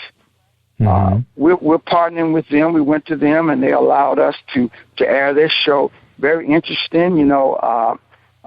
Doug Baxter, I think is his name, and he's very, intuitive as far as the Bible is concerned, and people call in and, ask questions. Wow. And on Fridays, I mean, I ain't gonna take up a bunch of your time, but we got a few shows going on, and to man, this your show. This your show right now, man. This is interesting, yes, sir. man. People need to know this stuff, because you gotta remember it's hard to find everything. So yes, most of the time you stumble across information like this when people just voluntarily tell you in an interview. I mean, that's how I found most of the most exciting TV shows on cable was from podcasts. So no, I welcome this anytime, Mr. Smith. Matter of fact, I want to talk to you right after the show about what we're doing, and maybe we can cross promote each other. And hey, that sounds like a great idea. And you know what? That is an excellent idea. See, people don't understand. They think that they're going to hinder themselves by trying to, not cross with other stations or other artists if you're an artist. You know what I'm saying? Mm-hmm. But all that's doing is giving you exposure. Because there are billions of people out there. You know what I'm saying? Over 800 million on Facebook. You know what I'm saying? And so you all you doing is you never know if you go and you help somebody. And I do really believe in the seed sowing. If you help somebody that stuff is going to come back to you. And I'll tell you a little story. One of the other things that we do on the station, we have this what we call business updates. And what I do is I go around in my city and I interview, mainly targeting the private-owned businesses, small businesses. I interview them. I give them a shout-out on the radio that I run the whole week. I interview them, give them about a 5 to 10 minute interview. I run that the whole week as well. And I have a page on Facebook that I put their business up, so that people can see, that they're here and what they do, And I know that, that's going to come back to me. That's right. And it's going to come back to me, and I don't charge them a dime for it, Wow. Don't charge them anything, Now, do businesses have an opportunity to, place their display cover or book or album on your website so people can see it after they hear the interview? Oh, yes. Well, actually, I'm the only one that's running my station right now, and I'm looking actually for a graphics person, to help me. But one thing I do is on the artist scope, and I got to catch back up. But I got some up there now. I have a page on there that's called the artist scope, and I have a picture of each one of the artists that have come on the show, and I got it embedded, their website embedded in their picture, so people can click and it'll take them to their personal websites or their Facebook page. Good. Yeah, man. The internet is just so big right now that when you do run across somebody's website, it's like a web that you host. It's going to a hub. I call them hubs, which means if they see somebody, say, "Wow, this seems interesting." Listen to the music, they like it, they click on it, they buy it. So I always try to make a connection with Amazon, since it's one of the largest retailers online. It's really dependable. It's it's secure. People feel comfortable with it.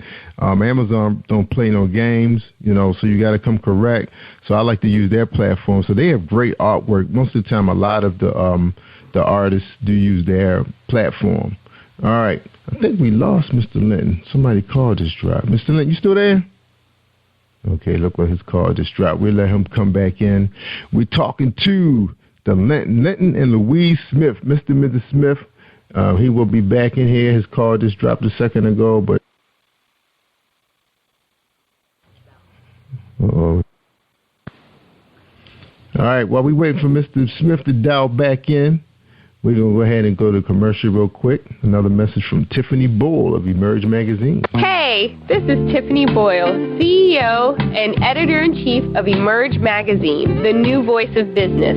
Here inviting you to come out to celebrate with us at the Emerge premiere May 29th from 6 p.m. to 10 p.m. at the City Club of Washington, D.C., located at 555 13th Street Northwest, Columbia Square. Again, that's May 29th in Washington, D.C. For more information, visit www.emergepremiere.com. All right, Mr. Linton, you back? Mr. Smith? Yes, sir. You don't have them cell phone bills, man. They got a mind of their own. Yeah, man, you be just a chit-chatting and disconnected. All right, well, we ran a commercial, so now, man, I really appreciate you sharing the information, man, about, your radio station, because people do need to know that, because, one, we find out what Facebook is changing the game, so they're telling us now that you need to have a website now. You need to have a website where you can start bringing people to your website so you can do business with them and they can do business with you. You just can't use Facebook exclusively to promote what you're doing, because people keep it moving with their news feed, man, just like Twitter. You think you're going to come back and finish reading that piece? No, that thing gone, man. So you gotta find a way to offer them, give them some candy to come to your website and do some business with you, and then have other friends there waiting to do the same thing for you. So I appreciate you sharing that information. Now, you're a long-time trumpet player. Your wife is a singer. What are you guys doing offline? Where can people find you guys? Do you guys have any performances set up where people come see you guys out there where you are now in South Carolina? Well, right now we're we're actually this weekend we'll be heading to Baltimore, Maryland. And, get out of here. Yeah, we're going to be in a place called wow. Let me see if I can get it here for you. Yeah. You're going to be right here in Charm City, huh? What is the name? It is called, you ever heard of Holy Mountain International Ministries? No, I sure haven't. You said Holy Mountain? It's in Greenbelt, Maryland. Oh, okay. Yeah, it's like... Yeah, we're going to be going to Maryland. Yeah, we don't live too far from there. Yeah. Oh, cool. Yeah, we're going to be there the 8th through the 10th. We're going to leave out tomorrow early, and I think our first ministry opportunity, I think, is my wife is on top of schedule, but I think we're doing something Saturday and Sunday, I believe it is, there. Oh, wow.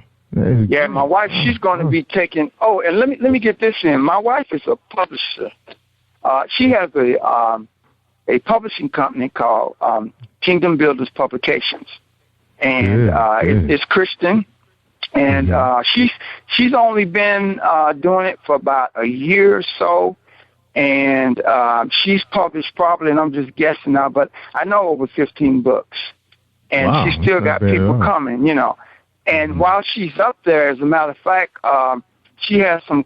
She's going to be doing some consultations. People going to be bringing her manuscripts and stuff, and so if you know anybody, and actually let me see. Let's see here.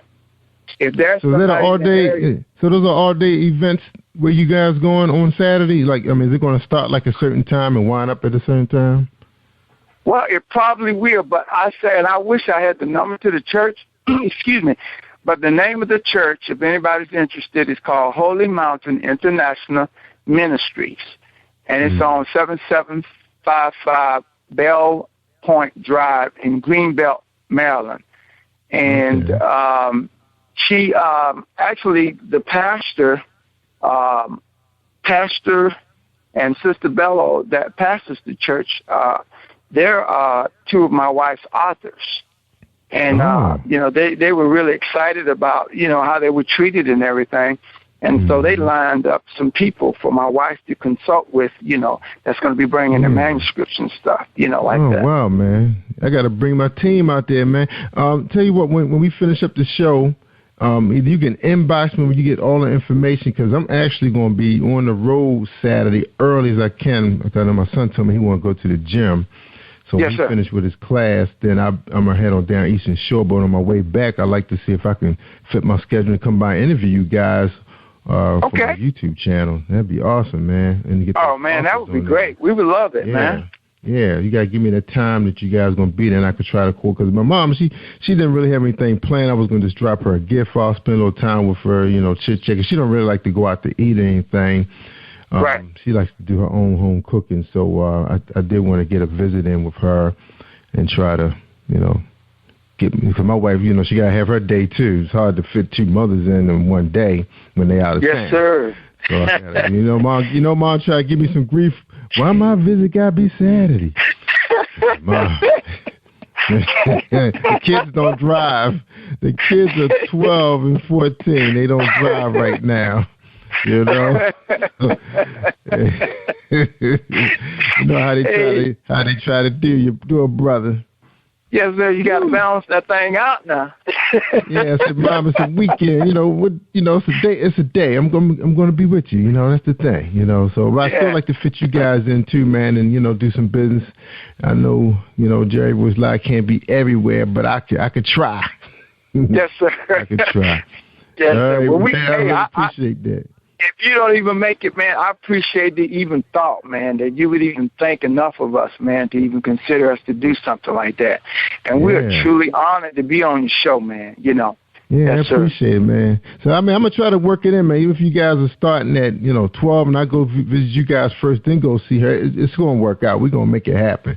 I just need to find out what your time frame is, and I'll be able to, make it happen. Because it's going to be, it should be a beautiful day, man, for traveling. So I'm hoping the sun always shines on Mother's Day weekend, so it should be all good, man. All right. We're going to take another commercial break. get my man Gerald Emmanuel in again, and then we come back, man. We're going to get your final thoughts on tonight's show. Sound good? Yes, sir. All right, here we go, Gerald Emmanuel. That's right. Y'all check it out. Gerald Emmanuel actually has a podcast with us. He's not streaming right now. We should have him streaming for the weekend right now. He has done 2 shows with us. We're hoping to have him back again, and hopefully we'll be able to invite Mr. Smith to be part of that talk. I think you enjoy that, man, so we definitely got to include you, man, on that piece, because this brother wrote a pretty deep spiritual book, which was pretty much designed for people who haven't gotten married yet, but I know you can be able to chime in on that conversation, so that'd be nice if we can involve you in one of those shows coming up, okay? All right. Sounds great, sir. Here we go. All right, here we go. Gerald Emmanuel. Hi. If you're struggling with your relationship or you just can't seem to find the right one, author Gerald Manuel has written an enlightening new book entitled How to Identify Your Spiritual Soulmate. You may order a copy today from Amazon.com or at BarnesandNoble.com. This book is sure to answer many of the questions you may have. Thank you, and God bless you.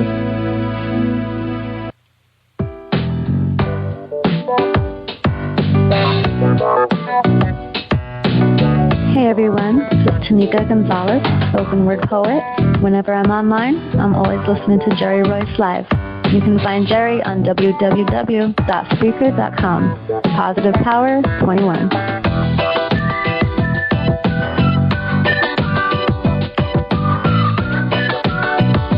Hi, this is Angel Sessions, and when I'm in town, I listen to Jerry Royce Live, PositivePower21.org, where they play my favorite music. That's right, Angel. We play your favorite music, and you know you're one of our favorite artists of all times. Angel be turning up the charts. Independent urban gospel singer, Angel Sessions. Check her out, y'all. She's been good to PositivePower21.org. Her and Artists United with Kelly Lee. That's right, bringing those ultimate artists here to be presented on Positive Power. You can check them all out on our billboard. Go to the page where you can find our guests, and you see all her artists lined up. You got Evolve 3, Erica Kane, and Angel Sessions, the beautiful Angel Sessions, and their music is simply awesome. Also, some videos on the channel. We do play videos of some of the artists that are out there to help promote what they're doing. And so far, it's really working. People know where they can go now to find out what's going on, and we try to bring as many people. And again, your manager, Felicia Knight, excellent person, good source. Good source. Anybody out there, looking to start up a podcast, and you got your thing together. They watching you now, because they told me, they gave me a year. They was watching me, Mr. Linton. And they contacted me right after a year and said, hey, we want to do business with you. We like what you're doing. And I appreciate it. I said, God is good. It has to be the power of God. Definitely. Yes, I remember Mr. Linton starting off as a little 7th grader with my little CB radio, man, broadcasting all over the Baltimore, man, hitting D.C. Sometimes I skip down to Texas, acting a fool, man, up all night, man, talking to strangers. So, yeah, man, I remember that. Just sowing them seeds, grateful. Man. Sowing them seeds. No, man. I would have never known that God would bring me to this point, man. I just had Cindy Williams on the show. That was one of our favorite TV shows growing up, with Laverne and Shirley, Happy Days, and she was on the show. We had a good time. So y'all check. We promoting everybody, man. Where have they been, and where are they going? That's right. God is good, man. We had a good spiritual talk on this show, man. She laid some good information, and she's going to be in the Baltimore area too. I'm not sure exactly. I got to find out from her publicist where she's going to be when it's open to the public. I know it's a couple closed book signings, but I let everybody know, because I know they want to meet Cindy, because she was an all-time favorite in the African American community. So that'll be exciting. Mm-hmm. She's gonna be in the D.C. area. So everybody coming to Baltimore and D.C. That is ultimate. That is awesome, man. Wow. All right, man. You ready to give us your final thoughts on tonight's show? Yes, sir. I just, first of all, again, I just want to thank you, Jerry, for having us on the Jerry Royce Live Worldwide Show. I think it's awesome what you're doing, sir, and I appreciate the fact that, you are trying to give people exposure, so that people can know, what's going on. And that's vital. That's really vital today, in the world that, we're living in and so forth. And, of course, like, you pointed out, the internet, it's changed a lot of stuff, And so, we have to utilize that to our advantage, to get the word out concerning our Lord and Savior Jesus Christ, and, what we need to be doing, in these last days, So appreciate you, man, so very much. Yeah, it's funny, man. I'm blessed to have an earthly father too. And I remember I was having such a good time on this program, man. I was trying to bring light to relationships and everything, but the only people I was really interviewing on my show was erotica writers, and they were coming on, man. They were taking that thing bull places. And my father called me up one day. He said, "Son, I know what you're trying to do, but I'm not sure about that program." And I was like, "Well, Dad, men and women don't really understand each other. We got to have real talk." And I knew my rebuttal wasn't good enough. But I said, I tried, but I said, I'll revisit it. And here today, man, we had an opportunity to have you and your wife on, and we spent the first half of the show, not being unselfish. You guys didn't sit there and, pump CDs down everybody's ear. Y'all sat there and talked about how good God has been in your relationship and the challenges. So you guys was up front, and I really appreciate that, man. So that tells me right there that I need to introduce the Christian community a little bit more, And we're going to do that with the help of Pastor Gerald Manuel. Is going to help us with that. We're going to have some God talk, man. Some God talk. So we're going to set it up, make sure that it meets your schedule, meets his schedule. And we get on here and teach these young boys, the direction God wants us to go when it comes to choosing a man. And it was funny, man. Just the other day, just to piggyback off you guys, a young guy, I didn't know what he wanted at the job. I used to manage him a couple years ago, and he saw me because I was back at that location, and he said he wanted to talk to me. So I gave up my lunchtime, but normally, man, I like to meditate and take a little nap, man. And I said, okay, it must be important. And he told me, basically he's interested in giving up just the dating scene and find someone serious, and what should he expect? He want to know what should he see? What is he looking for? What does he want? I said, basically, dude, you can't be selfish anymore. That was my biggest advice to him, is that you just have to, put it all on the table and tell her, this is me right here, and just introduce yourself and her to each other and find out if it could be a union and see what happens. Bring God into it. See what happens. He said it's been a struggle here in Baltimore. I said, well, you might have to go to D.C., man, because D.C. is us, man. D.C. is us. Yeah. All right, man. But I hope to see you guys this weekend, man. We're going to try and make this thing happen. So you hold tight. We're going to exchange some information. And ladies and gentlemen, this was an awesome show. I appreciate the Smiths coming on here, Mr. and Mrs. Smith, coming on here sharing their life, not just their music ministry, but their union that God has blessed them with. A lot of us are being blessed every day, and we take it for granted that person's going to be there when you get home. I've known many couples, guy came home and the house was cleaned out. Not cleaned up, but it was cleaned out. It was like, what the heck happened? Sometimes they get bored. It don't necessarily mean you messing around. They could just be getting bored, and they said they rather be bored by themselves.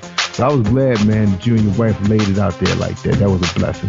All right, y'all. I tell you all the time, if you want to hear the good stuff, you got to listen to Jerry Royce Live worldwide on PositivePower21.org and Spreaker.com/PositivePower21 if you on your smartphone.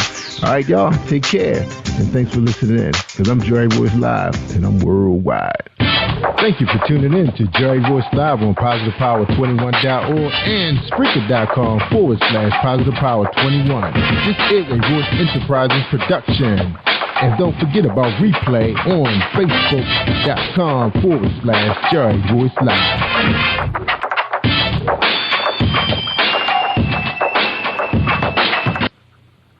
All right, y'all. Stay awesome. You are listening to Jerry Royce Live Worldwide Podcast.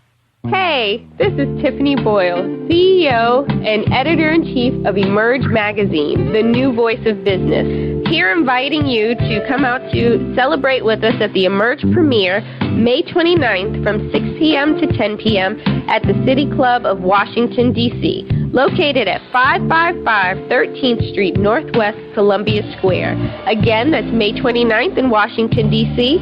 For more information, visit www.emergepremiere.com. Hi, this is Mark Staggers, and I'm an R&B recording artist with Expansion Records, and my new CD is out called Dreamcatcher. Please check it out on iTunes, and I'm here tonight with the one and only Jerry Royce live worldwide. You are listening to PositivePower21.org with Jerry Royce.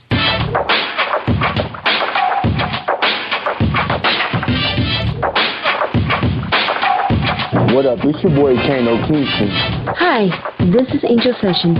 Hey, this is Pat. Hi, I'm Teresa Powell. Hi, Jerry. This is Ira Sandro Carter. Hi, this is Phil Powers. Hello, this is Teresa Bobby with Jerry Royce Live. Hi, I'm Philip Barron. I'm live on the Jerry Royce Show. Hey, what it do? It's your boy Who's the Same. Peace, this is Dolly, the poet, spoken word artist. Hello, this is Lamar Marquis with Jerry Royce Live. All right, everyone. You got Robin in, and I'm keeping it live right now on Jerry Royce Live. Hey, what's going on, everybody? What's up? This is a award-winning podcast with the greatest podcast on earth. Thank you for stopping by. I'm your host, Jerry Royce Live worldwide on internet radio, where you get your positive on. So when it's all positive, it's all power. That's positive power. This is a worldwide podcast for growth, wealth, and success. Thank you.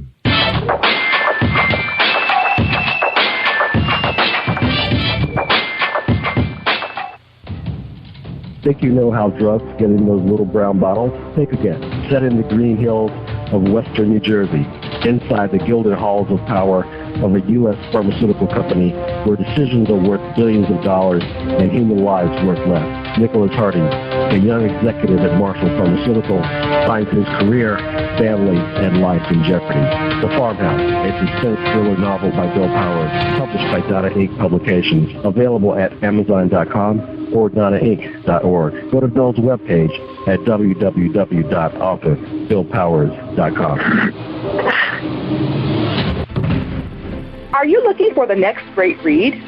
A book filled with love, passion, betrayal, and intrigue. The award-winning novel, Season of Change, by Tamika Patrice Kane, is sure to satisfy your literary sweet tooth. Check out this must-read book reviewers are calling uplifting and emotional. And exceptionally great read, deeply intense and thought-provoking. Order your copy today.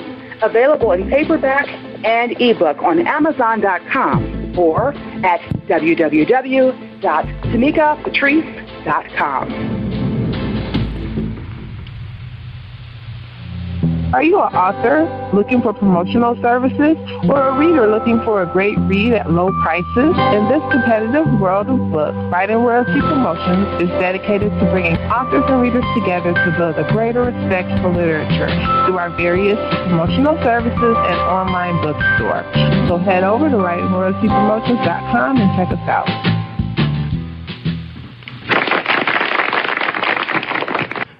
Thank you, everybody, for joining us, and welcome to PositivePower21.org. I am Jerry Royce Live worldwide, and you're listening to episode 344 with Dreamcatcher. That's right. Tonight we got Mark Stagger in the house.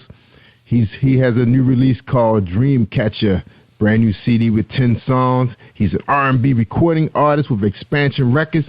But before we bring him on and talk to him, find out how you can get this wonderful CD, let's listen to a message from our sponsor, Gerald Manuel.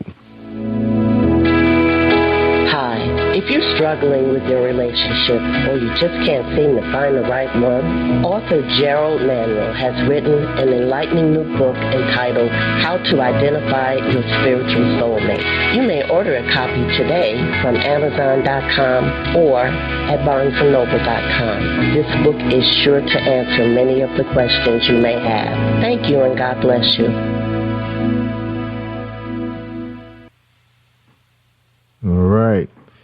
right, before we read Mr. Mark Staggers' bio, let's listen to one of his cuts called So Amazing by Mark Staggers.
All right, it's Mark Staggers. His bio reads, Mark Staggers was born in Washington, D.C., the nation's capital, and graduated from Bowie State University. During his college years, he also studied music, and after graduating from college, he continued to study voice under the direction of the world-renowned soprano Nelda Orman, whom was pivotal in him recognizing his true singing talent and encouraging the confidence he needed to pursue a singing career. The silky voice of Mark Staggers compared to that of the late legendary Luther Vandross. Fully embracing the similarities, Staggers' third album, Dreamcatcher, features a cover of the Vandross classic, So Amazing. You just heard that. It's testament to the singer's artistic vision and the great songwriting and arranging skills of his brother and producer Reginald Staggers. This album includes the new single, Bring Me Back, the seductive soul of Come On Baby, and confident and the sultry I Want to Spend My Life With You, released by Expansion Records. I've sung in church for many years, something which I really enjoyed doing, but when I started singing outside the church, I found many people suggesting I sound like Luther Vandross. After all, in my book, there's high praise indeed. Even after releasing my debut album, Key to My Heart, the comparison begins, says the proud Staggers.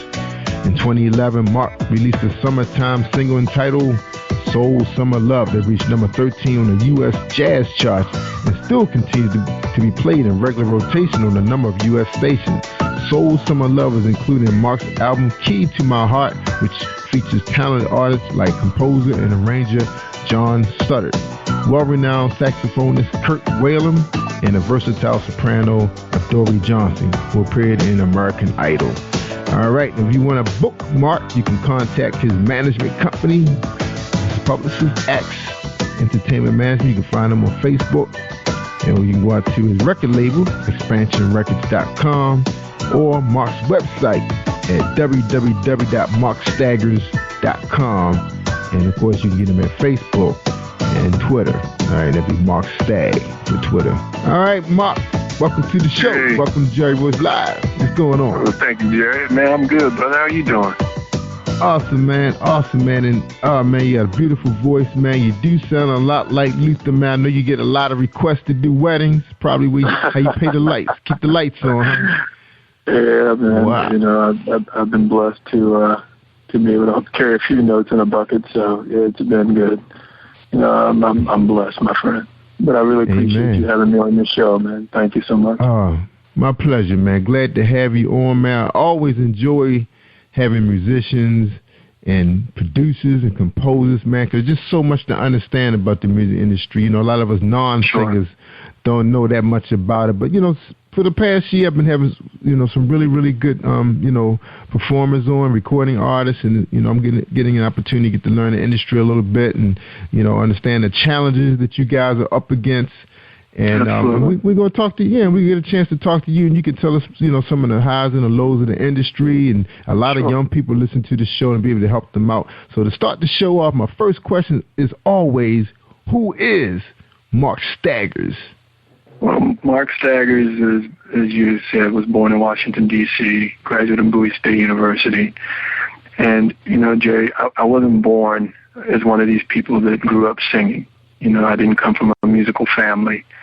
It was something that I kind of, stumbled into and was encouraged by, my dad, who was involved in ministry. And through his encouragement, I just began to make some attempts at singing. I didn't know what I was doing. And over time, I've kind of, refined my craft. But, I'm an average guy. I'm no different than anybody else.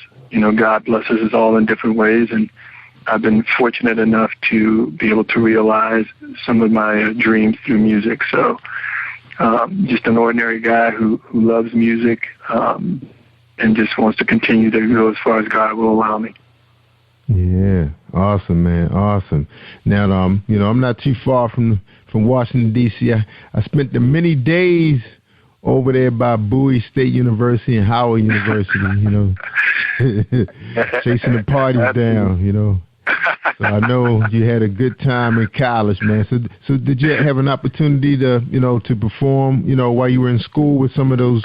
Because I know they had some excellent, groups floating around the D.C. area. I didn't, because I didn't think I had any musical talent in college. I studied, got my degree in accounting and that kind of thing, and didn't begin to really pursue music until after I got out of college. I mean, I took some voice lessons in college, but again, I was terrified.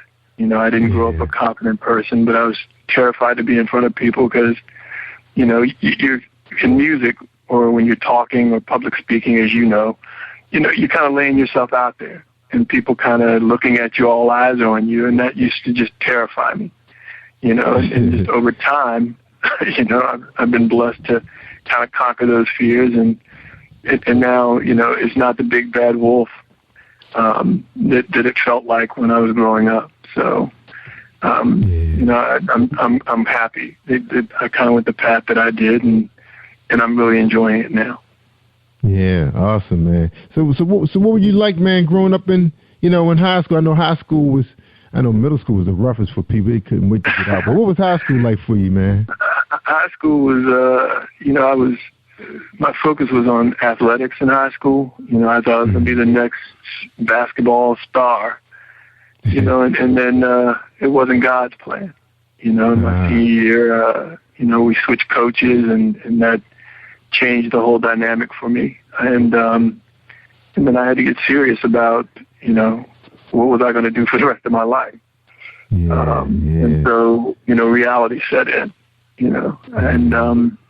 and I had to put the pieces together and realize that I was going to have to work for a living. Sports wasn't going to be my out. So, but I made it through, and it's been good. Yeah, good. So what happened, man? You no longer was hearing the announcer say, Staggers hits the buzzer and wins the game. The roar of the crowd kind of got real quiet. Reality sets in, man. I understand, man. Same thing here, man. With, injuries and not getting a chance to play because you don't fit the style of the coach. That can change. People don't realize, a lot of that has a lot to do with a lot of luck, really. It does. A lot of luck and being healthy, staying healthy. You nailed it, my friend. In the blink of an eye, your life can change. When it comes to playing sports or athletics, and that's why you have to, if there's one thing I would tell anybody, you got to have something to fall back on. I had a cousin who played professional football for the Steelers and for the Packers, and tore his Achilles. And after that, he was out of the league. So, things happen, That's right. That's right. Same here. I got one playing in there now, but he's been bouncing around different teams because, his style of running doesn't always fit the ammo of that particular team, and then he right. a lot too. So he's been bouncing around. But yeah, so, it was good to finally have to face that reality sooner than later. And so, again, I was fortunate enough to buckle down and get serious about school and to get my degree and pursue other avenues in life. That's right. So are you holding down a accounting job by day, singing at night? I am holding down a business development job by day and doing singing at night and weekends and various other times. And so, for me, at this stage, music is fun. It's my release. I'm pretty soon getting ready to go over to England next month to do some performing. And have had the opportunity to perform at Blues Alley and Bethesda Jazz and Blues Club. And so I've gotten to do a number of things, travel to different states. And so it's a relief for me. It's the one thing that nobody can take from me. So, I truly enjoy it. Yeah. Now we're going to get a little bit into how you're using social media, because I know I've learned a lot about it. And when I first got back into podcasting, because I took some time off from podcasts, some good time off, almost 7 years. And when I returned, I ran into the famous songbird jazz singer Lori Williams. She went to Hampton with my wife, very good friend, and she helped me, get my start back here. And she know a lot about social media, so we're gonna get a lot into that and see how you're using that to reach your audience. I know she's pretty, good about packing crowds at Blues Alley, that kind of thing. So we're gonna get in that a little bit so young people understand how it's important to promote. Now, Mark, let me get you. We're gonna talk about the challenges too. Being a performer, working for yourself. You have to have a team. You have to put a team together. Who's on your team right now that's in your pocket right now that young people need to think about when they're doing this kind of thing? The one thing, Axe Management is on my team. My brother's on my team. My family supports me, and people that care about me support me. But that's one of the reasons why I connected with Axe Management, Felicia Knight, is because you got to have somebody out there who's constantly beating the bushes on your behalf. It's one thing when you're trying to do it all yourself, but in this market, you have to understand there's so many artists out here who are competing for, the same airspace that you've got to have somebody out there who can help to differentiate you, and you got to be different. If you're trying to sound exactly like the next artist and you are trying to create your own sound and be original, then you kind of fall into the same bucket as everybody else. And so, originality, creativity, and having good quality people around you makes all the difference in the world. That's right. Now, Mark, let me get your opinion on this. Now, before the internet really, became the beast that it is right now, because I've been reading some things about what people predict is going to look like in 25. But right now, a lot of the government agencies, a lot of big corporations are trying to predict what 2025 is going to look like. It's the new thing now, forecasting that, that period. Because I think the internet is, 25 years old right now. And they want to know what it's going to look like and what the playing field is like. And a lot of them believe that the playing field is going to be even better for, independents like us, because it's like almost like free enterprise. But certain things do affect the way people spend their money, And also, on that same note, consumers have an opportunity to choose what they want now, what they want to see, what they want to hear. Before, we was force-fed what the executives want the consumers to hear, know, and see. Now that you're out there and you have the same, pretty much the same sound as Luther, and people love Luther, Now because they probably said, no, we don't want another Luther. That's probably what mainstream could have. Now, did you have an opportunity to go after mainstream, or you just said, no, I'm just going to do my own thing because of the internet and because of Felicia Knight? No, I've had an opportunity. I mean, as we speak, my music is being played on a number of jazz stations, both nationally and internationally. Mm-hmm. And so, I've pursued the mainstream. I've done, various morning programs and so I've pursued mainstream. I think what the internet does, Jerry, to your point, is it opens up a lot more opportunities for everybody. Where before, if you are going after traditional radio, it does require that either you know somebody, or you're going to buy advertising, or you're going to, you got to be connected to get your music in rotation. The internet now has made it so that everybody has access. CD Baby, iTunes, all these other avenues have allowed artists such as myself to have, a means to get our music out there so people can purchase it. Many, many years ago, if you didn't get it in a record store on consignment somewhere, nobody could buy it, Mm-hmm. But now with the internet, everything is virtual. People can click a button and download a song, or buy a book or whatever, and so it just continues to open up and create access opportunities for the buying public, but also for the artists. It gives us a voice that we never had before. Now, what do you feel? Now, it's been a lot of noise out there about this group of artists that was assembled by Jay-Z. They just released a new platform called Tidal. Is that going to be accessible by people like you, independents? Will independents be able to get involved with a project like that, or that's all about those guys, all about that group of people, that mainstream? I would think that probably starting with the top, and then it would probably open up. But the reality is that if you're out there and you're utilizing social media and you're doing, you can promote yourself. I mean, you can. Right. I mean, you said, well, how do you use social?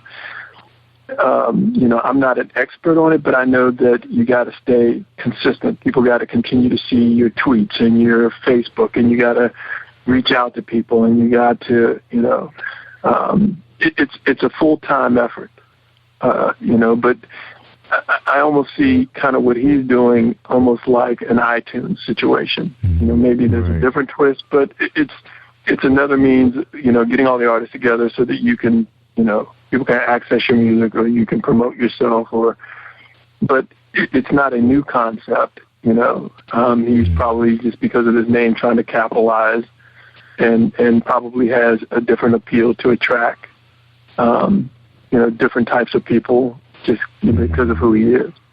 But for an independent artist, it's still the same game. An independent artist, no matter what platform you're on, if people don't know you, they're not going to buy your music. That's right. Sound as so good it's as a you want. continuous marketing effort. Yeah. That's right.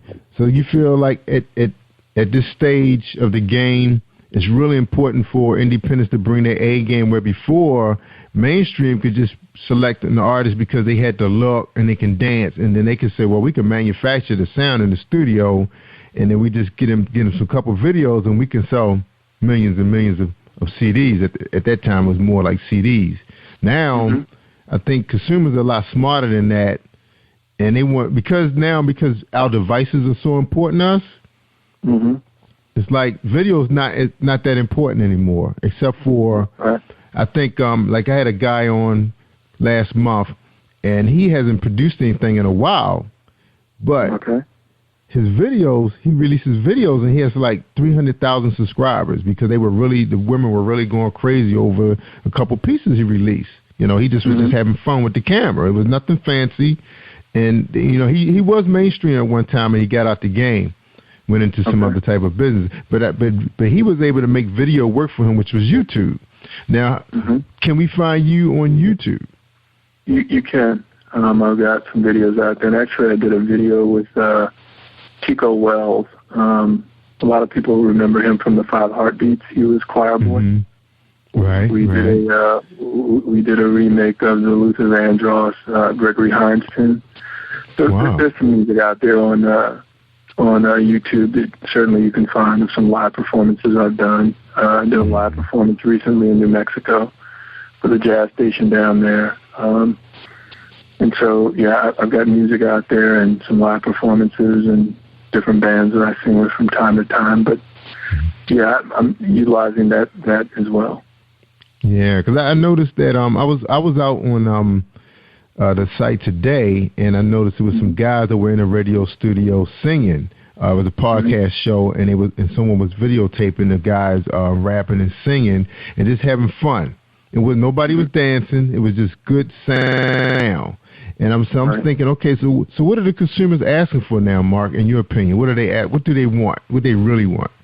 I think what consumers want is they like choice. They like to have the freedom to survey the territory and to pick and choose what they want. It's becoming more a la carte style out here. Where before, you were forced to buy a whole album. Well, you're not forced to do that anymore. I can buy what I like, and I can surf the net, and I can go over here and look at this. I can go over here, and we like choice. We like options. We like, so I think it's becoming more of that kind of environment where we're not forced to do anything, but we have the freedom to kind of pick and choose. Mm-hmm. Now, do you think that was dictated to us? Because, when I think about when it first got started, in my opinion, I thought Netflix started that revolution because they threw the covers up there on the screen, on your TV. You're sitting there looking at, you're basing your decision on the way the covers look. And sometimes if you saw a 3 or 4 star, sometimes I based it on the year it was produced. I said, okay, anything around 2012, 2013, I want to watch that. And then I'm looking at the covers. It doesn't have to be a mainstream actor. Sometimes it helps. Do you think that kind of helped the revolution for the consumers to say, oh, I want to choose what I want now? I think it does. And I think it also opens up, kind of what you described, is it opens up that whole, I'm not told what I have to watch. I have the freedom to look and choose and look at different things that I wouldn't have had access to if not for things kind of opening up. And so, I would agree with what you're kind of saying there, which is, that whole means of, reaching the public, giving them choices. I'm not told I got to listen. Some people, I can look at this kind of movie. I can look at that kind of movie. It doesn't have to be, somebody I recognize their name. I can look at it and actually, hey, that's a really good movie. I really like that movie. I've never heard of these people, but I really like that movie. So more and more, I think the internet is opening up for publishers, for musicians, for, people who do make movies, because you can create and put it out on YouTube, and you now have, again, you have an outlet to be heard, somewhere where you can have your voice heard, which didn't exist many, many years ago. Sure didn't. All right, let's go another direction. We're going to stay right there talking about independent media. Podcasting. How has podcasting, been an advantage for you? Well, I mean, this is a classic example. If not for Jerry Royce's Worldwide, I would not be able to reach an audience that is attracted to your show, that would tune in and listen to you. So I think every avenue is an important avenue to market, to introduce people to who you are, to kind of get your voice out there, to be recognized. So, I heard him on Jerry Royce Worldwide. Oh, yeah, let me check him out. Yeah, I heard. So I think it all opens up and creates avenues to different markets that before I would not have had access to. So it's a great concept, and I applaud, your efforts to support independent artists. Thank you. Long way to go, too, man, because, we're in the same boat, just like you guys are. We're independent. We have to rely on promotion, and basically a lot of artists got to understand it's a two-way street, too. So, when you guys start coming together with us podcasters, you're bringing your audience as well. So you talk about 5 artists bringing their 100,000 each. Then you're talking about 400,000 people never heard of Mark Staggers. And the same thing with those guys, you know. So it's almost like we gotta really share. You know, when people gotta remember, you know, we hit that share button, you're really sharing. You're telling your audience, you know, this guy's supporting me. Let's support him too, and the other artists that comes along with the territory, right? So we need all of that, man, for this all to really, really work like it's supposed to. Because it's like I was just listening to Anthony Robbins today. I'm not sure what year he produced that one. It was pretty recent, and he said something about a money machine. When you hear that, what are you thinking about when you hear the word money machine? You know, it could be, you know, ATM machine. It could be, you know, something that you've created that just generates a lot of money. You know, I mean, it could be it can mean a number of different things. What was the intent behind that? Pretty much exactly what you said. It was almost both. In a way, it's like while you sleeping, Mark Staggers is selling CDs. Like you could be in bed. In other words, your downloads could be happening from, you know, the 17 countries that our podcast, you know, 'cause my podcast runs while we sleep. You know, it's like it's 24/7. Somebody can just click on my site, and they may just stumble across your show and hear your song. Oh, that sounds like Luther, and stay with it. Then you're talking about, they say, oh, okay, let me go to that. Oh, there it is right there. Let me click it. And then the amazing part of it is that Amazon is plugged into it now, and so they click that, or, you know, because I mostly carry Amazon because I just think that, you know, people trust them. They haven't had any problems so far. So then you're talking about one click. The person can read up on you real quick and download the music, and it's theirs. They just heard it on my show. You know, they liked the 2 songs. They bought it. You just made whatever your album is going for, your CD, whether it's 99 cents or $1, you just made money while you were sleeping. You wake up, you may have 300-400 downloads, and you're like, wow, man, I need to do some more shows or some more performance. So that means the more you're visible out there, or just remember, this show is still going to be out there sitting archived on Spreaker.com. And who knows when somebody come out there? I know my dad likes to go down the playlist and click on different shows. He said, "Oh, I didn't hear that." So you're hoping that podcasters, and I'm bringing podcasters on board too. I said, it's just not me. It's not just my show. I have to, you know, I'm sharing this platform with these other people. They're listening to their show, and they say, "Oh, you know, I love me some Beverly Jones, but let's see who else is on this platform." And then they said, "Wow, who's Mark Staggers?" Bam. So that's why I was saying it's like a two-way street, you know. Absolutely. And it's a money machine. So that's why he called it a money machine, because it's cashing in money, you know, while you sleep. Absolutely. Yes, I love that. Yeah, no, but I think your point is spot on, which is in anything in life, it's all about helping each other. You know, and exactly. So, you know, I definitely appreciate that comment wholeheartedly. You know, we do have to support each other. Absolutely. We do. And, like, you know, anytime, you know, you're performing, you just hit us up, let us know. Bam, we could drop a plug. Okay. Mark Staggers, you know, he's part of the family. He's going to be at Blues Alley on Saturday. Absolutely. And that had happened before. My cousin came on here. You know, she was about to release the stage play.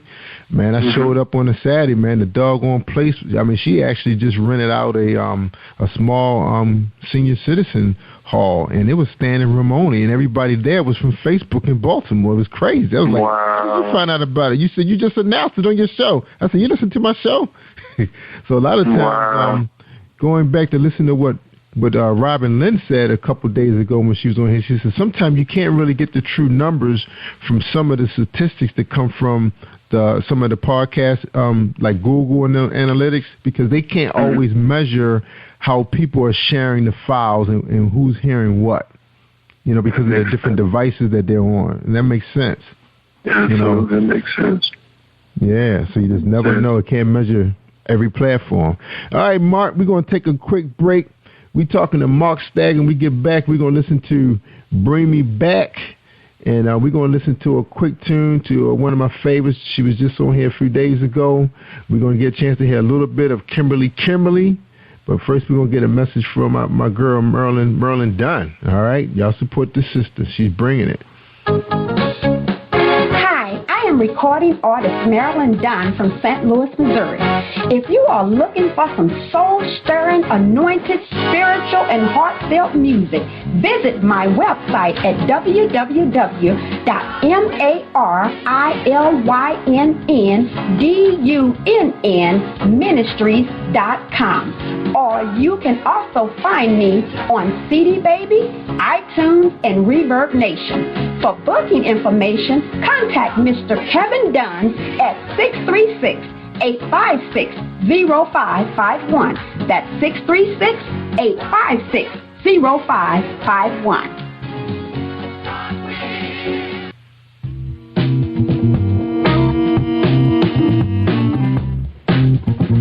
Are you an avid reader of urban fiction, looking for drama, suspense, and more? Royce Publishing is dedicated to bringing the world's best literature to our readers. Urban fiction, erotica, sci-fi, mainstream fiction, and children's literature are just some of the genres produced by our diversified family of authors. You can reach us on Facebook, Twitter, Instagram, and at our website, www.roycepublishing.com.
Oh man, Mark, you smooth, man. Love that song, man. Wow, and that's original. That's original right there, original. Right? Yeah, that's original. Wow, man, you guys got some talent, man. So who helped you with that project? It's my brother. I mean, it's just he and I. He does all the music. And he does all the music, and he and I collaborate on the lyrics, and we just go in and put it down. Wow. See, I told my brother to come on and help me with this, man, but he refused. My brother refused for a lot of years too, so it took time. Reginald Stack. So he has what the writing talent, the producing thing, and you have to. He's got the whole. Yeah, he's been at it a long time. So he used to work in a number of studios, and over time he's just perfected his gift, and we've been working together for a number of years. Wow. And each time I think we get a little bit better. So thank the Lord. That's right. So both of you guys out of D.C., are y'all still in the area? Yeah, he was up in Greenbelt, and I'm over in Silver Spring right now. But yeah, we're both in the area. Yeah. Well, for the most part, my entire family's in the area. A couple of siblings are out, but for the most part, we're all in the general area. So how many of you is it? How many siblings do you have? I have 5 brothers and 1 sister. Oh, wow, big family. All right. Yeah. So is just you two just doing the music thing? It is. Yeah, it is. And I have, whatever reason, he's always enjoyed the instrumental side, and he finally can believe that I can handle the local side. So we're able to work well together. So it's been, yeah. How about nephew and nieces coming along? Anybody you guys grooming to? Yeah, his daughter plays the violin and the piano, and there's another daughter that's musically inclined, and there's some potential ones coming after, and we're going to be. I'm singing with a group called Social Hour. We're going to be at Bethesda Jazz and Blues on May 17th, and I'm actually going to have my niece play the violin on a song that I'll be doing. So so trying to get them exposure and reaching back and trying to make a difference. So. Yeah. So you say it's going to be this month in May? Yeah, it's going to be actually not this coming Sunday, but the following Sunday at the Bethesda Jazz and Blues Club. Yeah. Yeah, man, I'd like to come up to that, man. Yeah, see, please do. Girl. Please it's not a cigar lounge or anything, is it? No. It's kind of reminiscent of the Blues Alley, but on a much larger scale. Yeah. It's been newly renovated, beautiful in there. Wow. Yeah, I'd like to do that, man. You have to give me the information now. We have to be on time because my wife, we always late, man. So we run. Does that mean we won't get a seat? No, you should be fine. It's a beautiful place. Yeah, it's a beautiful place. Yeah. But I'll definitely get you the information. Yeah, because I would need to find out a few things if we'd be able to come in and, maybe do a live interview with you after your set, something like that. I know sometimes management can get kind of funny when people bring recording devices in and stuff like that. But sure, everybody carrying one. Yeah. I'm not even sure about that, Jerry, but, I think if we kind of went off and had a conversation, I don't think, I can't imagine anybody would make a big deal out of it, but. That's right. Awesome. Okay, we're looking to that. My people can make some phone calls up there and let them know that we need a press pass to come up there and check you out. Okay. All right, man. That sounds excellent. I'm looking forward to that, man. Look, I was just at a cigar shop in Baltimore about 2 weekends ago. They had Jazzy Blue was there. You familiar with Nick with Jazzy Blue? No, I'm not. I'm sorry. Okay, they're supposed to be at Blues Alley coming up this month. I think he said June. Maybe it was June, he said. Okay. So that was pretty exciting. They're a pretty good sounding group. Got some young people, in the group. We got a chance to do an interview with them and record the set. We had a good time, man. I have to get myself I got to get a smoking suit because, man, my clothes got smoked up in there bad. Royce said, man, she said, wow, where were you? I said, I was at Cigar Lounge. But, we had a great time.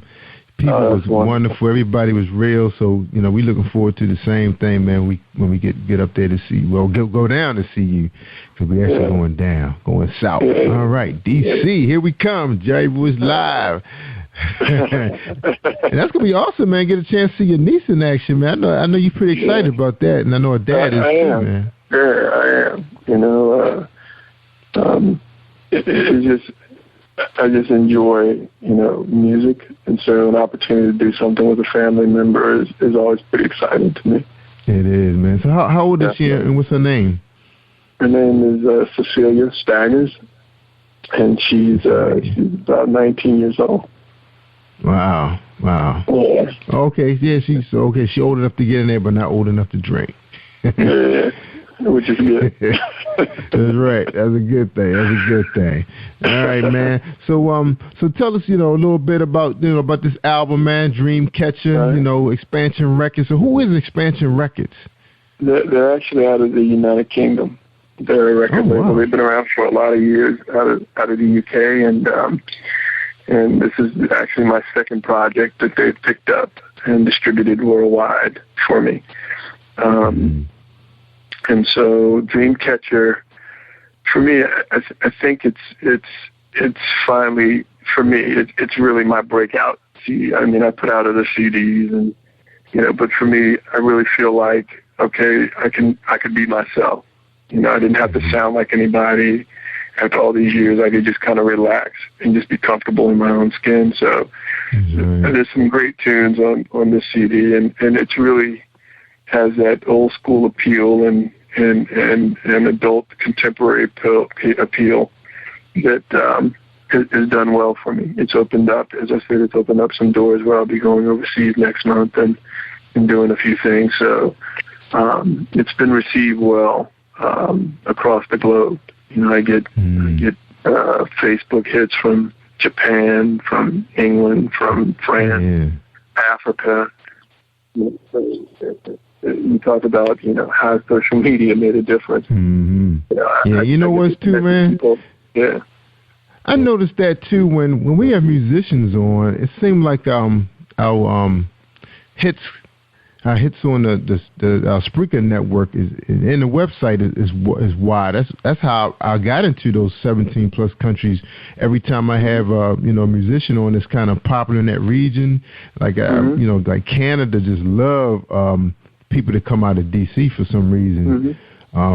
Heavy. Our hits look like what we get out of Baltimore sometimes. So it's definitely some love for our kind of music, man. So do you kind of, who you give credit to, man? Do you give credit to the servicemen who's living abroad, or you just think you guys are crossing over right now? I give credit to people who just love good music. And you don't really know who they are. It's their faces, their ages, they range. I get Facebook hits from young to old, to different ethnicities and nationalities, and it just what I found, Jerry, is that people abroad, they just love good music. They're not spoon fed like we are. Where when you turn on the traditional radio, you hear the same 10 artists over and over again. They're open to they're open to new artists, to new music. They just, if it's good music, they want to hear it. That's right. That's right. That's a really good point. Good point. Now, have you discovered any like internet radio shows that keep it independence in rotation? Like, I know some of them chart. Like I'm working with a guy in Florida. He does gospel, and I think the people pay for a certain number of rotations. Are there any R&B guys out there that you guys are dealing with that do the same thing? Yeah, there's a number of internet radio stations that do pay artists. If that's what you're, that's what they call it. Okay, I never heard that terminology before. Pay artists. Yeah. Well, you know right. something. If they spin your music, then they pay the royalties that they're supposed to pay. So you do have some out there that do, pay the artists for playing their music, so that is. That's an important aspect, because a lot of artists, they rely on, getting the royalties from the music, to make it in life. And I think that's probably, the one thing that a lot of people confuse. They see these mega artists, and they see them walking around and dressed in 10 cars, but for your average independent artist, they're heavily reliant on people doing the right thing in terms of purchasing the music, not just downloading the music because your friend sends it to you, but doing things the right way. Because internet